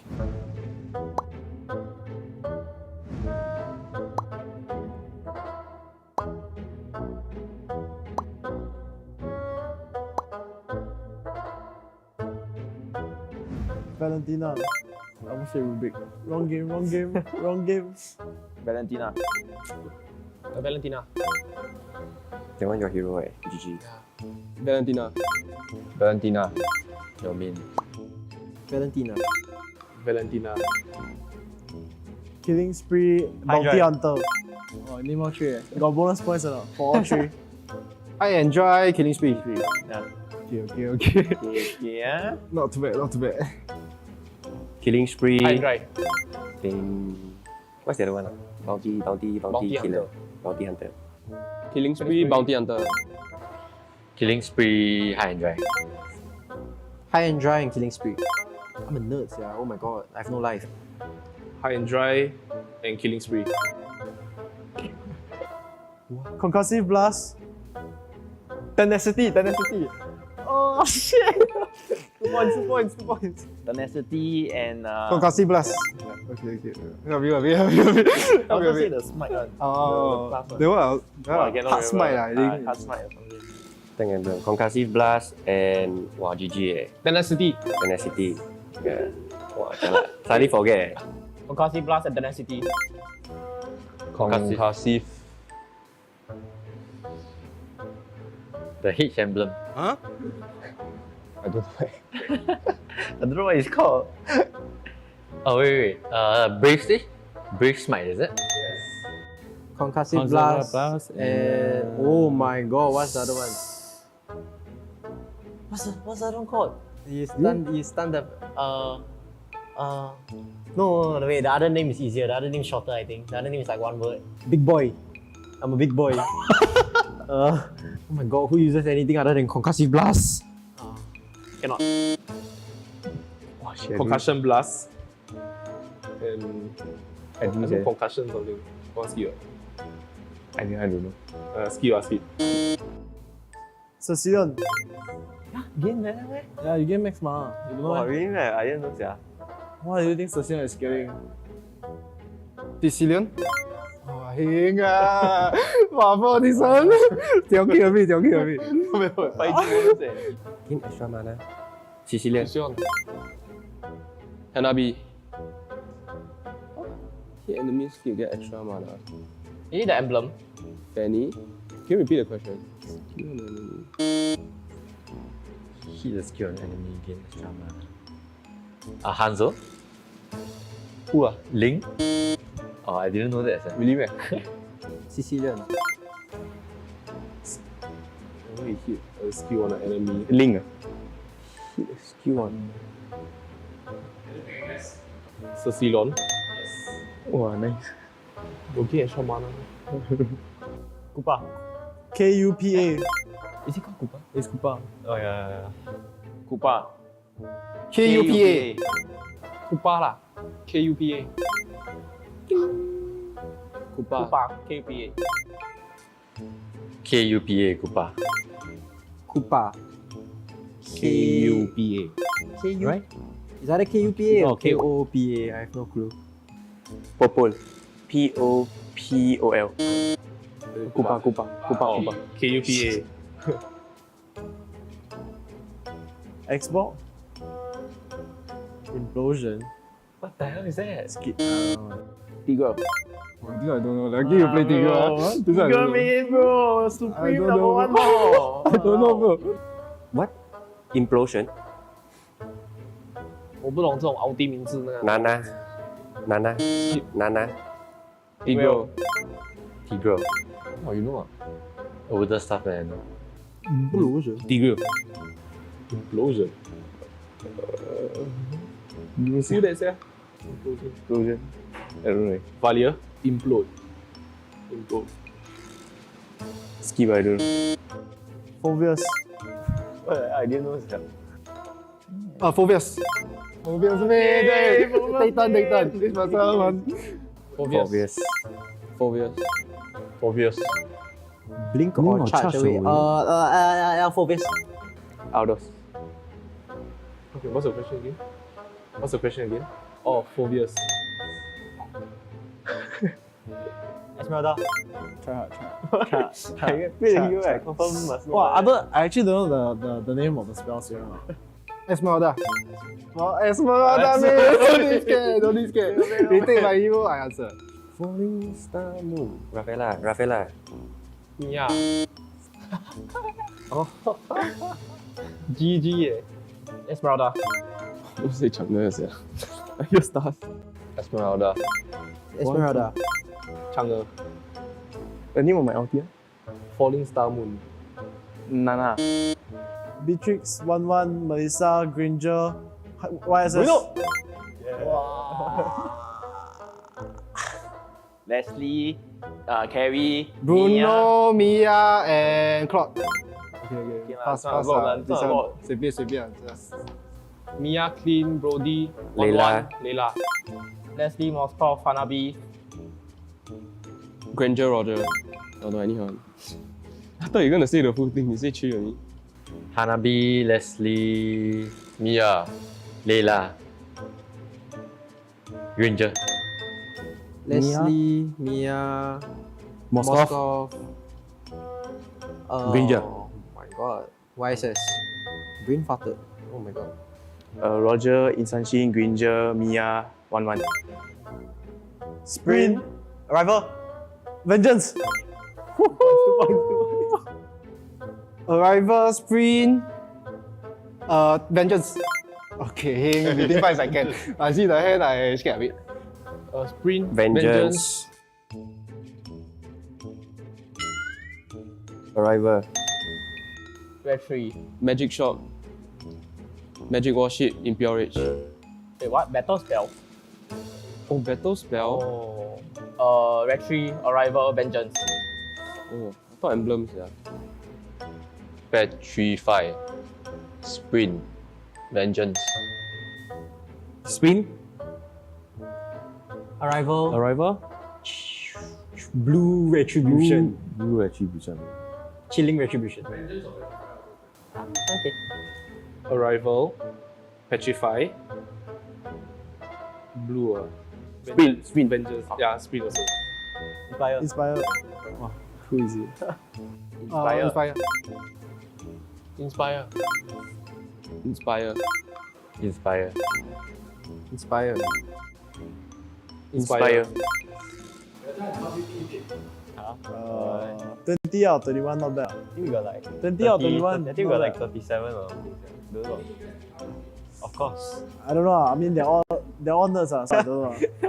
I don't know. We beat SG. My gear is the bigger nerd. Okay, more than 10 leh. We only got one wrong lah. That one bo pian lah. Morning year and fire don't know what lah. Wow, that one. I want to. That one I don't know lah, bro. This one I never been law lah. Wow, that one quite shit. Not bad lah, but with all the story and the spell name cannot lah. Well. Good. Full marks. Maybe quite slow. Maybe average, they'll get more bonuses than us. I guess. Outstanding.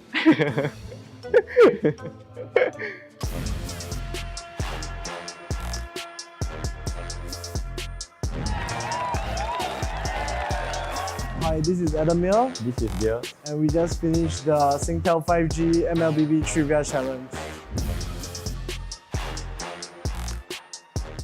Homes are now where we work, learn, and, play? Oops. Homes are where we build spaces So loud. to call our own. Power on and beyond with Singapore's most trusted broadband.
This will stay.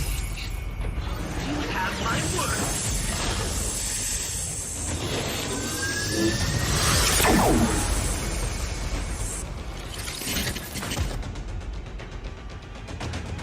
Saberdine's just can't stop reaching.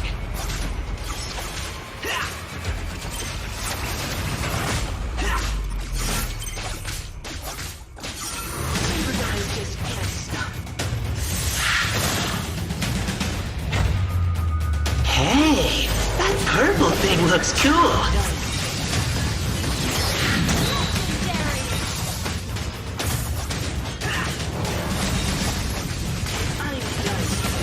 Well, well, who's the hero now?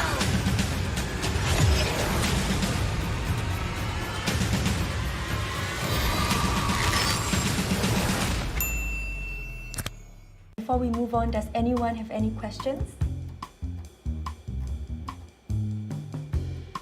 Oh my god, I'm so tired. I spent all this time on the presentation. Tammy, I think we heard you.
Welcome back. Final best of 3 for today. It's gonna be Zion versus EVOS. I'm Hungry Cass, he is Vertigo.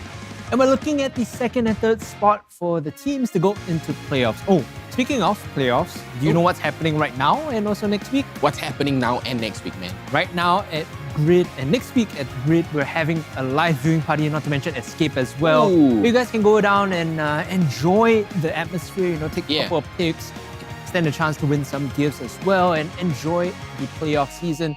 Of course, all this wouldn't be possible with some of our sponsors, and one of which we have to shout out Singtel 5G and unlock ultra-responsive gaming with 2 times lower latency on Singtel 5G, Singapore's most powerful 5G network. Get the edge you need while gaming on the go with Singtel 5G. Yeah, I mean, speaking of gaming, we have PvP Esports as one of our biggest, sponsor, aka organizer. Thank you so much. Big shout out to them. PvP is the ultimate regional platform where gaming lives, guided by its core value of passion, sportsmanship, and healthy gaming. PvP Esports seeks to continually grow the regional esports ecosystem through its initiatives and tournaments. Yeah, if it wasn't for you guys making sure that we get MPL Season 3 up and running, it wouldn't have been possible. Yeah, we without them. So much again. So awesome. And we're down to our final best of 3 for the regular season. I'm excited because this is a bit of a grudge match for me. Just looking at the teams we have in front of us, Zion, coached by Potato, one of the most legendary players to have ever graced the Singapore scene. And also the jersey of EVOS SG, that's right? true, that's true. That was where he claimed 2 titles. Season 1, Season 2. Now he's gone over to Zion. He's coaching them. Hungry for more. This is their run to potentially their first title win ever. Could it be that EVOS will not be the 3 times back-to-back champions? I don't know, man. The script hasn't been written yet right now. Or is there? There is a team of people in the back talking about, how this is going to go down. It's all. I mean, Zion is looking pretty strong. Extremely, right? Very, very strong. I mean, they're not new, but, they show their dominance throughout the season. They've been putting up results and, consistency. Zion, honestly, right now, I can tell you with confidence, could easily topple EVOS 2-0 if EVOS weren't careful. Yeah, and speaking of toppling EVOS, right, I think the whole roster of EVOS SG has had some issues in the past couple of, regular season days, even going so far as to bring back Soul into the lineup, the legendary super sub, just to give them a boost of confidence, right? I think it's way past due. They do need the additional shot calling voice coming in. Watching them play, they do seem a little confused here and there sometimes. The shot calling hasn't been as clean as we've come to expect with all iteration of EVOS. So maybe, Soul coming in is just going to help them clear everything up. With the macro and, the shot calling, like you said, I feel that, macro-wise, they're okay, but it's just the timing of, the engagement, the disengagement. I feel Soul will be so much value added right there. For sure, right? Just looking at this roster too. Not to say, JPL hasn't been pulling his own weight. I think he's done magnificent. He's done a magnificent job with the team, but it's been tough so far. It's not been an easy run all the way to top 3 in the regular season so far. And this is, for the battle of the second and third place in regular season. I mean, battle for second and third. I feel it might go 2-0. It might go 2-1. It's tough to predict. I feel like Zion do have an edge here, just looking at how they've been playing so far. And if we take a look at the standings as we've been talking about second and third, Zion has this edge because it's one thing to be coached by Potato, who was grandfathered and raised in this EVOS SG environment of coaching and gameplay. Now he's brought that to Zion, and they ultimately do have this smaller edge over their opponents in this matchup. Can EVOS take the game away from Zion, or can Zion take the game away from EVOS? I feel the first match, kind of dictates how the movement is going to be, what's it going to be like, unless second match, imagine the second match, the whole tempo just changes. Yeah, there is every possibility, right? Like we saw earlier today in Almighty versus Evo, there was a bit of a back and forth between Game 1 and Game 2, and I don't expect this game to be any different between Zion and EVOS. There's going to be a lot of adaptation, a lot of draft changes, shifts in priority when it comes down to who wants what and how, Potato, as we talked about time and time again, has come into this Zion ecosystem to coach this team and bring, players like Super Girl, previously Girl, who was on the EVOS SG roster, right? Yeah. I mean, I wouldn't be surprised if JPL went over to Zion, right? Oh well. Let's not get too hasty here, right? I think with Forza on the lineup, they have plenty of this veterancy coming in already. It's not to say that they need additional help. Yeah. There will be a top 10 anime betrayal, right? If JPL leaves this season, at the end of this season, and join Zion. And what? It's like when Pokemon just literally goes over and then like. That's just good content. How do you feel this matchup is going to go? Because we talked at length about it. We talked about the implications and how this matters. I'm quite curious what your read is on this best of 3. Honestly, right now, my predictions, I'm going to say it boldly and just put it out there, right, for everyone to know. It's going to go to Zion, first game, EVOS, Snowball, second game. Okay. And then, who knows what the future might hold. So it's a half-baked prediction. This is a cop-out, right? This is a cheap cop-out. He doesn't want to predict the ultimate winner. I'm just gonna straight up like put Zion 2-0. I think even with Sobi added in there, there are a lot of issues that I've observed in the team. Like yes, the draft has, with Youngin helping them with the draft, it's been very creative. Yeah. But when it comes to execution, there are too many glaring mistakes. There's just too many windows to exploit. I mean, speaking of windows, we're gonna look through a window and take a look at the profile from the players. Yeah. I think probably we didn't convince him because I think he wanted to build a team for himself, I guess. He find us lah. It's not we go and convince him. It's quite new to me lah, so I'm quite nervous also. Because it's my first time. But actually, competition and rank, there's really a huge difference. Because competition play as a team. So there's a lot of synergy that needs to be in place for it to work out. Unlike rank, as long as everybody know what they need to do, can already. Throughout these 2 to 3 months, I think we bond quite a lot already. Then I think we also build out some synergy within the team. Because it's a new team, everyone is like, sort of like new face to each other. They are younger, but can train. Because when you're young, you got a lot of potential. So with Potato at helm, probably can pass a lot of knowledge to them. I think they are very high mechanically skilled but maybe sometimes a bit more stubborn. But it might be a good and bad thing They got their own point of view and maybe they can show us something new, something better. They are more willing to experiment with things.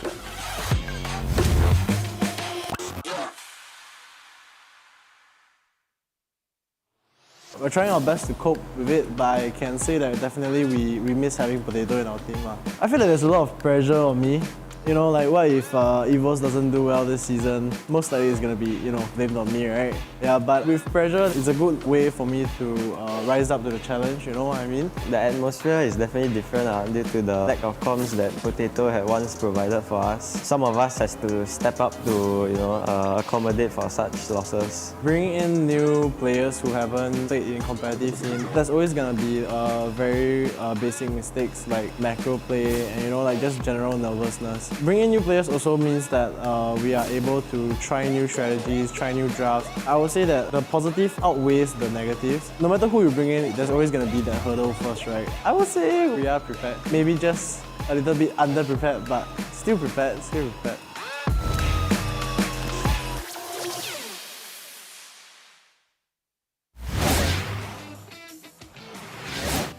I mean, you kind of heard it there from Adam here, right? Young new players, the synergy, the chemistry isn't necessarily there. Macro mistakes are abound. And against an experienced roster like Zion's, you just can't have that window. I mean, Zion, their macro, honestly right now, their macro is on an insane level. Yeah. Right? I mean, EVOS right now, their macro, I would say equivalent, if not more.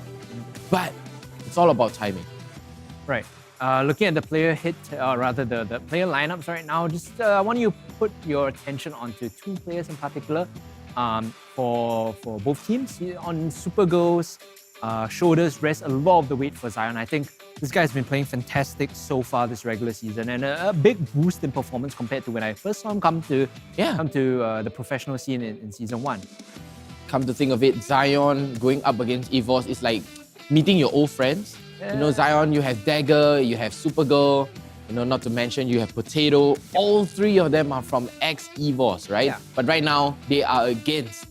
It's like, how do I put this? Like, when it's literally like in an anime, right? When your good brother, suddenly leaves the clan. How does the Naruto and Sasuke storyline? Yeah. It's like, when your brother leaves the clan and then he turns evil, and then in the end, you guys have to face each other, but you can't bear to. And then they just run at each other, punching, shouting the other's names. Yeah, like, Zion, EVOS. Yeah.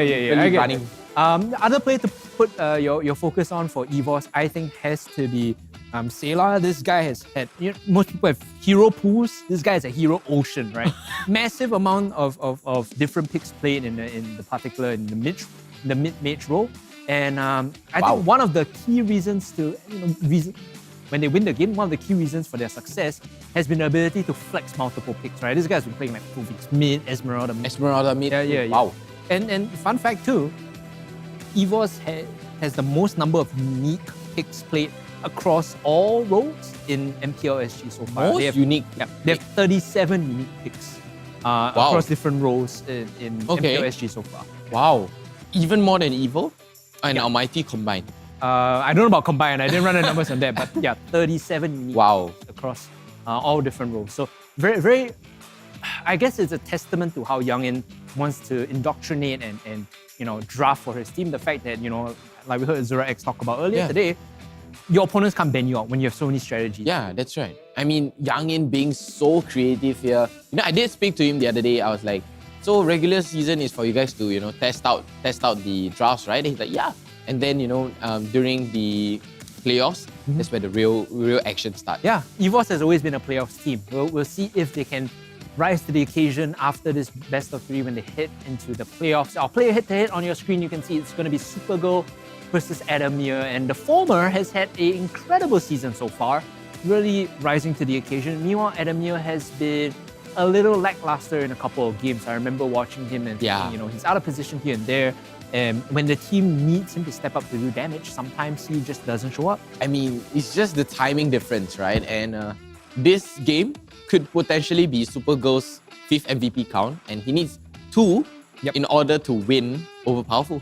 Yeah, meanwhile, I believe Adamir has had 3 MVPs to his name, so he's not trailing that far off, but thematically speaking and performance-wise, I would say a little less consistent than Supergirl. Definitely high highs, but lower lows as well. Yes, I mean, he just balances it out, but Supergirl is just consistent, pushing out results. But then Adamir is like, when I'm good, I'm good. When I'm just not feeling it that day, I'm not.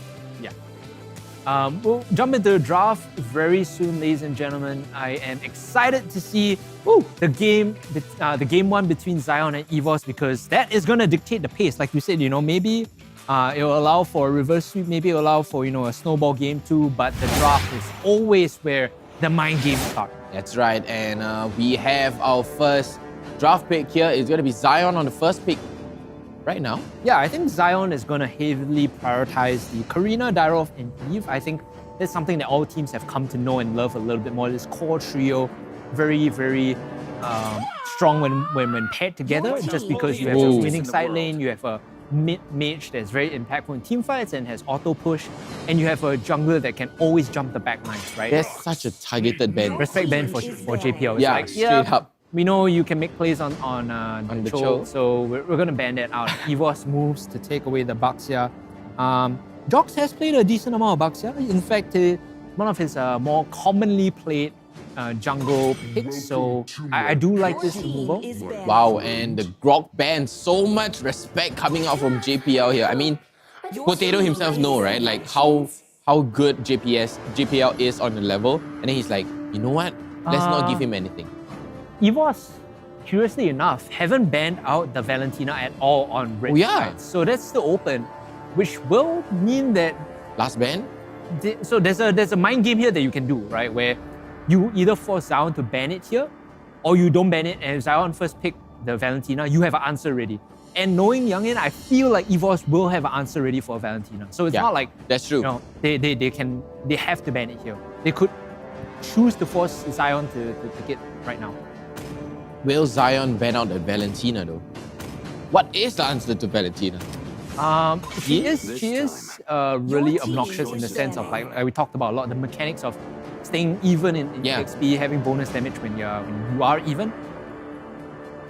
You want to pick heroes that don't have so much like high impact ultimates. Yeah, actually the Valentina's open. Oh yeah, it's super the answer here now that it's relevant is you want to pick heroes that don't have like super high impact ultimates.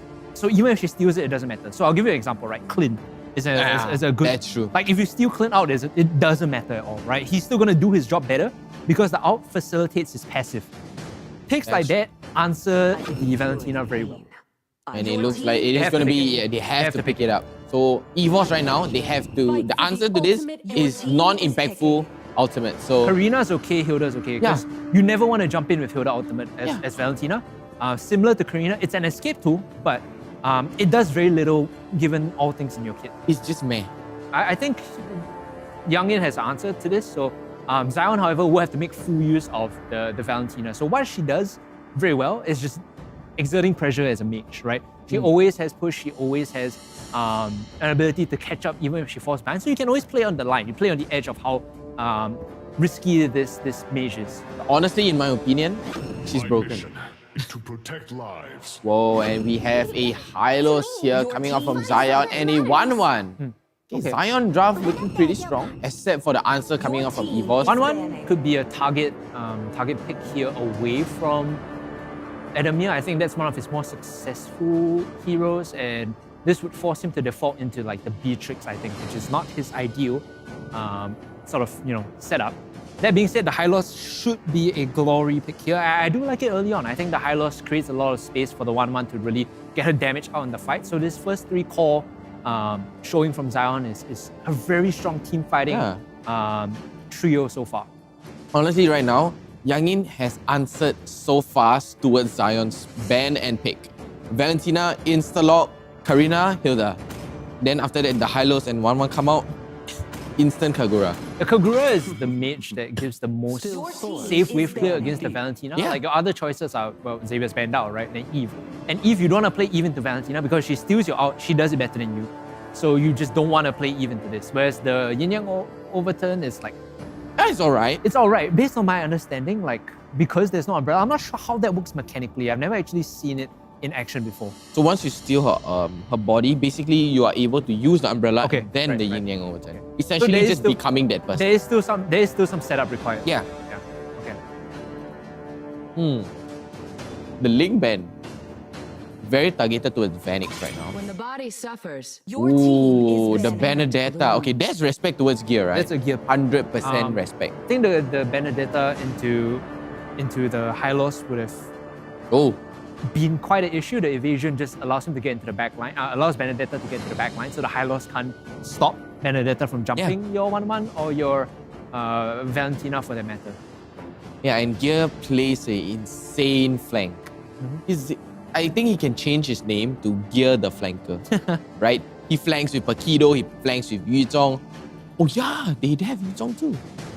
Yuzhong could also be a response. I think anything that threatens the back line, that puts pressure on the 1-1 Valentina has to be removed here. Paquito is also an example, I guess. Oh, the Lance? The Lance ban?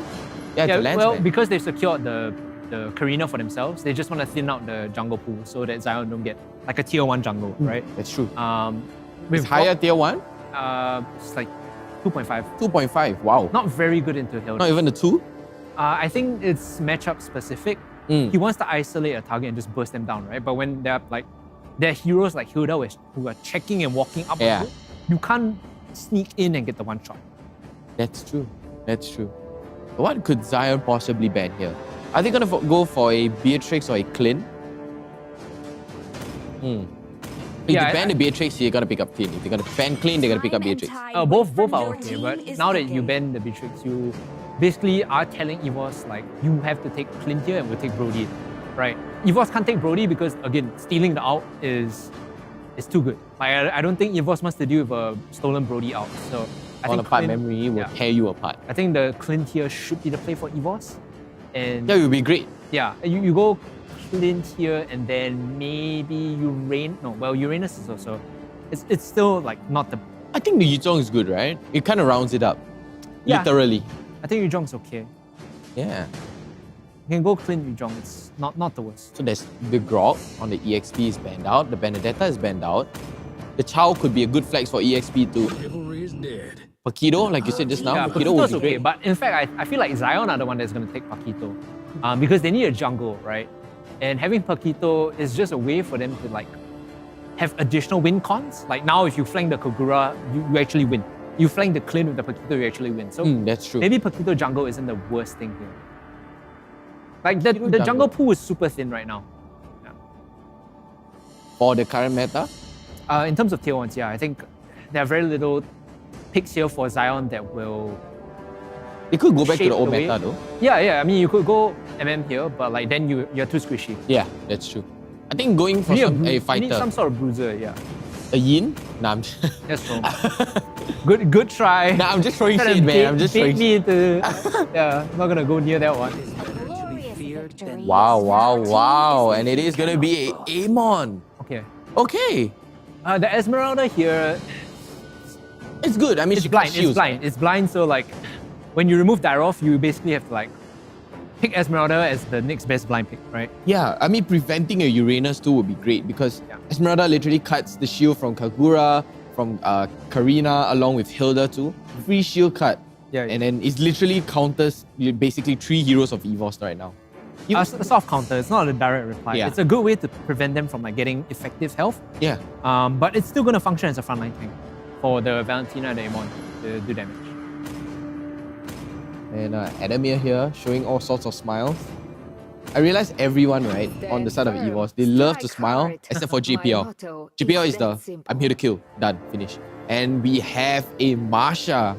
A Hilda and Marsha on the same team.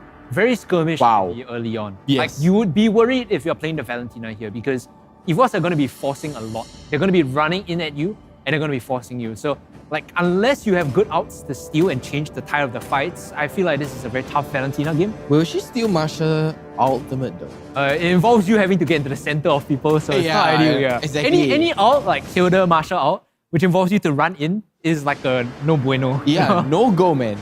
No go. Kind of awkward. Yeah, very. I don't know. The positioning is just weird, right? What am I thinking here? Oh, honestly, right now with the draft, it could go either way, man. But with that said, we are gonna go into game number 1, ladies and gentlemen. EVOS up against Zion right here, right now in MPL SG season number 3, Land of Dawn. I think the prime targets for Valentina to get value from will probably be the Kagura first and foremost, and then seeing if you can get, I guess Sayla's out. Sayla and Jox will probably be your most value outs here. You know what else is worth for value? Singtel 5G. Singtel 5G, that's good value right there with Singapore's most powerful 5G. And speaking of good value too, OC Neutron series. Okay, so Gear's taking the Marsha. He's just going to man fight, especially... Whoa. Hold on. Mid lane, it's a 3-on-3, but EVOS are the one that actually have the health advantage. They're going to force Chris away on this Valentina. And early skirmishing is kind of tough for them too because... Yeah, man. I've got to say, GPL is so thick. He took so much damage, but then his health bar just didn't drop. It's Hilda things because you take damage in the bush. Yeah, you walk back in, you heal. So your cycle of harass is poke them out, trade to 50-50, you heal back to like 75%, and then rinse and repeat. Yeah, and then just imagine, with the ultimate up, instant. Adamir has to do a lot this game. I think because of their composition, there's a lack of range damage. Apart from Kagura, like Adamir has to be the one supplementing damage in these fights. He will be most likely EVOS SG's win condition. Wow, Supergirl on the Inspire 1-1. This is going to be super interesting right now. Oh, GPL. Just doing GPL things. They're grouping top side. They want to get a kill before the turtle. So they are like sending 4 top because if they can catch someone here, this turtle should be free for them. There's going to be map control. Yeah, they basically want a pick to convert into a fast turtle because of Karina, her emblem, and percentage health damage. Thing is, Zion isn't taking the bait. Zion aren't walking into a fight. They're setting up a zone and they're allowing Forza and Glory to hold the front as this double bruiser, double tank. Yeah, honestly right now, damage here, and here goes the turtle. He's gonna go towards Zion here. Vanix on that Amon. Honestly, when Amon came out, he seems very strong. After a while, he just kind of falls off, right? Yeah, I think his kit is very front-loaded to the mid game. He hits a very strong peak, and then after that, if he can't delete anyone, it feels a bit lackluster. And against Marsha and Hilda, I'm not sure if you can find the damage. Is also another problem. Yeah, so it's either you Giga Chat or you don't, right? Yeah. As an Amon. It's essentially a alternative Hellcat? More handsome Hellcat. I would say, solo kill. Sayla. And there you go, ladies and gentlemen. It is going to be the first blood. Quickly screenshot that, scan that QR code, redeem your rewards. Like I and- said, right? Wow. Player to watch for EVOS SG is Sailor. Not only the hero Ocean, but his effectiveness in the early stages of the game, holding down the fort where most other majors were just wave clear and back off. He looks for these lethal kills. He looks for these 1v1s. That's Sailor, you know, he may seem like, you know, he's quiet, he's timid, but then in game, he's a whole other demon. It literally translates the phrase, you know, float like a butterfly, sting like a bee. Yeah, and now they can leverage on his advantage by walking into the jungle even more if they want to. They know that like at any point Sailor has lethal, so they just need to push forward and get some vision, which is being responded to by Zion with the falling star moon. But nah, it's a disengage. Yeah, it's just a little tease from Glory, and that gives Gear, Mr. Psycho Pusher, aka Flanker, some space. And This is what the solo kill provides. You get so much map pressure because now Kagura always has lethal. You know you're gonna lose that. oh, hold on. He's gonna catch on to Sailor here, but Forza all the way into the front line. JPL forced to back. Ooh, ultimate popped onto JPL. Yeah, you won't kill the don't kill the Hilda with the ultimate. And now a potential solo too. He still has to sprint if he wants to chase him down. 1v1 though. It's down to his final health bar, so he can't take this fight. He just has to heal up first. Wow, Gear and Glory. The two Gs. Two Gs, one OG, one new G. Turtle being started up. Zion have the position on this, but Forza has no mana, so I don't think he can sit around for this. They can just take this and run, but yeah, I mean, Eva's gotta give this, right? They just take that and then they back off. Don't fight here. Forza has no mana. Yeah, Forza has so little mana. I mean, he can use the skills. I mean, it's just at the expense of his health. So, 4 Sky Guardian helmets, maybe? Maybe. 2-0 up on Turtles right now is a good look for Zion, but notice that EVOS are actually the ones with the slight goal lead, largely because of the lane dominance coming in from Sailor, and also because I think Adamir has been more than capable of holding his own. Oh, some aggression here onto Chris by JPL. Pops the ultimate, but it's not going to be enough to secure onto Chris. That's fine, you just want to poke him off, and now you have to be careful with your Chris because Sailor has Yin Yang overturn, the execute as well, so if you overstep, again, it's gonna be dangerous. Another kill, right? He always has lethal. Wow, JPL is just all over the map. It's his job as Hilda to always get health regeneration up by sitting in a bush and then getting information for his team. Okay, Adamir's got his first core item. That's important. Oh, hold up. Banning is gonna go for Athena shield first. So much respect coming out to Jox here and Sailor.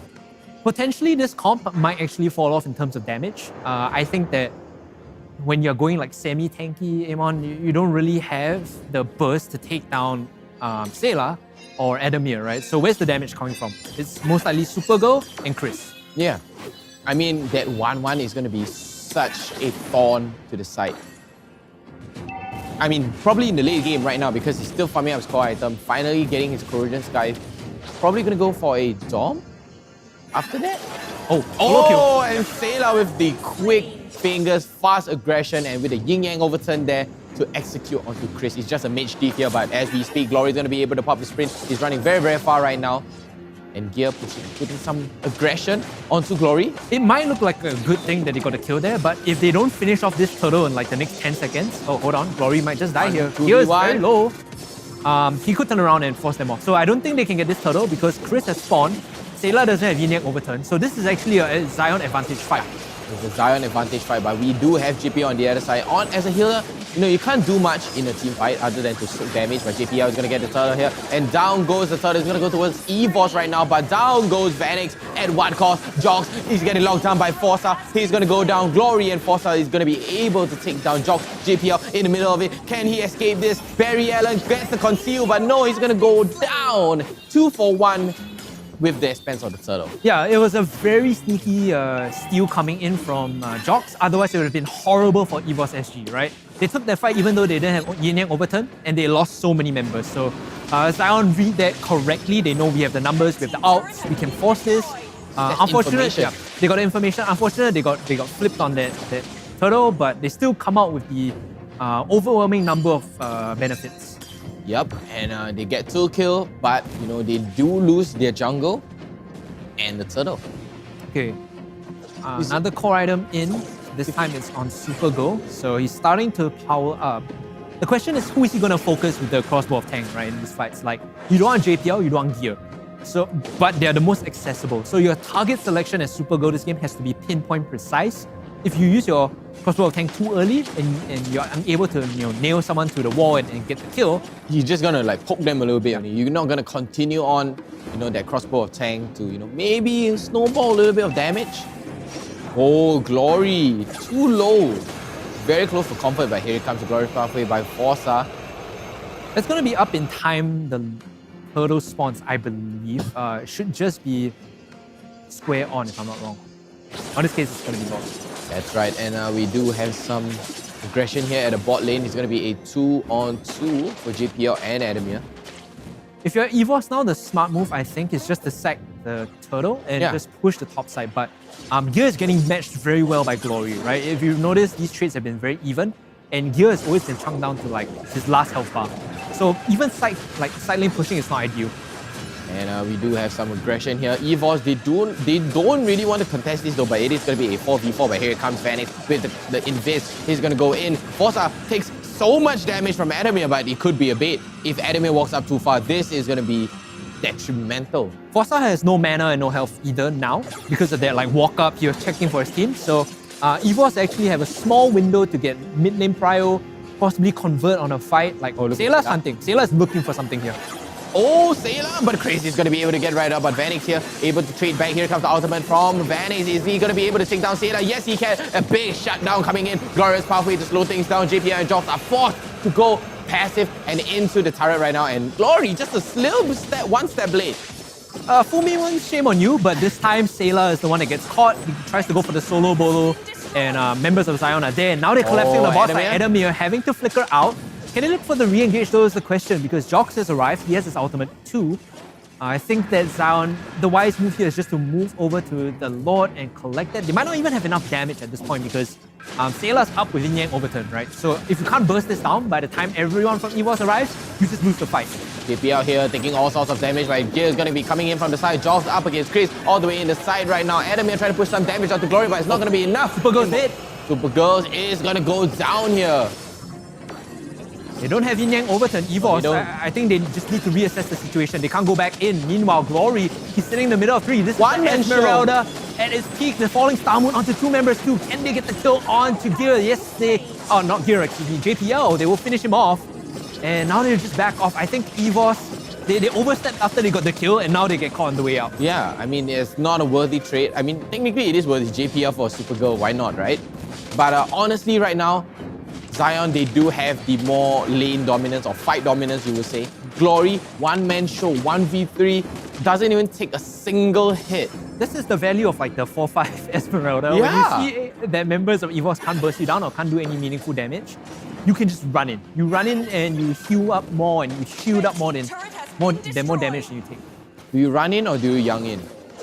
In this case, they do both. Oh, okay. I see.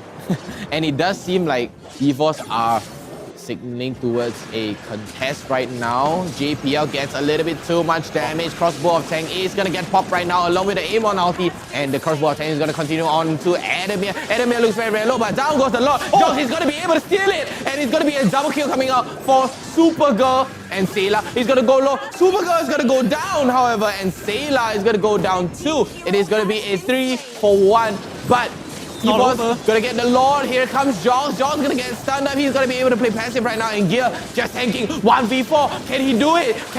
Is he able to take down Chris? But no, the ultimate from Vanix is just came in right at the very last moment. At that point, I think that he was just trying to get whatever he can, right? Gear on the way out, he just wants to secure some retribution kills because the Lord is pushing. You're holding them from defending. And that steal from Jox, again, so crucial. Twice now, he's taken objectives to salvage a situation that was lost, that was horrible for EVOS SG. He's just keeping them in the game, and this Lord, taking that tier 1 is good enough, right? Getting the tier 2 is a bonus, but that fight for EVOS, it was way too close for comfort. Yeah, I mean, three of your members of EVOS get lost, but you managed to get the Lord. If he doesn't get the Lord, the game is over there. Yeah, that's true. So, no pressure on Jox, right? No pressure. Zion, the goal is very, very close, and Zion they just need to keep Supergirl alive in these fights. I feel like he's been pinched out quite a few times. instantly knocked out of the fight by Sailor, so he has to, space against. Oh, hold on. Falling Star Moon onto Enemy. Enemy forced to flick all the way back, and Glory jumping in all the way. He's gonna be taking so little damage from the turret right now. Supergirl with a little bit of aggression jumps right in, but look at the speed on this guy. Meanwhile, JPL is just sitting on the back. I'm not sure if he's getting info. He's looking for a cheeky flank on a low health bar member, but he is way past enemy lines. I mean, he's the spy. He's setting up for an angle here. He sees Vanix and he sees Chris, and I'm not sure if they can really do anything to him at this point too. Nah, they won't do much to him. He won't do much to them. It's basically a sitting duck. Falling Star Moon here. Adam is going to be able to kite that out with the second skill, but here comes the tier 1 turret. Is going to go down. Jogs here. Ultimate getting stolen. JPL, but look at Sailor. Sailor is in a position where no one is going to be able to spot him out, even Forza. But look at this. Yeah, he's coming in. He's trying to catch down onto Supergirl, but all the way in the back line, it's going to be JPL. He's going to be able to get traded though. Down goes Supergirl. It's going to be a 1-for-1. Sailor still has Yin Yang overturned. They need to look for this angle here. They could go for it. He throws the umbrella out, tries to get a 4-man, but doesn't get it. And here comes the re-engage on the backline by Glory. Sailor saw an angle, but didn't want to approach it, didn't want to commit to that fight. Everyone was like falling back. JPL on the back line, actually, we were like 5 seconds ago, what is he doing there? And it's now like, we know. Aha. I mean, during season 1 or season 2, I remember JPL was playing Rafaela. And I was like, yo, what's this guy doing? He's standing all the way in the front line, he's feeding. And then the big boy ultimate from Rafaela catches all 5 members. I was like, okay, that's why he's a good roamer. Very, very clutch coming in for JPL just to keep them in that fight. Again, just killing off Supergirl is more than enough because Zion, like we talked about, the damage is a little bit lacking. Yes, Glory and Vanix are able to output some, but it's not consistent, it's not significant enough to kill members of EVOS. It will force them back and they'll regroup, but you won't get any kills off of their damage. So it has to be Supergirl that clinches the kill. Here, it's going to get stunned up by Forza. Glory all the way from the other side, trying to pull off a gear. I'm going to call it a gear now. A gear. Yeah, because he flanks, and that's what a gear does. I'm going to be calling it, he's pulling off a gear right now. Switching gears? Maybe. Yeah, switching gears sounds not bad. Okay, JPL is still scouting for vision. Mid-prio being controlled by Zion now. They will always have the mid-push because of Glory. No one can answer him while he clears the wave out. You can see the fat shield. Even with gear next to him, he's just shoving and keeping that lane pushed out. Now is going to reset. EVOS, they're posturing like they want to fight. Here. All the way, Gear all the way standing in the front line. Anime trying to put some damage here. Forza trying to get the stun onto Gear. Sailor is going to get the takedown onto Supergirl, but he's going to get traded by Vanix. Yeah, now Down goes EVOS, Forza. they need to regroup. They can see the kill on Glory. They're chasing in for it. Jox is in the center of the fight still. This Karina super tanky, but that's more than enough. Oh, the re-engage coming in. Vanix, does he want to go in? Doesn't look like he angled. Gear, he's down to his second health bar. He's still chasing on in. They need to reset Adamir. What are you doing there? There's no reason for you to be in the center of the team, my friend, and now you might have just cost Jox his life as well. Oh my goodness, the captain of EVOS SG, potentially. Jox is dead here. Oh Nowhere to go, falling Star Moon, Adamir. That was an overcommitment. Yeah, I mean, honestly right there, Adamir could have targeted the turret instead because the turret was literally at 1 dot. It's still standing at 1 dot, but he was so tunnel vision on the players of Zion. He should have went for the turret instead, gave him more space, not take any turret aggro. Okay, now you can see that members of EVOS are trying to hold off Zion from taking the Lord, but it's an effort in vain. There's nothing much for them to do here. In fact, they're just sacrificing themselves to prevent or slow down this Lord, but eventually it will be collected by Zion Esports. Once they get this with the retribution, now they can regroup, right? I don't think that EVOS SG are all entirely on the same page when it comes to the fights. Like, Sailor will find an insane pick onto Supergirl. That will win them the fight. But then they don't regroup, they don't take that 5v5 properly or that 4v5 afterwards. Supergirl right now putting up a crazy performance, and with that crossbow of tank to take down Gear, in the orange buff area, he didn't even need to pop, the Inspire. He's already fast on his own. Yeah, that's the point of the 1-1 in these, like, I guess, messy fights. If you can find a good angle, you're more likely to isolate a tank and kill him. So that's the reason why they did pick this. But again, he has to stay alive, man. Sailor has been on him like flies to honey. Here comes the Lord, come charging down onto the inhibitor turret. Josh is gonna be forced to go back all the way, and Zion is gonna be just taking that turret, just taking objectives. right here, but Glory and Gear just slapping each other again. It's a bit of a wet noodle fight every time they meet each other. Like there's no one, neither of them will actually die. Yeah, neither of them will actually die unless the team collapses. EVOS now, they need to defend this tier 2 or tier 3 rather, excuse me. Ela just dies. That's a pick onto the Kagura. That's the lost fight. Zion, there's so much for them to just take here. They can just go for the inhibitor and look for the fight afterwards. Gear's chasing on in, but can he get Fossa on the way out? The answer is yes, and now they're chasing even further into the base. 1-1 is still alive. Supergirl, he's still jumping around. He could find a kill here onto Gear. All he has to do is kite this one out, but Adamir and Jox, they're still holding on strong. The Clint has the damage, but he has no health here at all. Oh my goodness, the burst coming in. Jox is the next target. He's gonna die here to another falling Star Moon, and that's gonna be the game. I don't think that EVOS can defend this. The Crystal should be going down here. Zion Esports, they just won the kills onto Gear, but they will put the finishing touches on that Crystal and take game 1. Oh, can they? Wow, what a play from Supergirl there. Gear, I mean, Adamir positioning was just off, man. Yeah, the last 2 fights back to back, Adamir just walked in and got caught. Wow. It's really tough to see him perform so poorly on a pick that they save so much resources for, and so far he's only done very well on the 1-1, but when you put him on the Clint, on the Beatrix, he's always out of position. Yeah, I mean, he has a little bit of problem, I would say. I wouldn't say it's a major problem. Okay, I mean, losing our game because of positioning, that would be a major problem, right? But I feel that he just needs some, I don't know, man. I can't find the words right now for him, for Adamir. Yeah, let's take a look at the highlights. No words needed. Let's take a look at how Zion controlled the pace of this game in the mid to late stages. A lot of these fights were them understanding their conditions for victory in 5v5. So if you notice, it's always Glory and Fossa that's zoning the backline away. Meanwhile, you have Supergirl, Vanix, and Chris doing their job, right? That's what they need to do, just pick off the tanks that run in. Had it not been for Sela on the EVOS side, I think this game would have been over much earlier. Him finding a bunch of pickoffs, a bunch of solo kills, zoning the opponents away with Yin Yang overturn, kept them in the game, but ultimately was not enough. Yeah, and Supergirl there with a crazy solo kill and then getting down by Sela with that execute, no problem to that. But this was the fight. Yeah, look at this, right? They find the kill onto Sela, and that's insane burst coming from Vanix. Like, well done, clap, clap. Perfect assassination.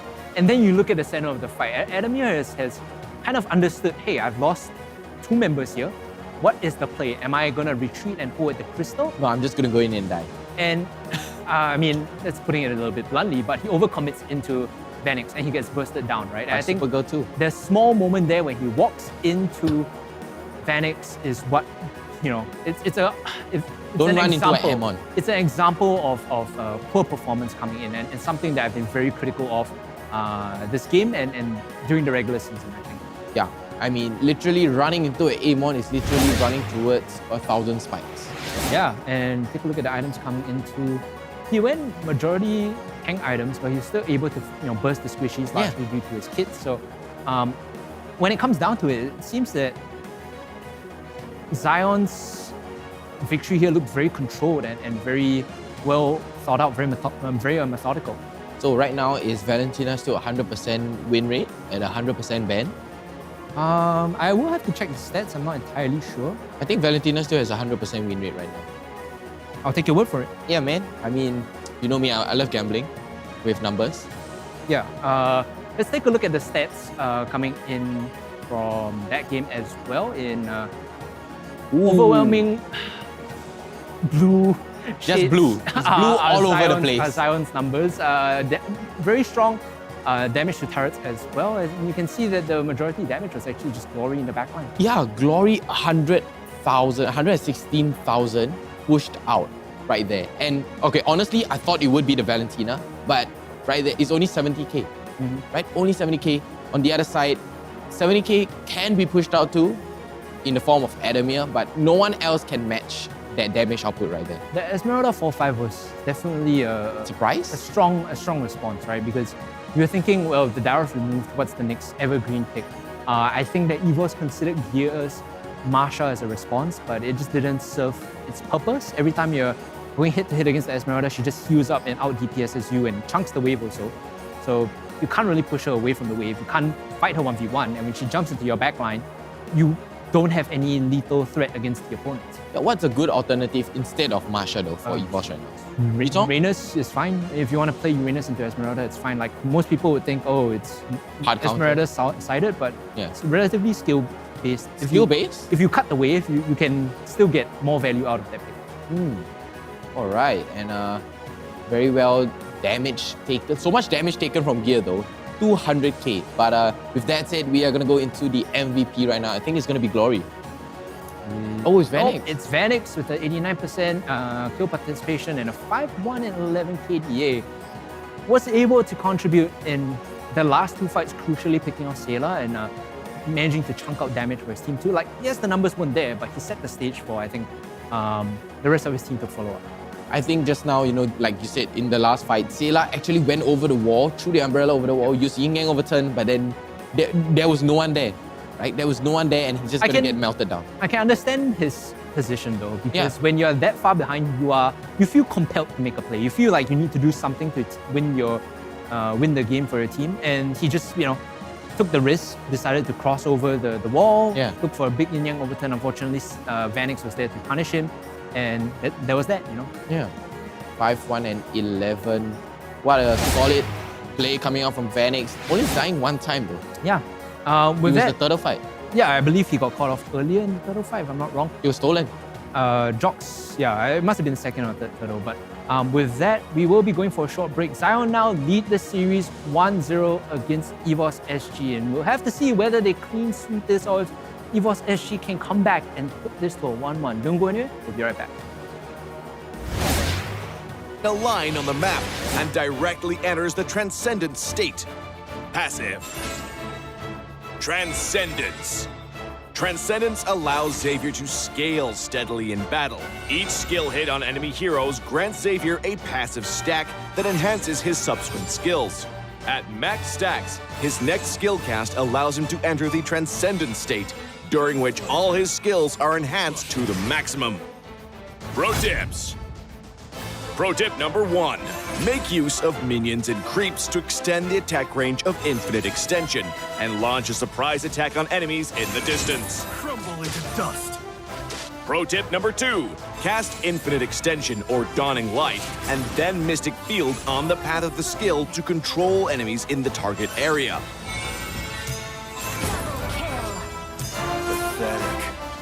Pro tip number 3. For positional teamfights, accumulate 3 passive stacks with Infinite Extension and Mystic Field. Then cast Dawning Light to hit as many enemies as possible. For sudden encounters, directly cast Dawning Light to enter the Transcendent state. Then spam the enhanced Infinite Extension and Mystic Field for damage. Skill combos. Laning phase. During the laning phase, use Infinite Extension for wave clear and poke. Look for opportunities to slow the enemy with Mystic Field, then cast Infinite Extension again to activate the field and immobilize them. Finally, cast Dawning Light to secure the kill. Team fights. In team fights, cast Mystic Field to restrict the enemy's movements, and then Infinite Extension to activate the field for crowd control. Launch Dawning Light on the immobilized enemies and enter the Transcendent state. Then finish them off using the enhanced Infinite Extension. Double kill. Not even close. Tactics. Early to mid-game. Xavier's performance in the early to mid-game is mediocre.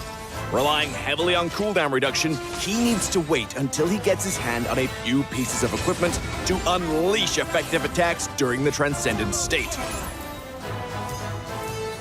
Late game. Xavier's damage will skyrocket in the late game. Once with sufficient cooldown reduction, he can easily enter and extend the Transcendent state and chuck out the enemies with his enhanced skills. Enemy has been slain. Triple kill.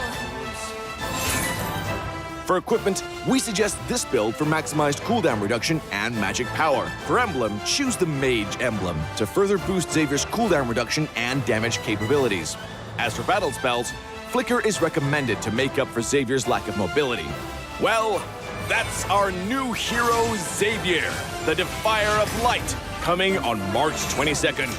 And until next time, we'll be seeing you in the Land of Dawn. Defier of Light, Xavier, coming on March 22nd.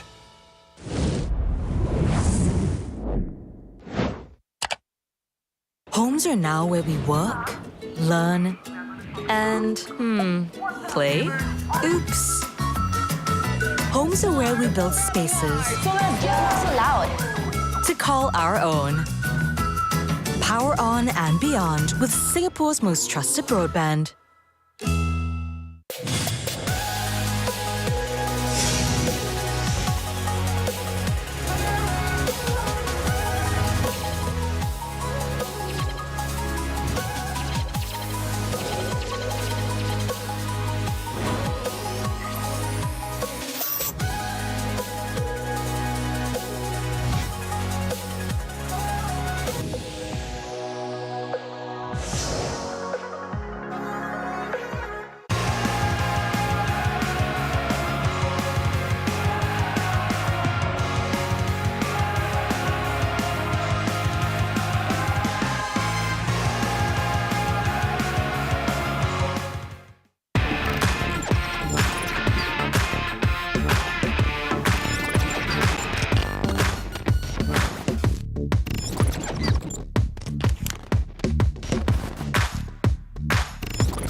What's up, everyone? Welcome back to another episode of Hero Spotlight.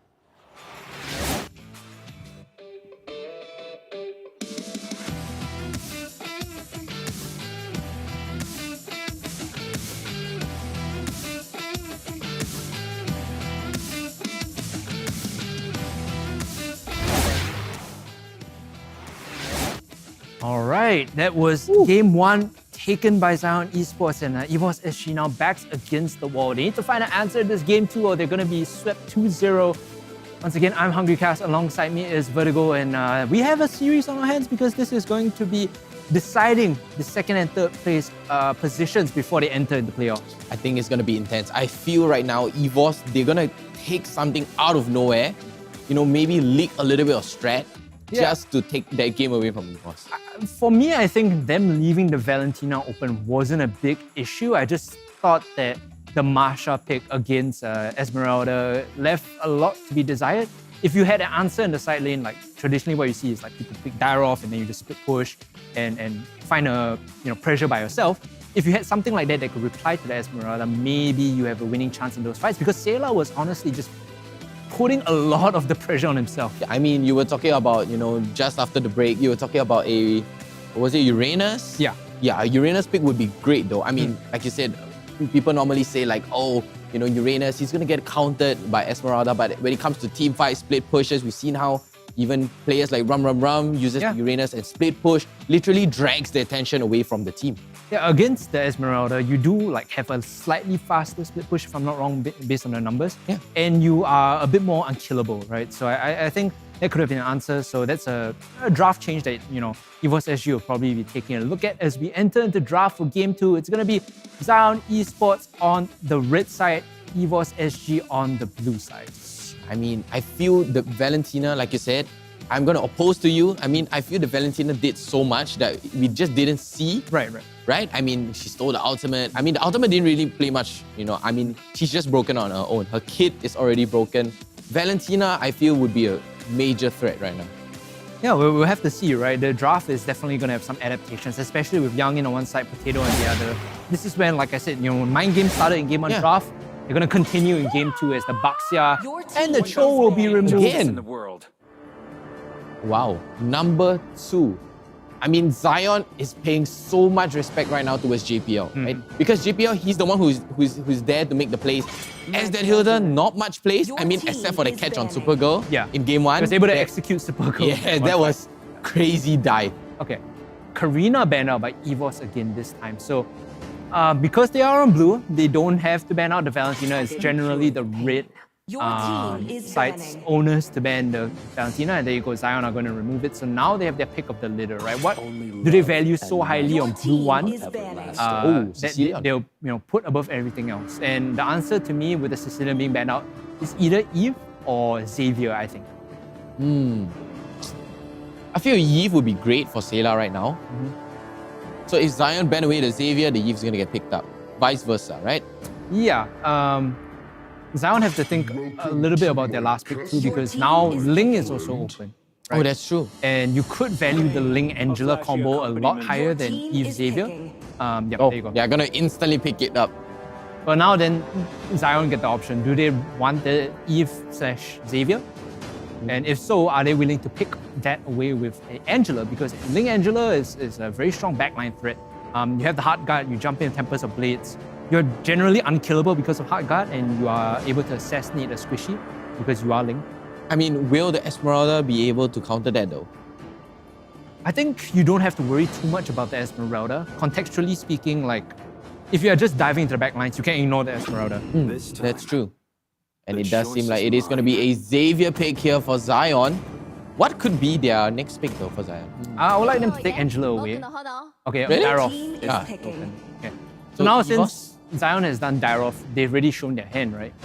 You want to pick Esmeralda here as a response before Zion ban it away in 4-5. So I think they would value Esmeralda, maybe 1-1 even to a certain extent, for Adamir, because I think on every other marksman in the goal lane, he's had a rather poor showing. So maybe you go 1-1 and Esmeralda here.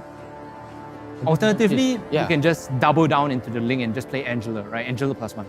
I mean, they should just take 1-1 and Angela right now for EVOS. Yeah, you can do 1-1 Angela. You can do Angela and... Well, I don't think the claim would be great here, right? Kagura would be a good choice if you're worried. 1-1 and Angela, yep. Okay. So this is a bit of a problem for Zion now. You can't play too many tanks into the 1-1. Like, you need lockdown, and you need to burst her down before she can get the crossbow tank on. So it's a very weird, like, intersection in the Venn diagram. Yeah. People that can lock down and people that aren't too tanky.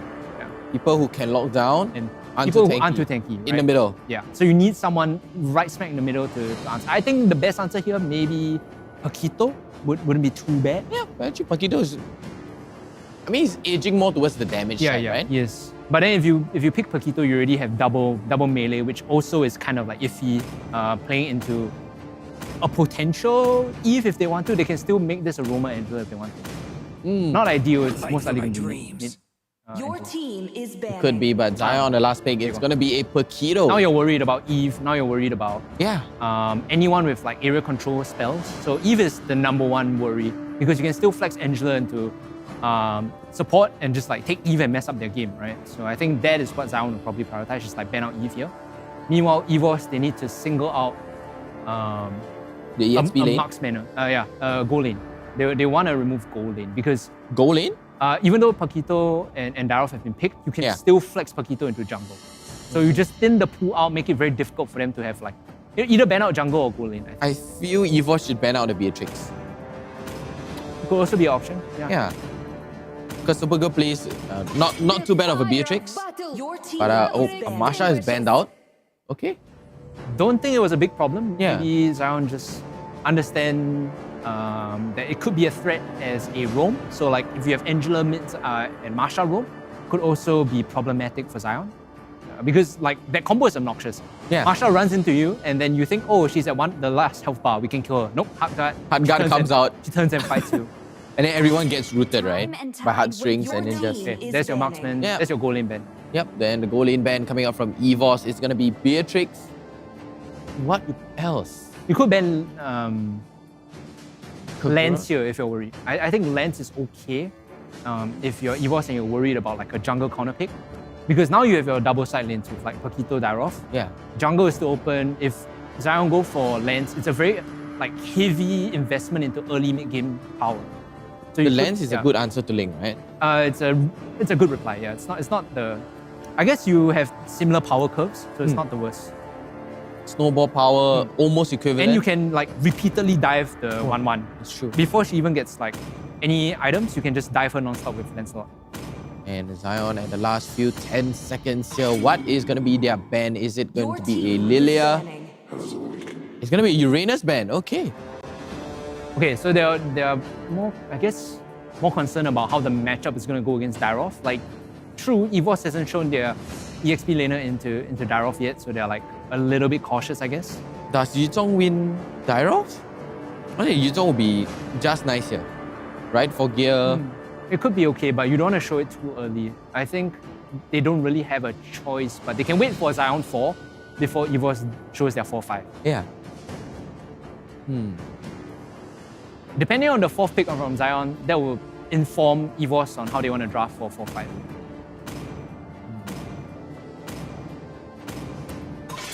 What are they thinking here? Your team is Yep. picking. Beatrix ban, clean ban. I think it should be a Brody pick for the last one, for the last Zion pick. And then they send Paquito to To the jungle. Yep. Yeah. I think that works. It's not the worst swap around. I think Paquito jungle can also pressure out the 1-1 early because It's good clear though. Good clear, you have a lot of high bursts. Depending on who you send to lane against her, right? If you can like chip the 1-1 down, like Clint, right? For example, Clint into 1-1, you poke with your passive, she gets down to like 50%, you just dive her with Paquito, it's fine. Yeah. She'll probably never get crossbow of tank off in time. So I think it's okay, jungle Paquito here. But Zion, they will probably want to go for their gold lane, I think. Which Clint ban out, he should spend out maybe Brody. Okay. Wow, it's gonna be a Melissa pick. Okay. I don't really like this. I mean, it's maybe just purely because of the link. In case Tempest of Blade comes down, Yeah. go away, literally just pushes him towards the wall. It's a zoning tool, but it's like an insurance policy, right? Yeah.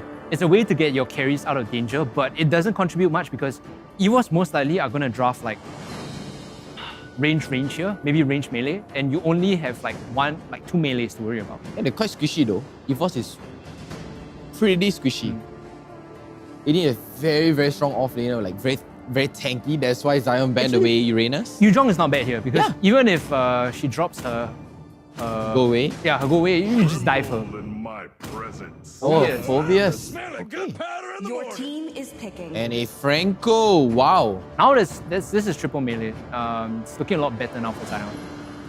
But they still don't have anyone that can eat a Franco hook. Yeah, no one is able to eat a Franco maybe hook. Paquito, maybe Dyrov, but they still don't want to be in that position. So what about Hylos? They want a roamer here that can eat it. Maybe Hylos, yeah. I wouldn't mind it. Maybe a Hylos. I wanted to say a Baxia, but that was instantly banned out. Forza Hylos isn't too bad, I think. It's pretty targeted, right? He catches people with his S1 non-stop. And the Glorious Pathway allows you to reset fights. When you see 1-1 have a crossbow of tank up, or if Disengage. Phobius is jumping you, it's a way to get out of fights without dashing. So Hylos actually not too bad here. Oh, it's a Pupo and Koopa support. Wow. Popo and Koopa is one of those. It was when, remember, I think like season 1, season 2, Celine was like ridiculously strong, right? People pick Popo and Koopa to use Koopa to tank the meat shield. Yeah, you basically meat shield the abyssal arrows. And I think it functions the same way here. Yeah. You just use the wolf to tank the iron hook. Yeah, that's true, that's true. That must be the idea behind the draft. And also you get like one guaranteed lockdown, right? With Alpha Wolf Bite, you get one stun on someone you can burst down. A guaranteed lockdown burst. So And Zion is very high bursty comp right now. Yeah, with the Paquito, whoever the Alpha Wolf bites, I think Paquito can follow up and probably burst the person down with Dyrov. So that should be their strategy. But if EVOS are able to find these cheeky hooks, that is when the game gets very difficult because a hook into a reset into a hook is very tough to play against because they don't have like hard engage. Yeah, they don't have a solid engage. But we are going to go into game number 2 here for EVOS up against Zion. Zion up by 1 game though. Pretty dominating first game. But we'll take a look on how EVOS is going to be playing the second game. Adamir on a 1-1. Hopefully he positions better. Yeah, I mean, he has to have a better game this time. There's no argument to be made. Previously, not his comfort pick, fine, I'll give it to you, but 1-1 has been the pick he's overperformed on multiple times. So we need him to come online this game to even stand a chance at bringing this to game 3. Oh, cute little sidestep there. JPL doesn't find the hook, and this is the harass coming in now. Popo and Koopa are actually able to output the damage, and Chris also rotating over to keep JPL in place. The problem with like Franco at level 1, once the hook comes out, there's no threat. You just run him down and poke him off. I mean, there's a free buff reset, right? I mean, if you're going to be able to hook the purple buff or the red buff. Yeah. Right now, Vanix is a bit slow on the clear. He doesn't have level 3 just yet. Meanwhile, Jox is already level 3. So he could actually just fast clear and then make something happen as Link. Could get level 4 here and then maybe go bot side. Supergirl might be in trouble if he overextends. But enemy is a bit too low, so I don't think he forced that. Yeah. He has to go back though. I mean, picking Phoveus on the off lane though, honestly, I feel it's great because, you know, you have dashy heroes. You know, you have Melissa on the dash. Dyrov in particular. Yes, Dyrov on the dash too. Potato on the dash. Wow. Honestly, it's a decent Phoveus game, but like, are you able to output the damage is the question, right? Like, you can pop your out, you can get the resets. I feel he's just there to sustain. It's probably just to chase down or re-engage, I think. Yeah. He won't be starting the fights. He'll be looking for stragglers, if anything. And level 4 right here for gear. I think the Link will be a big problem, right? You can see this is why Glory is like early rotating down. Even though he doesn't have full lane prio, he just wants to keep Jox away. They actually win this 2v2. Like, Zion win this 2v2. And there you go, ladies and gentlemen. First blood. It is going to be Gear being taken down here. And Jox, is he able to steal this though? Can he snipe it away? But no, he's going to get sniped back in return. What a catch from Chris and the follow-up from Glory. This is why people pick Dyrov, right? Yeah, and I mean, EVOS was very greedy there, as we might see Sayla go down here. Alpha Wolf is up. Not enough damage to burst him down, but one of the values that we see... Oh, man, this is non-stop fighting. Zion, they want to take this purple away, but I don't think they'll be able to get it because everyone's reset. But one of the value points of Paquito plus Dyrov is you have a lot of upfront burst, right? Dyrov out-executes, Paquito has upfront burst, so you're able to single out like any one target in a 2v2 and guarantee a kill. So that gives you a lot of like presence when it comes to skirmishes. Granted, they are double melee, but it still is a lot of lethal pressure. So EVOS can't really walk up. Yeah, I mean, as we can see in the mid lane there, Sayla is getting bullied in lane.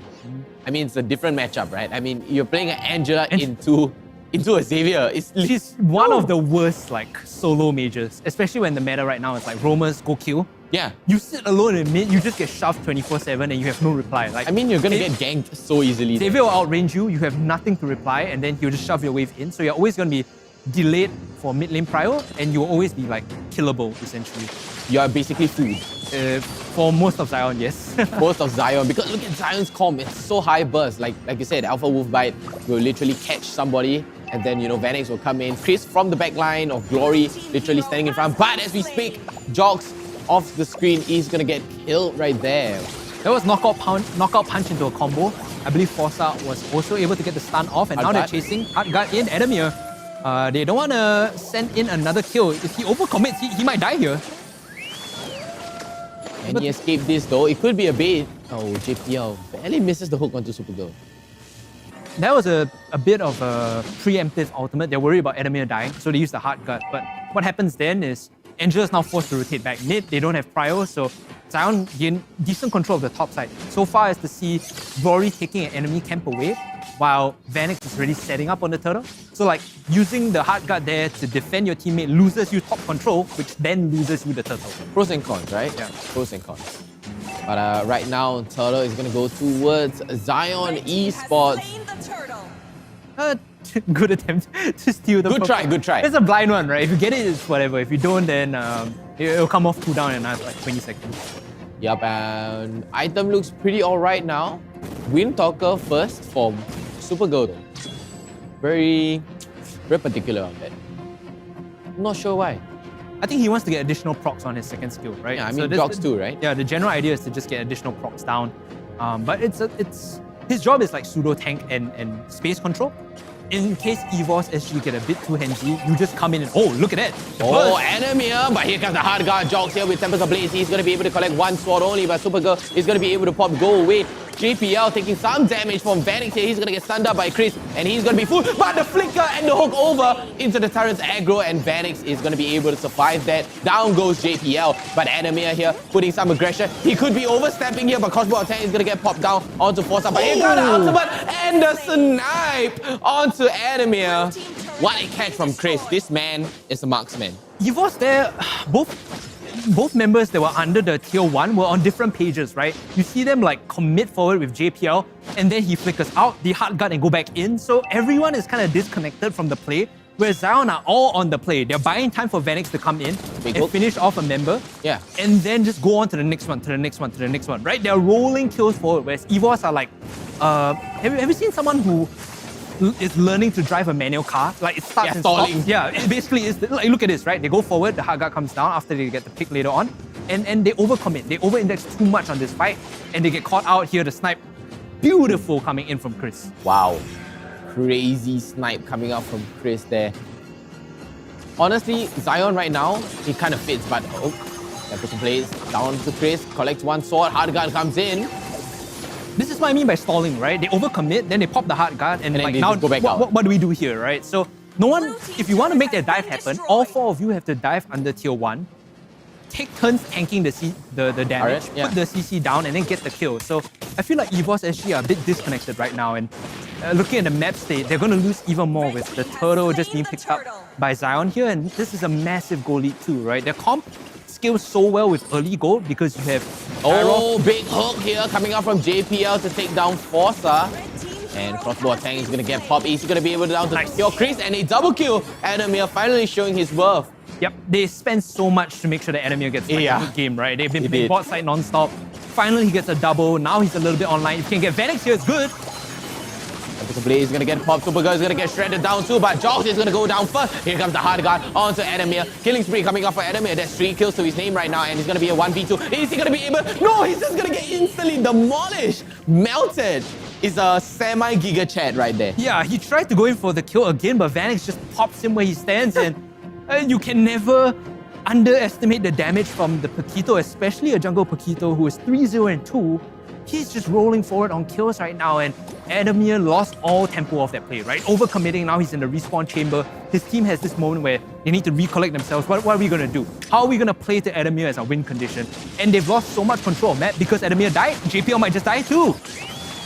Oh my god, and the jump in from here, is it going to be enough? No, JPL is going to go down, and here, able to jump. Can he get out though? But here comes Glory all the way from the other side. He's going to get the jump down onto Supergirl right now. Forza trying to put some damage onto here. Here, is he going to be able to survive this? No, it's going to be a 1v4. No one can survive that. Vanix is just too huge. Now you can't take like a 1v1 or 2v2. As long as like Glory and Vanix are in fights, they will always be able to burst you down, right? So I think the only like win condition now for EVOS SG truly is just to turtle up, wait for Adamir to like become ridiculously strong. Like he has to basically 1v5, right? Oh, he bought Wind of Nature just for Supergirl. Yeah, that's like... And Vanix. No choice. Like you hate to see that. You want to see him go full damage, but he has no choice, right? Like I don't have a choice. I would want to go for Demon Hunter in second item. Yep. But I have to go Wind of Nature, right? I'm forced to. Cuts his power spike even more.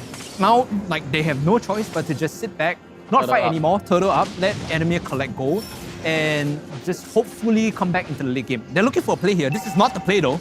A few play coming out, heads the hook onto Forza, but Adamir is on the wrong side of the map. Supergirl is gonna take him down, and here comes the Raw from here. He's gonna take down Supergirl though. It's gonna be a 1-for-1 trade, but no, it looks like it's gonna be a 2-for-2. Is it gonna be a 2-for-2?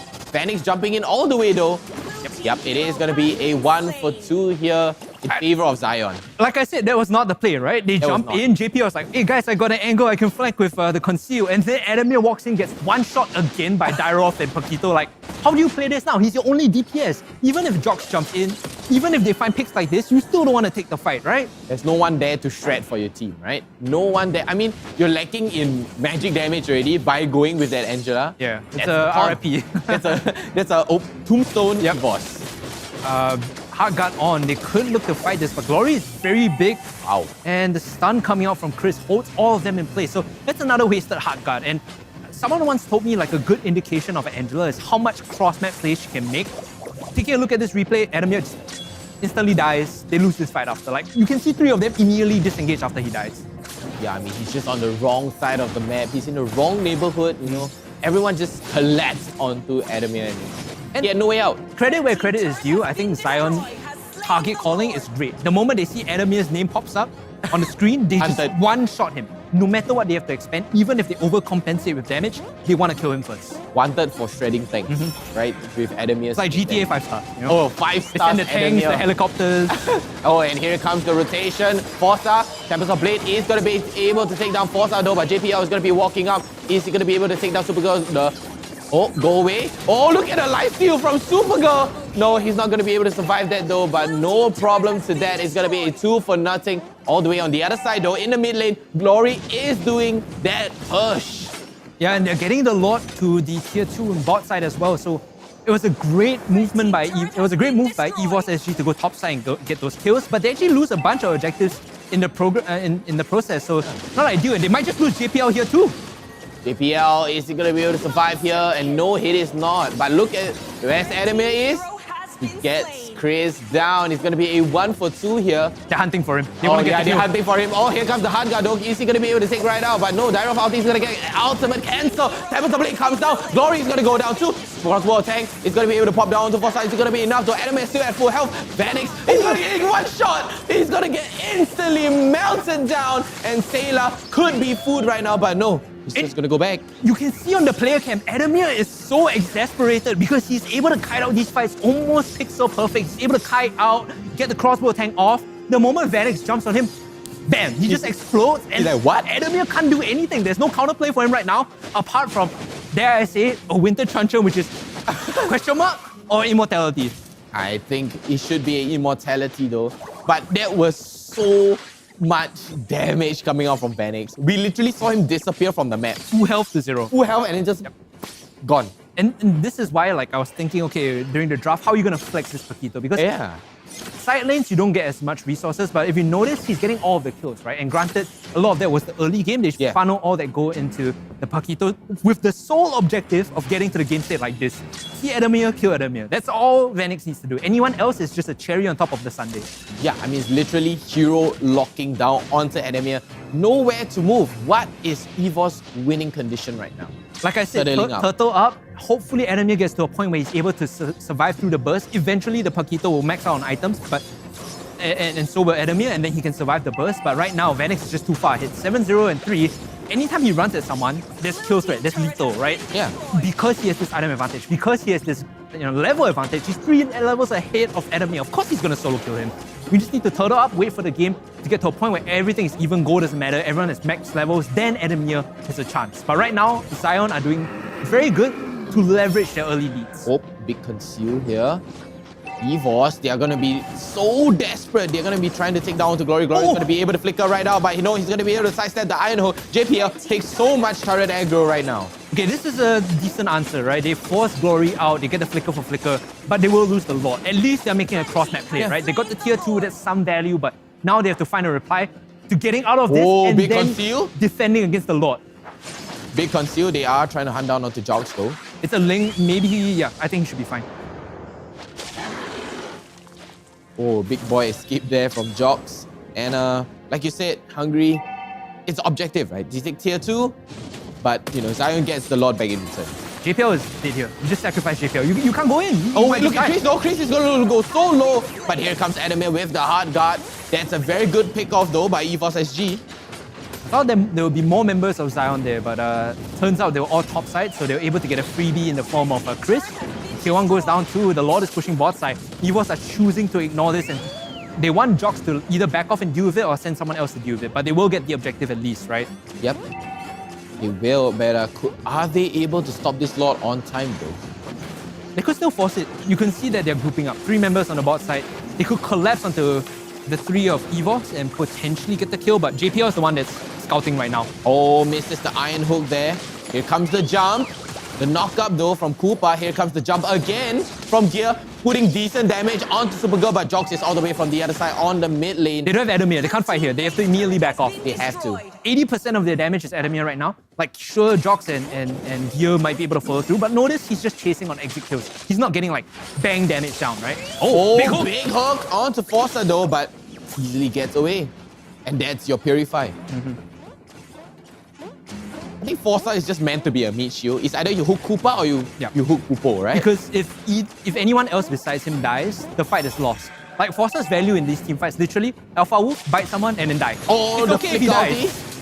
Here comes the flicker ulti and the suck in. He's gonna jump. Ultimate from Chris, though, not gonna be able to touch down onto anybody. Adamir, come on. Watch your positioning. He looks so low. Look at the burst coming out from Chris. Every time he gets stunned up like this, I get so worried because you never know when the burst is gonna come through. And yes, you have hard guard. Yes, you have all the support on top of you, but you cannot afford to misstep like that. Like once or twice is fine. In crucial moments, it will lose you the game. Oh, big wow, half a bar. Half a HP. Ouch. 35 seconds on the Lord now. EVOS, they need to catch all the side waves. Gear is catching top side. Someone needs to go and equalize bot. It's going to meet near the river. So you basically have to send someone to suicide, like push that out. Most likely it should be Ling because he can escape. And once you get some prio in the lanes, at least then you can restore order on the map, get some vision. Zion, however, they're moving as a unit because they know as long as they get the drop on someone, as long as they hunt for a single member and burst him down, they can then move forward with the fight. It doesn't matter if it's not Adamir, they can burst someone down very quickly. Yeah, and looking at the items here, there's nothing weird or out of the ordinary. Everything seems fine, except for the Wind of Nature first for Adamir. Just insurance, just insurance. Okay, Vanix did use some of his combos there, so he has to build that up slowly. Have it to full now, but tense situation as the conceal play comes in. Find JPL here, the hook in. This could be the fight that EVOS wants. Look at the burst coming in, but it's going to be Zion that actually picks up the kills. The Adamir is still trying to go on to the fight. He's still alive. He's still kiting. The hard guard is on him. Now Glory's on the Adamir. He's still falling very low. He pops the crossbow tank. He's still alive. He manages to get on the back line with the hard guard, and now EVOS can gain control of the Lord. That was a big fight from Adamir. Wow, and Adamir finally getting that position correctly. He's going to be able to pop though, the passive. Here comes the hard guard again. Number 2 hard guard. But that was a pretty solid positioning by Adamir, right? That was good. They actually grouped up there, but they weren't able to pick off Adamir. So once he resets the fight with the hard guard, we saw exactly the perfect example, right? As the game continues to carry on, Adamir will be able to do this more and more often, more and more reliably, because he knows they can't one-shot him anymore. So once he gets to that point of comfort, he'll start taking over these fights. This is just a small slice of what he should be doing once the game equalizes. Small slice. He could be making the bigger play there. We shall wait for the late game where all the resources are built up. Like you said, Hungry, for Adamir right now on that 1-1 is going to be detrimental, right? We just saw just a little bit sneak peek of what he could do. But we're going to take a look on the instant replay again. So they hook members of Zion in, and this is a big group fight. And you think, oh, well, it's winnable perhaps. But because they all scatter like the wind and no one is targeting Adamir, this is where he just gets the reset with the crossbow of tank, instantly heals up, and is able to just re-engage back on another fight. Yup, and I do hear another conceal coming in here. JPL is going to get a little bit of Tyrant aggro here. He's going to get an Alpha Wolf bite. Flickers out, forces the flicker. Nope. Oh. What's got it? Yeah, I mean, he has the Tina shield though, so... JPL still living life on the edge, getting that free heals. It's important for him to do so because he's the one that has to check forward. If anyone else gets... Oh, hold on. Looking to engage here, this inhibitor might just fall as EVOS are grouping up. They look for mid inhibitor now. Members of Zion Esports, they're very cautious. They know that one lost fight this close to base is going to be the game. And oh no, the immortality has been popped. They get the kill on the Jocks. That's a numbers advantage. And with 80 seconds on the clock, they can set the position around this Lord. They don't have to rush anything. They can take their time, just move forward, clear the waves out, and maybe get some side lane prio before the Lord spawns. That was a big misstep by Jocks right there. He was standing all alone. He had to go back out, and then Zion literally collapsed onto Jocks. Sometimes when you play Ling, you're not watching your resource bar carefully. You can't, climb on the wall. You can't jump to the wall. Parkour out, right? You can't parkour out, and then you get caught. Instantly melted down right now, but oh, Glory. They have 5 members here. Jocks isn't up yet. They want this fight. They want to kill someone, but they can't single out a member. The Alpha Wolf bite was onto JPL, and that's not who they want. Adamir, meanwhile, is still kind of just kiting in the back. Re-engage coming in. Gears in the center of the fight. This is not ideal, but in fact, the Phobius out comes out. Look at it, the reset. Supergirl's so low, and so is going to be Vanix. He's going to fall here, and Adamir is still alive, so he's still running forward. They are able to control this fight, and Gear, in a crucial moment, comes online for his team to buy space for Adamir. And ladies and gentlemen, this could be it. Adamir is running it in. They have the top wave collapsing. He's just sending them back to base. Adamir just has to stay alive here to close out the game. Yeah, trying to end this though. EVOS, they can potentially end this. They do have a numbers advantage, 5 against 2 right now. But here comes Alpha Wolf Bite. Is it going to be enough? Glory pops the ultimate. It's not going to be enough. He's going to get bursted down. But here comes the crossbow attack. Is he going to be able to take down Forza? No, it is not. And the game is going to go to EVOS in the second one. Everything went according to plan for EVOS there. Get Adamir his 1-1. Get to a late game point where the burst is non-existent, right? You saw there's a big dip in damage the moment we went past a certain timeline, because the threat of the Pepito, the threat of the Dairoth is no longer there once you have your items. Once your levels and your items equal up a bit more, they just can't one-shot burst you. So that's when Adamir feels empowered to walk up and start doing something, and that's when he actually comes online. Yeah, I mean, we did predict this, right? Both of us, 1-1, but who is it going to go to? Let's take a look at a match highlight on how this all went down. This was one of those instances where EVOS started and stopped too much. Like, you can see they hook, flicker, and then they re-engage here. Yeah. And then they realize, oh, we've gone too far, and then they disengage again. So it becomes, these are windows that should not happen, that no team should make, right? Your communication should all be on the same page to avoid these sort of things happening. That was a very big collapse though. I mean, there was a turning point, right? Is when Adamir was the one who made the play to actually... Right here. Oh no. no, it's not this one. I believe this was the one where he got caught. I think it was the one in mid after the Lord ambush. So 4 members of Zion were seated in the mid bush. Yeah. And JPL checked. And the burst just came through. I thought, okay, Zion has this control because it's 4v1. Then Adamir just comes from the back. And this was the one. This was the one. So here, all members stack onto JPL. And then you see the burst come through. It looks like a good fight. But then Jox and Adamir come in with Tempest of Blades and a crossbow of Tank to help them clean up this fight. And Jox was fantastic at their grouped up ultimate too. Like, I don't take too much credit away from Adamir, but Jox did his very good share of damage in this game. He did, coming down from that wall, putting a good amount of damage though. Oh yeah, this was the one. The big jump from here all the way in, taking down Supergirl too, and taking down Vanix along with it. The start of that fight was a bit iffy for me because you could see Zion recognize we have 5v4, let's fight. They send the Alpha Wolf forward and it bites JPL. And there's like a slight moment of hesitation where they're like, do we want to go in on this or not? And then I don't have my stun up. Yeah, they commit, okay, you know what, let's just try. They go into JPL and then they get counter-engaged upon by Gear. So that's that last fight lost them the game. Big handshake fights coming up from Zion. Nothing out of the ordinary here.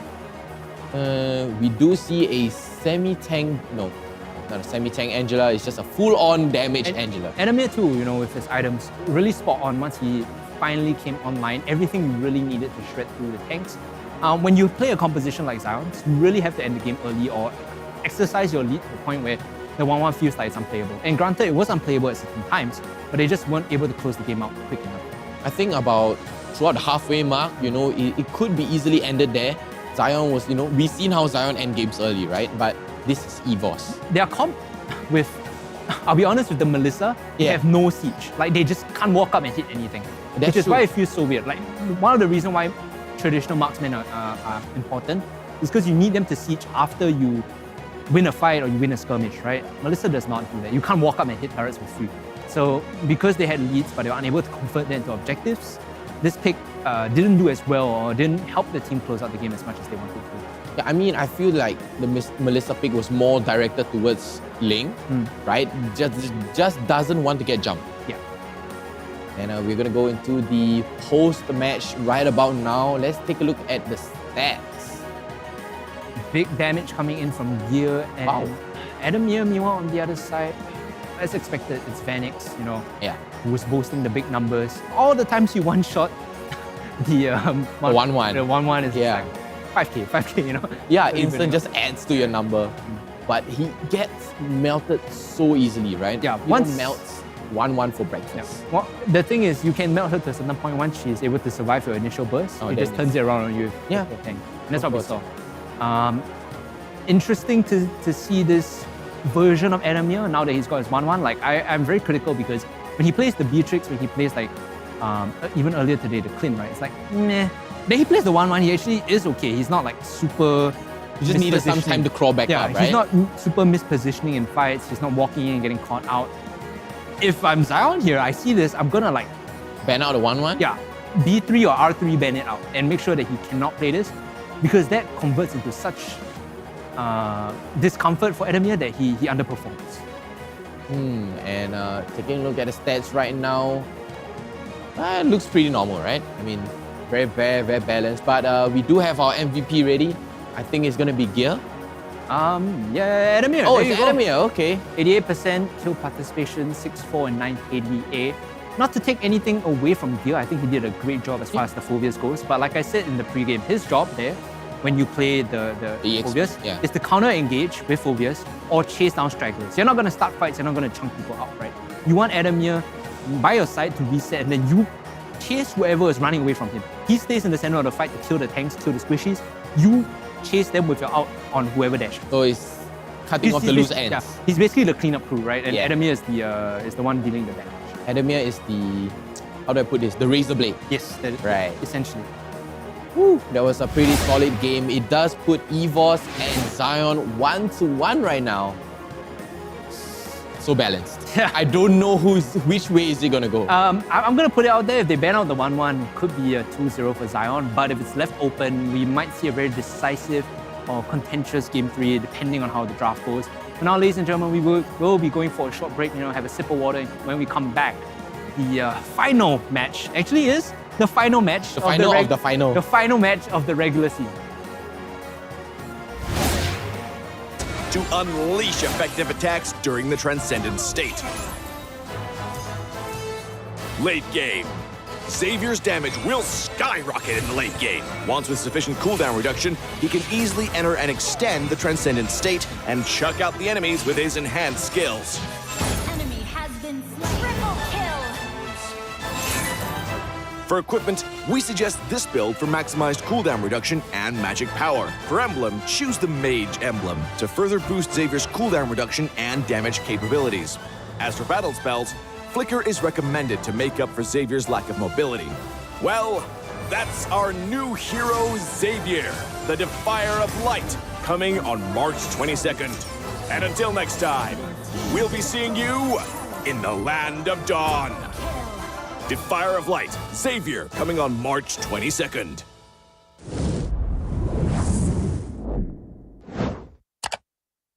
Homes are now where we work, learn, and, play? Oops.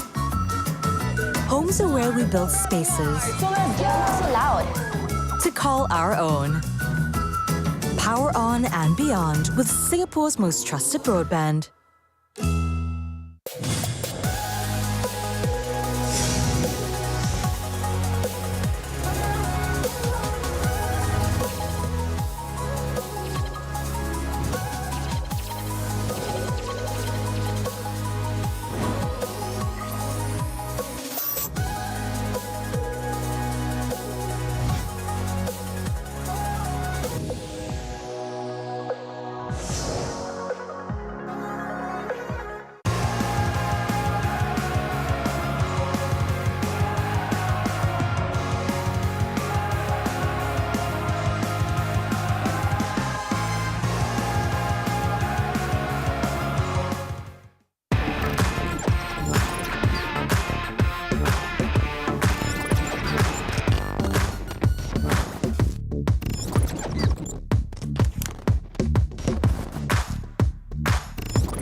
What's up, everyone? Welcome back to another episode of Hero Spotlight, featuring the second hero of the Forsaken Light series, Melissa. With the help of her beloved dolls, Melissa can easily melt her foes from an unreachable spot. Hero skills. First skill, falling. Melissa dashes in the target direction and gains extra attack speed for a while. She'll also pull Muddles and Cuddles toward her when the two are on the field. Falling is Melissa's mobility tool that allows her to maneuver around the map and adjust the position of her dolls. The extra attack speed, on the other hand, grants her decent burst potential. Killing spree. Second skill, go Muddles! Melissa throws Muddles in the target direction, which will stop upon hitting an enemy hero or reaching the maximum distance and bind itself to all nearby enemy heroes. For the duration, Melissa will summon Giggles on each of her basic attacks to shoot an extra Cursed Needle at Muddles, and can also use the attack minion button to attack Muddles directly. All the damage taken by Muddles within the duration will be transferred to the bound victims. Each needle thrown by Giggles will also reduce part of the cooldown of Melissa's first skill. Go Muddles is Melissa's primary damage source. Ultimate. Cuddles, protect me! Melissa orders Cuddles to release the field of protection, damaging and pushing away nearby enemies while blocking them from entering the field for a while. The field will disappear early if Melissa moves too far away. Cuddles, protect me! Is Melissa's main defense measure against melee heroes. Passive. Doll Buster. Melissa deals extra damage to summoned units, including Muddles and all units summoned by the enemy. Pro tips.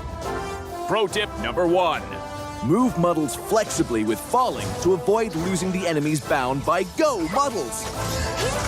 Didn't your mother ever tell you? Never get too close to Needles. Pro tip number 2. Cast Cuddles Protect Me to knock back approaching enemies, and then falling to move the field and block or restrict the enemy's movement. Hey, welcome back. Final game of the final day of the regular season. It's either going to be Zion or EVOS taking this game. We are at 1-1 right now. I'm HungryCast. Alongside me is Vertigo. And I just had to put it out there. You know, watching Adamir redeem himself in game 2 was nice. It was refreshing. Yeah, refreshing, right, compared to the game 1. Whether he can do it in game 3 is the question, because I feel like it's going to be banned out. Man. It's going to be targeted, 100%. But if you're going to ban that out, that's going to leave one more hero slot open for JPL. I think JPL's potential angles, you know, the threat that he brings is not as bad as Gear. Like if Gear gets what he wants, that's troublesome, right? JPL will flank, he'll make the plays, but Gear, he also has the opportunity to pop off. I think he's another particular player that we don't talk about too much, but puts up numbers. I mean, I feel like JPL flanks, but Gear flanks. You know what I mean? Like that's the true meaning of flank. JPL is like, I'm like in finding out italics. angle. Yeah, it's like I'm in italics, you know, just like flank. And then after that, you know, Gear's like, I'm the true epitome. Like all caps. In bold, all caps underlined flank. All caps underlined flank. Yeah, that's the difference, right? And maybe Gil will be the difference maker in this game 3 for EVOS SG, because Zion are looking pretty strong. I think in game 2 they were on a timer. 100% they were on a timer, and the clock basically ticked down for them to close out the game. They were unable to close it out, and because of that, the draft put them at a deficit. It puts them at a disadvantage when they are even against the 1-1, even against the Phobias. Game 3, maybe they go with a little bit more late game insurance. Also a possibility. Yeah, I mean, I feel late game insurance is better because we see how EVOS struggle, you know, in the first game, and then second game EVOS is like, you know what? Let's draft late game, and then, you know, let's close it out. If they don't close this out, this is our chance to win. Early to mid-game EVOS, though, is still very suspect for me. Yeah. Like I gave the analogy, like someone trying to drive a manual car for the first time, right? Keep stalling. You keep jerking back and forth. Every time they fight, it always looks the same way. Someone will go in, realize, oh, I shouldn't be here, and runs. Go back out. And then someone else goes in after him. Oh, I need to cover for them. Yeah. And that's bad. That shouldn't be the case in these early game fights, because when you want to play against a team like, or when you want to win against a team like Zion, you need to all be on the same page and take your fights evenly. Otherwise, you just give up an early game deficit that you have to crawl yourself out of. Yeah, I mean, that was essentially Zion in game 1, right? Yeah. Zion in game 1, but in game 2, Zion, I mean, like you said, early to mid game, they were very dominating, right? One-shotting 1-1, just like poof, and then that's it. We were shocked, like, where did he go? Yeah, I was like, wait, what? I was like saying it out, you know, like, oh, look at Adamir with a full bar, and then just gone. Like, wait, where did he go? Was it a lag? Was it a bug? Oh no, it was just Vanix. Yeah, it was just Vanix that deleted him. So I think Zion are the team now that, to me, it looked like they have the cleaner, stronger early game. They just need a pick to help them sail and tide over into the late game so that they have some answers, right? We'll see how this one plays out in game 3 of this draft. It's going to be Zion Esports versus our EVOS SG. Wow, I am so excited here, but Zion again, respecting JPLs. It's like three Chobens in 3 games, right? I don't think this Cho has been let through at all, right? See, they're laughing, they're like, no, you're not gonna get this Cho today, man. I mean, the potential picks from JPL is so dangerous, right? I mean, given the right space, time, and execution, there could be a 5-man knockup. If he does it well, yeah, for sure. As Grok will be removed by Zion. So Baxia here, I think, by EVOS could be the choice. Baxia, I feel they should ban the Ling though. They could do Daroff first and then see how things go. Maybe if they do if EVOS does Daroff here, it might incentivize Zion to ban on Baxia. Otherwise, you can always R3 Baxia, so not a big issue either. I think R3 Baxia sounds much better though. I mean, it's more logical. Yeah, R3 Baxia also allows you to just play around the draft a bit more. Take some time, decide if the Baxia first pick by Zion is really that big of an issue, because right now Zion are in this position where they have to last ban the 1-1 or find an answer, right? If you don't ban Baxia here, you can probably pick it for yourself. Sounds like a Ling. Oh, it's a Karina. Okay. It's 1-1 Baxia. I feel Zion has to ban that 1-1 away, right? They are forced to ban this 1-1 away. Are they though?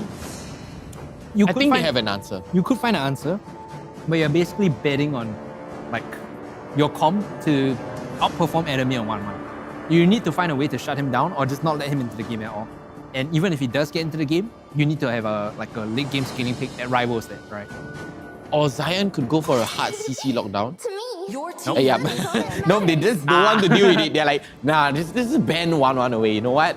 I'm not gonna worry so much like, oh, yeah, if we leak the 1-1, what should we play to counter her? Now, Daroff or Baxia is going to get through draft, or Ling for that matter too, right? So there are a lot of... Actually, red side is favored here. Yeah. Because you actually don't have to ban anything apart from a target ban. And then whatever Zion pick, you can R1, R2 in response. It's basically Daroff, Ling, and Baxia that will play. Oh, it's going to be a Ling. Yeah. So they will trade off... For Baxia? Baxia and... Okay. Yeah, it's going to be a Baxia for Zion, no? It's a good flex pick. Vanix does play a good amount of Baxia, I think. So early Baxia is not a big issue. You could also go Daroff here. The Baxia is more of a depends lead, on right? Depends on what they value, right? Because jungle pool has already been removed. Like the Ling and Karina are out. So if you go Baxia here, at least you have a jungle backup. If you go Daroff, you have no answer. Like you have no way to get a good jungle pick. Wow, yep. Daroff instantly picked up here, and the Beatrix. They're going for Beatrix this time. There's a tier list because if they don't pick it in this phase, Zion will ban out Beatrix, they'll ban out Clint. Then EVOS has nothing for enemy to play. So they need to early index into the Beatrix pick. So they're prioritizing Enemy. onto Beatrix, right? Yeah. Zion here, seeing the Daroff, seeing the Beatrix, you could go Esma if you're not too... Yeah, I was just about to say Esma, man. Not too concerned about the matchup. I mean, with Baxia and Esma, I think that's your, big frontline. Yeah, big, tanky frontliner. No one can run through Esma and Baxia out on. So I think that's reasonable for them. friendship is a magic string that binds us together. It's going to be an Angela. Stand firm. Strike hard. Your team is picking. It's going to be a Marsha. Now this is a Marsha flex. I think it's a good... The Marsha here is a good timing. Even though it's been consistently banned the previous games and or picked, you can now flex the Marsha into the side lane or as a roamer. And if it's a roamer, EVOS have to be very careful about who they play into the jungle. It has to be someone that has very strong self-sufficient clear, that doesn't mind being harassed. So that list is very tiny. I can only think of 1 or 2 picks that would work against the Marsha off the top of my head. Lance? Yeah, my first one would be Lens. I think that's the default choice. Yeah. After that, you're very, very thin on Your team is And it's going to be a Eve pick. Okay. Eve was leaked through though. Double flex again. We talk about potential Marsha side or roam. Again, you could play roam Angela mid, depending on how you want to do this. Not set in stone yet is Zion's draft. They have a lot of wiggle room. The second ban phase will dictate a lot of how they shape up the draft to be. And again, it's I'll go so far as to say it's triple flex. You could play Baxia roam also if you want. Yeah, that's true. So because they want to see what EVOS's game plan is, they leave themselves open to flex and then decide they are 4-5 on the next phase. What could EVOS ban right now? Gold lane. 100% gold lane. Yeah. Just take out the gold Clean? lane. Oh no, it's not. It's going to be the Fasa ban. Okay. Why? I mean, actually it's okay. I mean, Zion is literally no one is able to read Zion now except for the team themselves. I think the Fasa is a nod of approval against Chris, knowing that if he takes Fasa into the Eve, it could be trouble. Yeah, it could be very troublesome, right? And it's one of his pocket picks too. So like when you see this matchup, you can play both sides and you know Fasa is open, safer to ban it out. Your team is Really? Harley, okay. Harley, okay. So what about the Sicilian pick here for Zion? Doable, not a Right? big issue. I mean, But then- there's your damage, right? Yeah.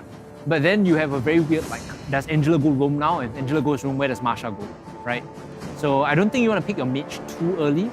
You still want the opportunity to flex Angela as the mage. You want to commit to your goal lane first, I think. So try to secure a good goal lane and then see how it goes. But again, they don't have to act. EVOS will show their 4th pick first, and then Zion can counter.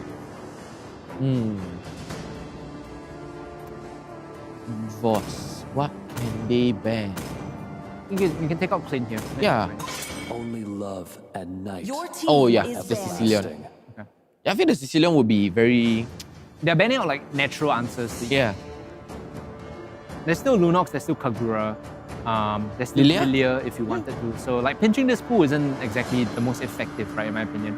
I think you pinch out like MM in the goal lane, just thin out the marksman pool and make it so that like enemy gets the best matchup. I feel like, EVOS aren't afraid of what MM Zion is going to pick. But then, the case might be, I'm just, just putting this out. Supergirl may pick something just so good. Like maybe EVOS like, oh, we have an answer for that. But then, Supergirl macro plays just shows otherwise. Yeah, maybe. Where is my target? Your team Oh, and it's going to be a Natalia ban.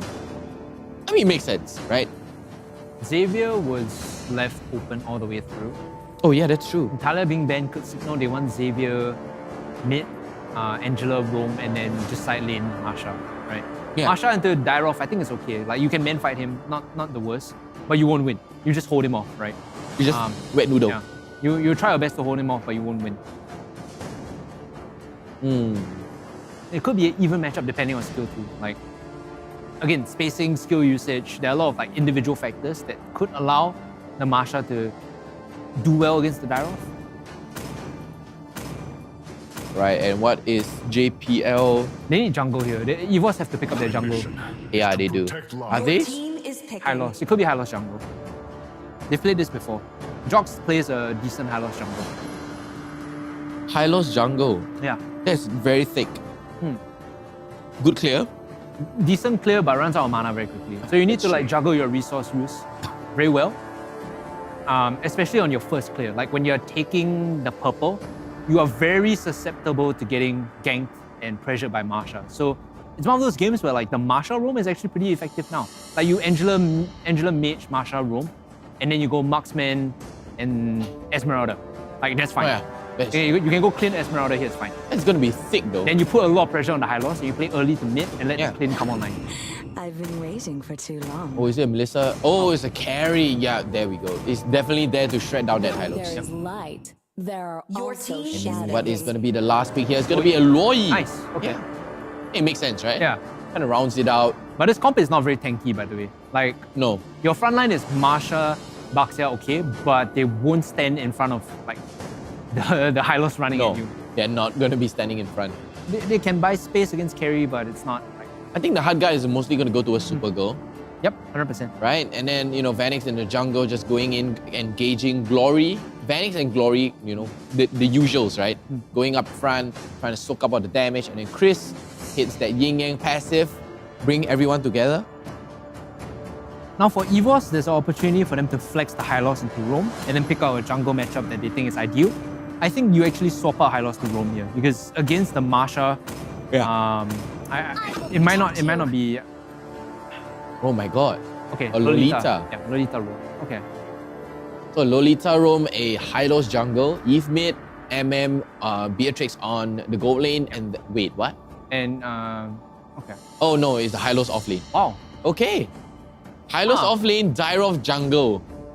I'm not sure how this benefits them because Dyrov's main strength is like straight up punishing the matchup, but maybe they're worried against like the Marsha that he won't get a decent, winning lane. So they just send him there and then they put the Hylos there to eat the L. Basically, you take the loss against Marsha running at you. I mean, you have to force the retry out, right? I mean, Forza loves to do that. But he's going to be playing Angela though. Is he? Yeah, it's going to be an Angela roam. Angela roam, early poke is good. Can you get in the way of Daroff is the question. We'll have to see as we go into the Land of Dawn. Game 3, ladies and gentlemen, the culmination of this best of 3 between Zion and Evos. Onto the Land of Dawn we go. Oh my gosh, I am so ready. We have the Lolita jungle. And we have Forza on the roam. Glory on the Marsha side lane. Okay, so they get the early push here. Sayla and JP are just shoving out. And they're trying to get mid pyro here with Forza and Chris. One thing to note is the Lolita does a very good job of blocking incoming damage from Supergirl, right? You can block a lot of the light wheels coming in. So it's a good way to prevent your tanks from being shredded, but you need to time it very well. I mean, you need JPL, to all be on the same page, and JPL could do that. It's JPL in the nutshell. He's strong, right? As that Lolita, he knows how to tank everything, he knows how to soak it up. But Chris taking some damage here. Did I see there? Be careful. JPL on that Lolita. Honestly, look at the mini map right now. Forza is just hovering topside because they're worried that when Supergirl shoves this wave out, he can get ganked. So he just wants to sit there to make sure that nothing happens to Supergirl, right? A lot of time spent into getting this carry, a good early game laning phase, and that has to pay off. Like right now, you're sacrificing Chris and you're sacrificing Glory, essentially. Yeah, like you said, they're hovering around, but here comes JPL and Jobs trying to support onto Adamir right now. Wow, very, very balanced. No first blood yet though. They want to play it slow because both teams have decent scaling options. There's no need for them to force, especially now that Daroff is literally just farming jungle. Like you don't have lanes with Vanix. Here comes the ultimate, and like we said, Vanix is going to get instantly demolished here. First blood, ladies and gentlemen. There is your code. Redeem your rewards. And very well played by Jox there, proccing that ultimate onto Vanix, giving them that free turtle too. No contest whatsoever, no retribution. The reason they can force this play too is because Zion invests a lot in the top side, right? And that exposes their bot half. So they sit in the brush, they wait for someone to walk in. It's the jungler, which is an even better prize for them, and they can pick up the turtle for free. Yep, and a very, very big prize. As we see right now, it does seem like a rotation to top. They do want to take down Adamir though. Don't think they can actually convert onto Adamir. They might not have enough damage this early on. Supergirl has ult, but doesn't really do much under the tier 1. It's not upfront burst, it's just additional DPS. It's a little bit of poke right now. Evos up against Zion. Go diff not that much, right? It's come from the turtle, but also because Zion's lanes towards the top side have been soaking a decent amount of gold, the Angela keeping pressure, and also Glory has been farming up Storm against the Hylos.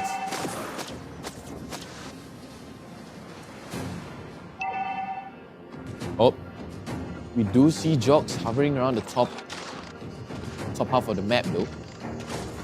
He's gonna get spotted out by Vanix here. He's gonna get a pushback here. He's gonna be able to dash right out, but is it gonna be enough? Hey, here comes Sailor, hard guard onto Vanix. Jox, he's gonna be able to get Adamir down. Adamir, is he gonna be able to take down Liberous Passion onto Supergirl? Is it gonna be enough? No, he's gonna get taken down. Overstayed his welcome there. Oh man, that was just a sunk cost fallacy, right? Yeah. When your jungler is dead, just sack him, right? I don't know why Adamir felt compelled to come in to make the play. And over there, he just got picked off. It could have been a 1-0, became a 2-0, and Zion gained a bit more control in this early game. Now that Supergirl did get a kill, did get an assist, he's going to be picking up his items that much quicker. Vanix is forcing a play though. He doesn't want it, but he's just getting information. Yeah, and that was a very, very... damage down here, and down goes Vanix again for the second time in this game. I mean, Adamir was just so desperate, to equalize that fight. He's like, no, I need it. I need to trade it back for my team, and then overstayed his welcome and just dies. Yeah. Turtle again going to EVOS because Vanix overchecked that top side. It's happened twice, by the way, on this Baxia. Yeah. He gets the Shield of Unity, he walks up and gets caught. Too much walking up could be the cost of your life right there. Oh, the flicker from Glory. Gear, re-engage onto Glory again. But Gear able to pop that sprint and walk right out. Trading 1-for-1 in battle spell is not the worst thing, but of course Sprint has a significantly lower cooldown, so that's going to be up with 4 Glories flicker, and that's when you have a window to punish him again. Now you can play extra offensive because you are high loss and you will be able to match the wave clear. Yeah. Both teams are so wary right now, EVOS and Zion. Oh, Vanix, he needs to like chill out and stop doing that. Every time he rolls forward past the river, I get like a mini heart attack. Every time he does that, right? Oh, here comes the conceal from EVOS. They do spot out Vanix though. 1v4, he might die here. They can get the here knock comes up. the catch onto Vanix here, but here comes the hard guard. Is it gonna be enough to take him down? Here comes the Numenor Blast. He's gonna take down Vanix, and out go Force Numerous Passion. Is gonna chunk him out. Oh man, that's not the ideal way to take that fight. Vanix again, 0-3 and 2, right? Oh, collapse again. This might be a big collapse. I don't think they can dive the tier 1. There's still decent like defense skills on the side of Zion. They could still hold this, right? The Loi is here. If you walk in too far forward, she'll stun you in position. So all you do is just take the tier 1, pressure the dive, and then back off. EVOS SG right now. They're playing very, very carefully. Oh, damage out from Gear, just cutting waves. And then we are picking up BOD. There is your damage. Vanix picking up Blade Armor though. Glory! Surprisingly going for the Sky Garden helmet. Giving him that extra thickness. Sailor. He's learned his lesson this time. Vanix is just like, I'm not gonna overcommit on these fights, especially when my team isn't around. So he has to sacrifice. Gets info and sacrifice this turtle. Now they need to cross map. They need to walk bot and take something. If they can get a kill on Gear, it'll be ideal. Then move to take bot tier 1. Here, getting pulled back. Glorious pathway is gonna get popped, and here comes the re-engage. He's gonna get a stun down to Glory. JP are missing the Numenor Blast, not catching on to anyone right now. But oh, look at this. Chris is gonna get re-engaged on and demolished. Vanix looking for something here. It's a 1v3. I don't think he needs to be in that position. Here comes the real manipulation too. A lot of damage down, but he walks away. The timing on Zion, this time, like the shoes on the other foot, they're the ones with the disjointed engages. Even when people are getting caught out, they like still want to roll in, and Vanix again Zion looking for this. JPL jumping over the wall, but here comes the hard guard onto Vanix there. Very good catch by JPL, I have to say.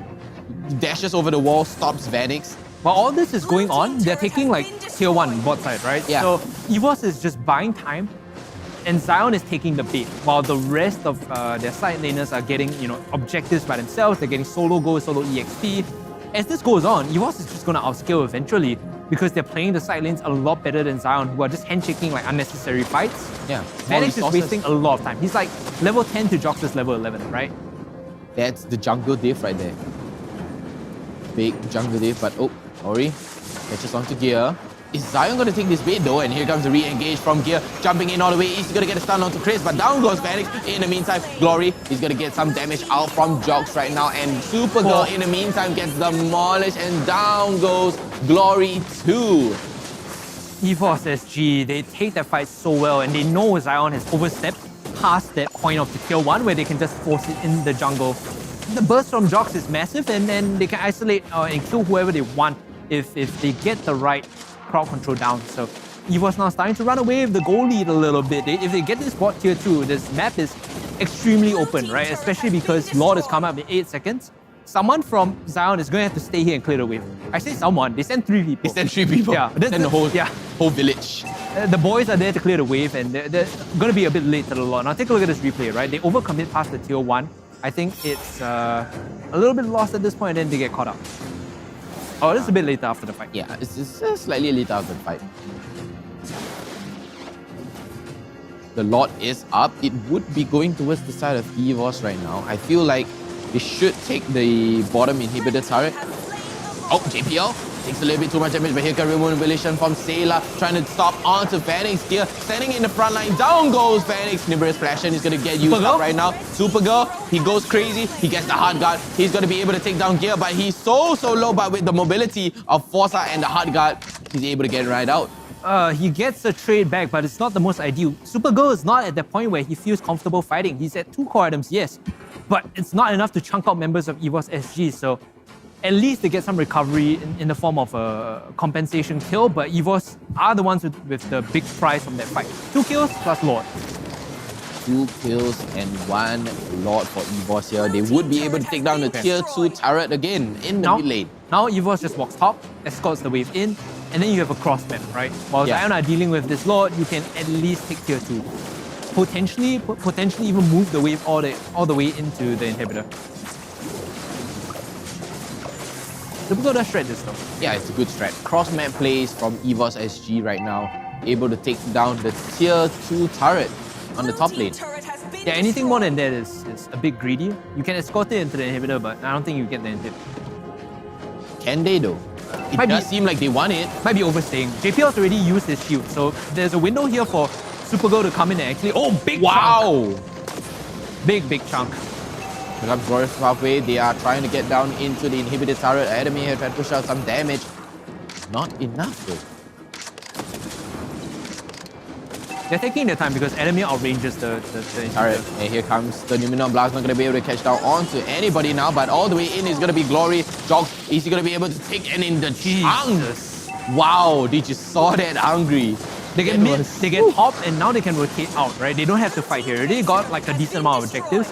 And the shred coming in, like Adamir 3, 1, and 2, his shots are hurting. The chunks are starting to stick. And it doesn't matter if you have a heal from Angela, like those numbers don't lie. It's 600, 700 per hit. Per hit, yeah. Yeah, and then using the ultimate to snipe out. Wow. Oh, here comes the TP. Dude, the goal diff, Adamir is actually having a massive game. 9.4 into 7.3 against Supergirl. It's a 2k goal lead, right? Yeah. And this is after Zion spent, like, what, 3 minutes with the Angela topside, hoping to get Supergirl online, deflecting all of the ganks, all of the early aggression. Continue play coming in though, they actually find a member here. It's going to be Forza running away first. They get the kill on a Chris, and that's good enough as they continue chasing with the Glorious halfway. All the way into the inhibitor. Hard guard has been used onto Supergirl, who's looking for an angle back in. Could it be Jox though is the question. Can they get the kill on him? Here comes the real manipulation, forcing them away. Numenor Blast as well onto Glory. He's down to his 2nd health bar. Disengage from EVOS SG is good. They get the kill on a Chris, and they open up the map, still holding on to this inside track on the Lord. Not sure if Zion Esports can walk up to check this. I mean, it's a little hard right now, but we do have Chris is up on their Loyi, so they could contest for this, but I don't think Zion should contest this. You can give it up, but then you're going to lose your inhib. So you're basically defending with all lanes exposed, and that's very difficult, right? Yeah. But for them to even fight here, they need an angle. They need some vision first. Vanix has to be the one to come in and burger flip that Lord. Maybe try and get the red tree down and steal it. Vanix is coming through the other side though, but it could be a bait from EVOS, and here comes the disengage all the way up. Numenor Blast is not going to catch down onto anybody, and Vanix is going to go down, and so is Gear Unstoppable coming out. Supergirl. Mirror's Passion here from Anime just to disengage. And a good attempt though from Zion. They can't fight anymore because they notice that their waves inside base are just like pushing all the way, so they need to answer this. The response here is they send Chris to defend, and they have Glory next to him. However, with his ultimate, he can get to the Lord fight very quickly, so they need to be able to clear this before the response comes in. So EVOS pick it up, they back off. No chance of a re-engage with the ult coming from Chris. That was a solid play coming out. I mean, there was a 200 IQ play though from EVOS. You know, they take one, they trade another one, and then they're like, oh, you know, they are going to go back, they're going to defend the base, hey, free Lord. This is why inhibs and side lane pressure is so important, because in a stalemate, if your waves are consistently pushing, you have a potential to end the game, right? Even if it's just like the waves collapsing or someone walking in to push with them, always gives you map pressure, it always gives you an advantage in these fights. As the Lord is marching down the middle lane. This could potentially be the end. JPL is going to be able to force to use the shield. The inhibited turret on the bottom lane is going to get pressured right now. Vanny is going to get a stun up. Jox jumping in. Not going to be able to do much right now. And here comes the Lord just pressuring onto the base. But here comes all 3 waves crashing with the big siege minion. But EVOS doesn't seem like they want to end this. they're still waiting around. EVOS, they might look for an angle to push in here. Vanix and Glory are too far forward. They might just get jumped here. Gear's just running to the back line. Can they get anything off of this is the question. Real manipulation might just finish him off. Glory's the first to fall, and now Vanix is going to go down next. Who is the third? It's going to be Foster and Supergirl and potentially Chris. And that's going to be EVOS SG taking game 3. And that is EVOS game. I just can't help myself to look at the player cam. JPL looks cool as a cucumber right now. All according to plan, right? He's like, plan executed, finished. Very good stuff coming from EVOS SG. They break the narrative of like, enemy only good on 1-1. Nah, man, check out my B-trick. Yeah. It's like, I'm gonna prove you wrong. And you guys didn't notice this, but I did spot a small, minor little detail. Yeah. You know, Adamir, people powder their thumbs. Adamir powder his whole hands. Like, I guess until his wrist. To prevent like sweaty palms, right? Yeah. I guess. Yeah, it's probably because of the sweaty palm, but it's also, you know, for the smoothness on the phone. But bro, I mean, if you've seen game 2, my palms would be sweaty also if I see like 4 members running at me every game, right? And just running away like, nope, I'm not playing this game. Looking at this replay, you can see how EVOS and Zion Esports, they went back and forth towards the mid game, but once the fights broke out with this Eve, they were able to gain control. And you know, mad credit to Jox on this Darov jungle, a bit unorthodox, something that he has never played in MPL so far, but is able to pull out to great effect, executing members on low health bars and able to clean up these fights. Solid play coming out, and I thought Gale was trying to do something, you know, one cool strat, end up he just wanted to BM them. Just literally run in with the Glorious pathway. Run in, Glorious show them who's boss. And then just spam recall in front of the base like, hey, what's up, y'all? But pretty solid game coming out from EVOS. Very good snowball, took advantage of that snowball. Solid draft though, both sides. Yeah, it was like even until like 7 minutes. Like yeah, 7 minutes. Granted, EVOS was able to find a couple early picks. Zion was able to punch back, but I think it was well in control until it wasn't. That's one of those things. It was in control until something went wrong. When we give credit, we have to assign blame as well. Vanix on this Baxia did not have a good go in it. Yeah, like every time he pushed up past the river, he just got solo killed. And when you see that happen, if you're EVOS, you're like, okay, yay, free turtle, no retreat, right? Their junglers did, oh yeah, another free turtle. Oh yeah, a third free turtle. Oh, and then after here comes the Lord. Yeah, but 5k go ahead. Okay, sure. And then after that, takes the Lord, takes another Lord again. So Vanix just, I don't know, it's just maybe the positioning and the timing of Zion's communication. He is more prolific on the Karina.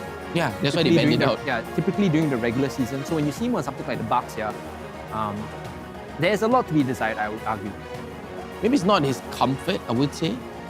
Perhaps. Yeah, you know, it's not comfortable to him. Maybe he has a, you know, we have Sailor on the Hero Ocean, and then after that we have normal people on the Hero Pool. This is a Hero Cup. A puddle. Oh no, come on, man. All right, let's take a look at the post-game stats coming in as well. Should be big damage and red all over the place. Yes, it is. My boy Adamir, 65k damage done. And you know, as a caster, when you call someone out for something, right? Oh, this guy didn't play too well, or this guy played well. When he does have a pop-off game, you gotta recognize, you gotta give respect. Yeah, I mean, that was pretty solid though. But it does seem like, wait, 72,000 from the Darov jungle. From the Darov, but then it's not Gear's face. I'm a little puzzled. Did Gear change his face? Maybe he did something weird. He's wearing a mask. Can't tell. But yeah, and we do have the highest damage taken here. It is gonna be Vanix. I think that's Vanix. Right, EVOS, they put a decent, they give us a decent answer as to who is the better in this best of 3, and it's going to be Jox, who is the MVP of Game 3. The grudge match for the ages has been decided. Vertigo, EVOS SG versus Zion, and turns out EVOS SG 2-1 them. Oh yeah, I'm so sorry. I just made a big mistake. I thought Gear was playing the Darov. Right. It was Jox. Nice. Because my brain was lagging. Like, Darov must be must be Gear. Yeah, must be side Yeah, lane, it's that old meta mentality. It has to be the side lane. But like I said, this team, they flex picks so often. Yeah. 37, potentially more now. Unique picks across different roles. This is a team that has a veritable hero ocean across the board, right? Everyone shares their knowledge, their wealth of information to flex picks. And I think that pays off. That pays off for them very well, right? Right now on site we have Yuno, who is ready to give a winner's interview, and our final one for the regular season. I believe. Yeah, the one and only.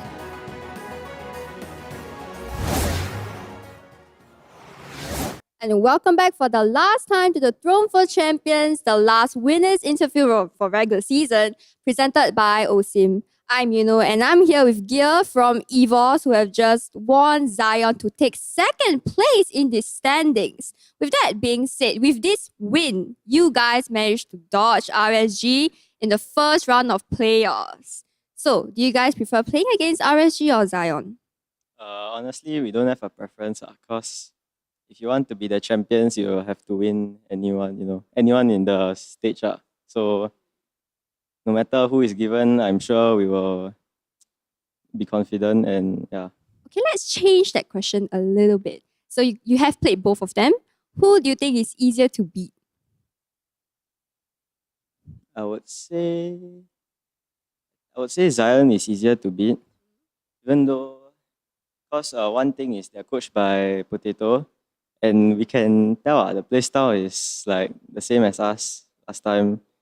And then another thing is ISG are like long-time veterans, so like they obviously got the experience. They got like they know what they're doing basically. Whereas Zion is like they're good players but I think they don't have as much experience as what ISG has. So yeah, I think that ISG is harder. Okay, with that being said, you are EVOS is second, Zion is third. So you guys will be facing each other again in the playoffs. So how would you think the rematch will go? Do you think it'll be an easy 2-0 or 2-1 again? I wouldn't say easy, but I would say I'm confident that we can 2-0. Okay, a little change. All right, so no, it has been, people are saying that, EVOS is looking a little bit shaky this season, maybe have a little bit of trouble securing the third trophy. What do you have to say about that?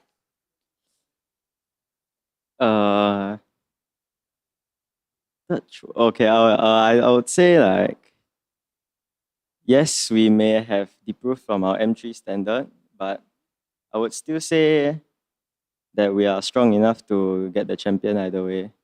Yeah. You guys are still confident. Very confident. Very confident. Okay, the last question. I think we all have heard the news, seen the news that Seoul is returning to EVOS despite having said he's retired every year. What is his reason for coming back this year? Oh, he came back for fun. Yeah. For fun? Yeah, he come back to like just scare everyone. So he retired for fun, he came back for fun. Yeah, he's not playing. He's the cheerleader. Cheerleader. So he came back to cheer for you guys. Yes. So will we be seeing him in the playoffs? No. Wow. So, okay guys, don't panic. Seoul is just coming to cheer for EVOS. All right, thank you so much, Gil.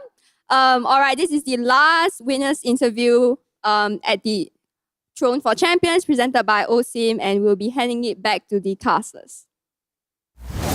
All right, thank you, Yuno. That was Throne for Champions for the last time on the regular season. There's going to be more for playoffs, and the playoffs are going to be pretty exciting. I'm Lysander back here on the panel to wrap things up with Vertigo as well as HungryCast over here. And yes, we talked about playoffs. It's going to be happening right next week, actually. Yeah. Usually we get a brief break, but this year, this season, we're rolling along. Yeah, we're speed running this.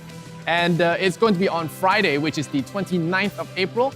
And it will go all the way to the 1st of May, all right? So it's also going to be happening live. COVID measures, if you saw the news, actually in Singapore, they're all basically going to be leaving us. We're going to be back to normalcy, the N-word, normalcy. Wow. And weird phrasing for me, but you know what? It is still very exciting to be able to have a LAN event once again. And they are playing on stage on a LAN setting. It's kind of a LAN setting without I guess the casters will still be here, right? Yeah, we're still here. All right, you'll be with us in spirit. Yes. But the thing is that we have set it up so that you guys will be casting in real time. There will not be any delay. So that's going to be fun. Of course, it's going to be at the Grid. If you guys don't know where that is, it used to be called Pomo for those folks that are old like us. And I remember the place. Yeah. It's next to Sota, Score the Art. So if you have trouble finding it, it's just right next door. It has all the words that says grid over there. So you should not be able to miss it once you're in the area. It's going to be going from the 29th of April to the 1st of May. And of course, inside the mall itself, there's a lot of promotions that's going to be happening. You can win up to 25,000 diamonds, OSIM products worth $999. How? Spend a minimum of $30 at Grid and scan the QR code found at stores to upload your receipts and fill in your particulars to enter. Snap a creative photo with any Mobile Legends Bang Bang MPL S3 visuals located around Grid. Post it either on Facebook, Instagram, and tag both Grid Singapore and MPL Singapore Official to stand a chance to win. Remember to follow them and hashtag Legends Are Born and MPL SG2. More information can be found on the respective Facebook and Instagram pages, right? So we just got this news actually. We didn't know that they were actually going to be dumping a bunch of treasure on all the live audiences there. So on top of that, of course, on top of this 25K, I do believe I'll be there as well giving things away. We have our MPL hoodie. Yeah, we have our MPL hoodie. Are we eligible for it? Can I get a hoodie as well? Yeah, I think everyone on staff is eligible to a hoodie. I hope so. If we do give them away, then I'm sorry, Akasa's tough luck. But yes, we'll be giving away the hoodie. If you saw the manga commission that we got, the hoodie is going to have that one printed on. Awesome. Nice. And you have all that MPL stuff on the stuff. You know, I think it's pretty nice. You know, we wanted to commemorate the event. You know, we got a nice piece of artwork. I'm going to give it out to you guys. FOC, of course. All you got to do is just answer my questions, play my silly games when I host the event live at Grid. You're like the Riddler, you know? I am the Riddler. Right? Yeah, I'm going to be asking you a lot about Mobile Legends. So some hints, we'll be testing you guys on voice lines, a little bit about skills and stuff. But not going to spoil too much. Make sure you guys tune in every day. You can watch on the live stream, but you can also go down live to win the prizes from me. And I do believe there's going to be a 1v1 challenge as well. So if you go there, you know, it's kind of like a king of the hill. You play, if you've got the most wins at the end of the day, you win diamonds. I can't remember how much, but I think it goes up to 1,000. We all know like the diamonds are secondary, it's the pride. Like you 1v1 everyone. To a lot of people, the diamonds are primary. I'm like one level below MPL. One level. Yeah, MPL's first. All right, guys, make sure you're there for the games. It's there for the esports spirit, not just for the goodies, all right? It is true. And of course, last but not least, there's a big photo wall for you to commemorate the event. You know, it's one of the biggest LAN events after, you know, COVID measures have officially dropped. And I think it's something you want to commemorate your time with. So yeah, please, hang on down, come on down if you're from Singapore. It's a nice mall. There's a lot of things to do. And speaking of, you know, the playoffs coming up, I think we have our standings and our brackets. Absolutely. Yeah, on just about again. Let's let's look at the. It took us a while to, you know, adjust everything, but there you go, your standings. And the math has been done. There you go. RSG sitting at 76% win rate. Zion actually still at second place after the loss to Evos because of the head-to-head, and their win rate very nice. Up there above Evo's, Vertigo's favorite number. And yeah, you know, I gotta say, big props to Zion, a new organization rolling in and taking this many names in their first season. I mean, yes, granted, they have Potato, you know, being their godfather and all, but still, you know, it's a smashing success. It's the parody of, you know, these new teams with storied kind of players coming in. On one side, you have Zion, and then the other side you have Flash. So I don't know how you want to read that, right? Okay. Shade. Yeah, I mean, wait. It'd be like that, right? Flash has been around, right? Yeah, I mean, but you know, these teams. You mean SMG, right? SMG is like a newer team as well, but Flash is a team that's storied. True. Still, not really the performance we're looking for. Yeah, I mean, I think from the start of the season we said Flash is either going to be really strong, this supernova that burns bright, or be dead last. And unfortunately, we are looking at the latter right now. You were gone in a flash. Yep. And Vertigo hits also one of those good ones. And I still am reminded once again with a pang of pain that we owe Vertigo dinner. Oh yes. And wait, did the previous bet come true? I'm gonna you guys doubled or nothing, right? I have to check. I can't remember what you guys doubled or nothing. I'm trying to remember what the bet is too, because I'm not really. I think it was something along the lines of Flash beating RSG. Oh, I don't think that happened. Yeah. Was it? Nah. We have to check the board. Like, I'm not a. Yeah, we'll check on that. There are a lot of dinners at stake. But I think with those standings, we actually also will have the calculations for the playoff brackets in just a bit. We'll let production know when it's time. But for now, I think also want to give big props to Evo. Big props to them and big props to 300 shares. Oh, yes. You guys. Yes. Finally hit the 300. Yes, nice. Let's give the limelight to you guys first before we go back to shilling Evil. These guys have been.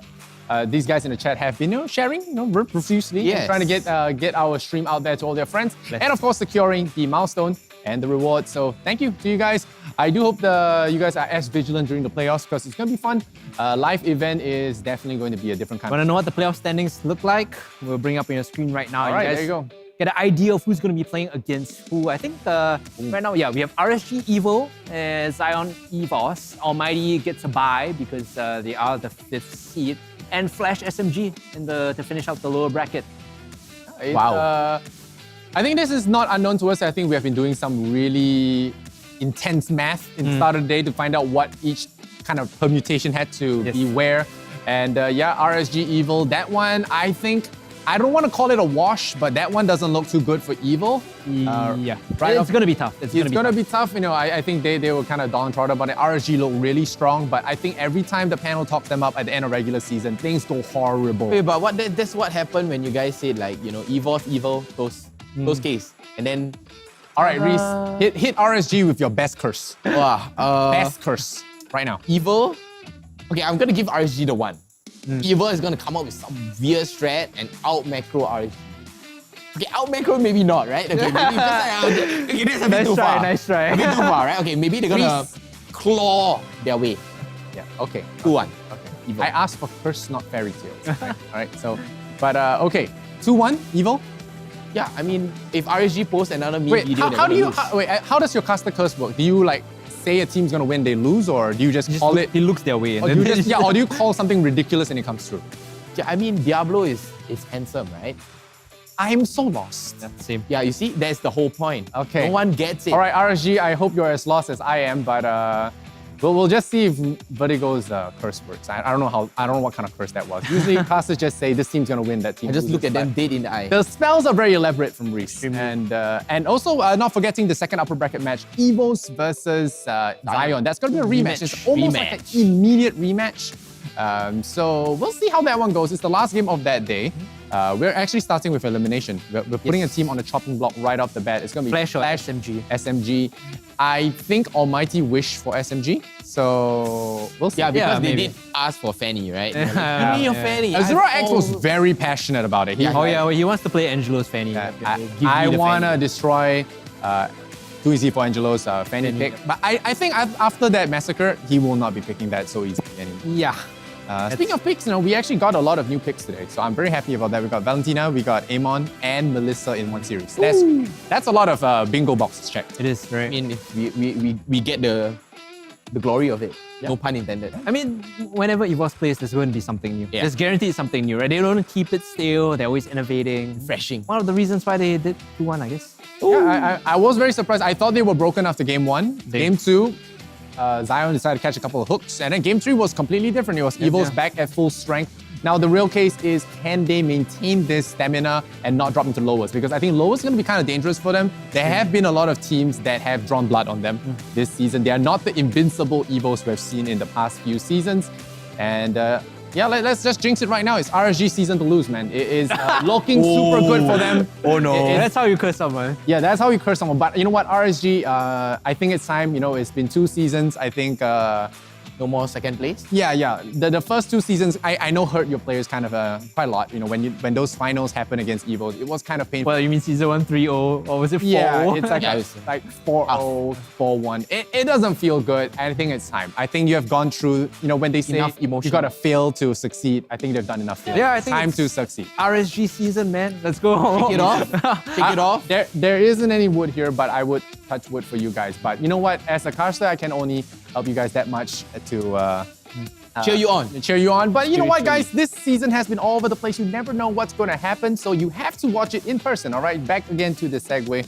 Watch it live at the grid. Choose a date, 29th, 30th, or the 1st of May. All come on all 3 days. It's going to be great. Win some diamonds, win a hoodie, win some skins, and have a good time enjoying LAN now that COVID is gone from our lives. All right, with that said, any closing words, guys? Regular season, anything? Evil to win, champ.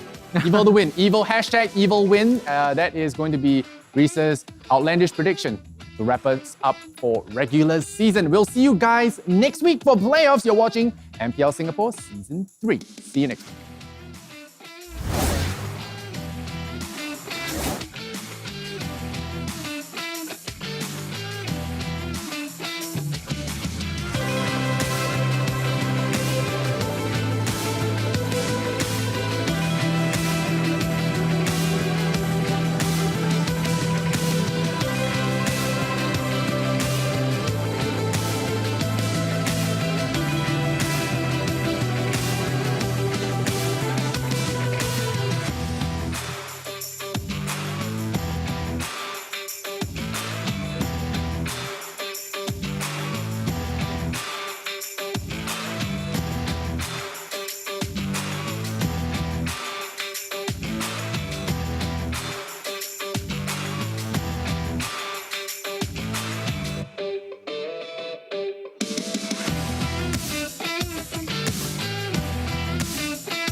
calling your name. Songs alone can contain all the strength that's coursing through your veins.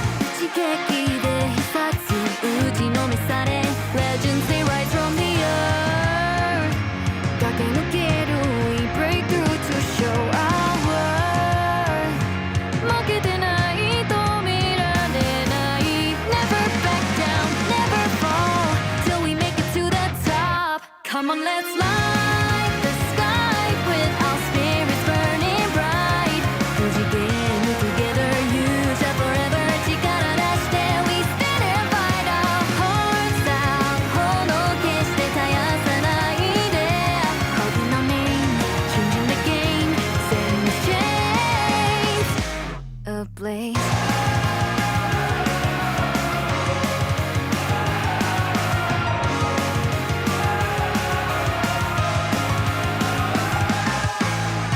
Speed is power, crack the core 勝利のコード You're done Stand by small number one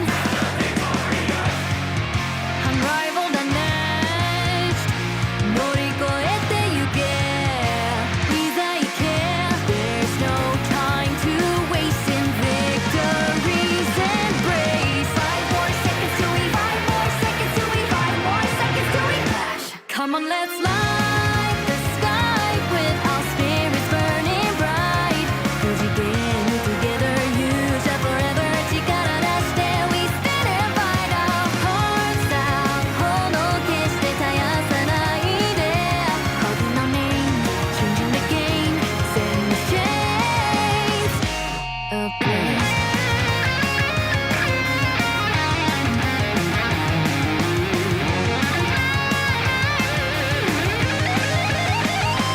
Come on, let's light the sky with our spirits burning bright くじけぬ forever, you shall together 力出して We stand and fight our hearts out 炎決して絶やさないで Calling our name, changing the game Setting the chains ablaze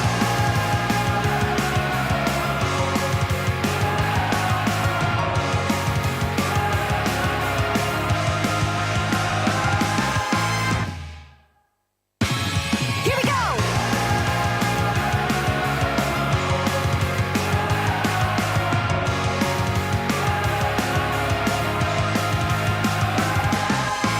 The dawn is calling your name. Songs alone can contain all the strength that's coursing through your veins. 地形で必殺打ちのめされ Legends they rise from the earth 駆け抜ける We break through to show our worth 負けてない止められない Never back down, never fall Till we make it to the top Come on, let's light the sky with our spirits burning bright くじけぬ together, you shall forever 力出して We stand and fight our hearts out 炎決して絶やさないで Calling our name, changing the game Setting the chains ablaze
together 力出して We stand and fight our hearts out 炎決して絶やさないで Calling our name changing the game setting the chains ablaze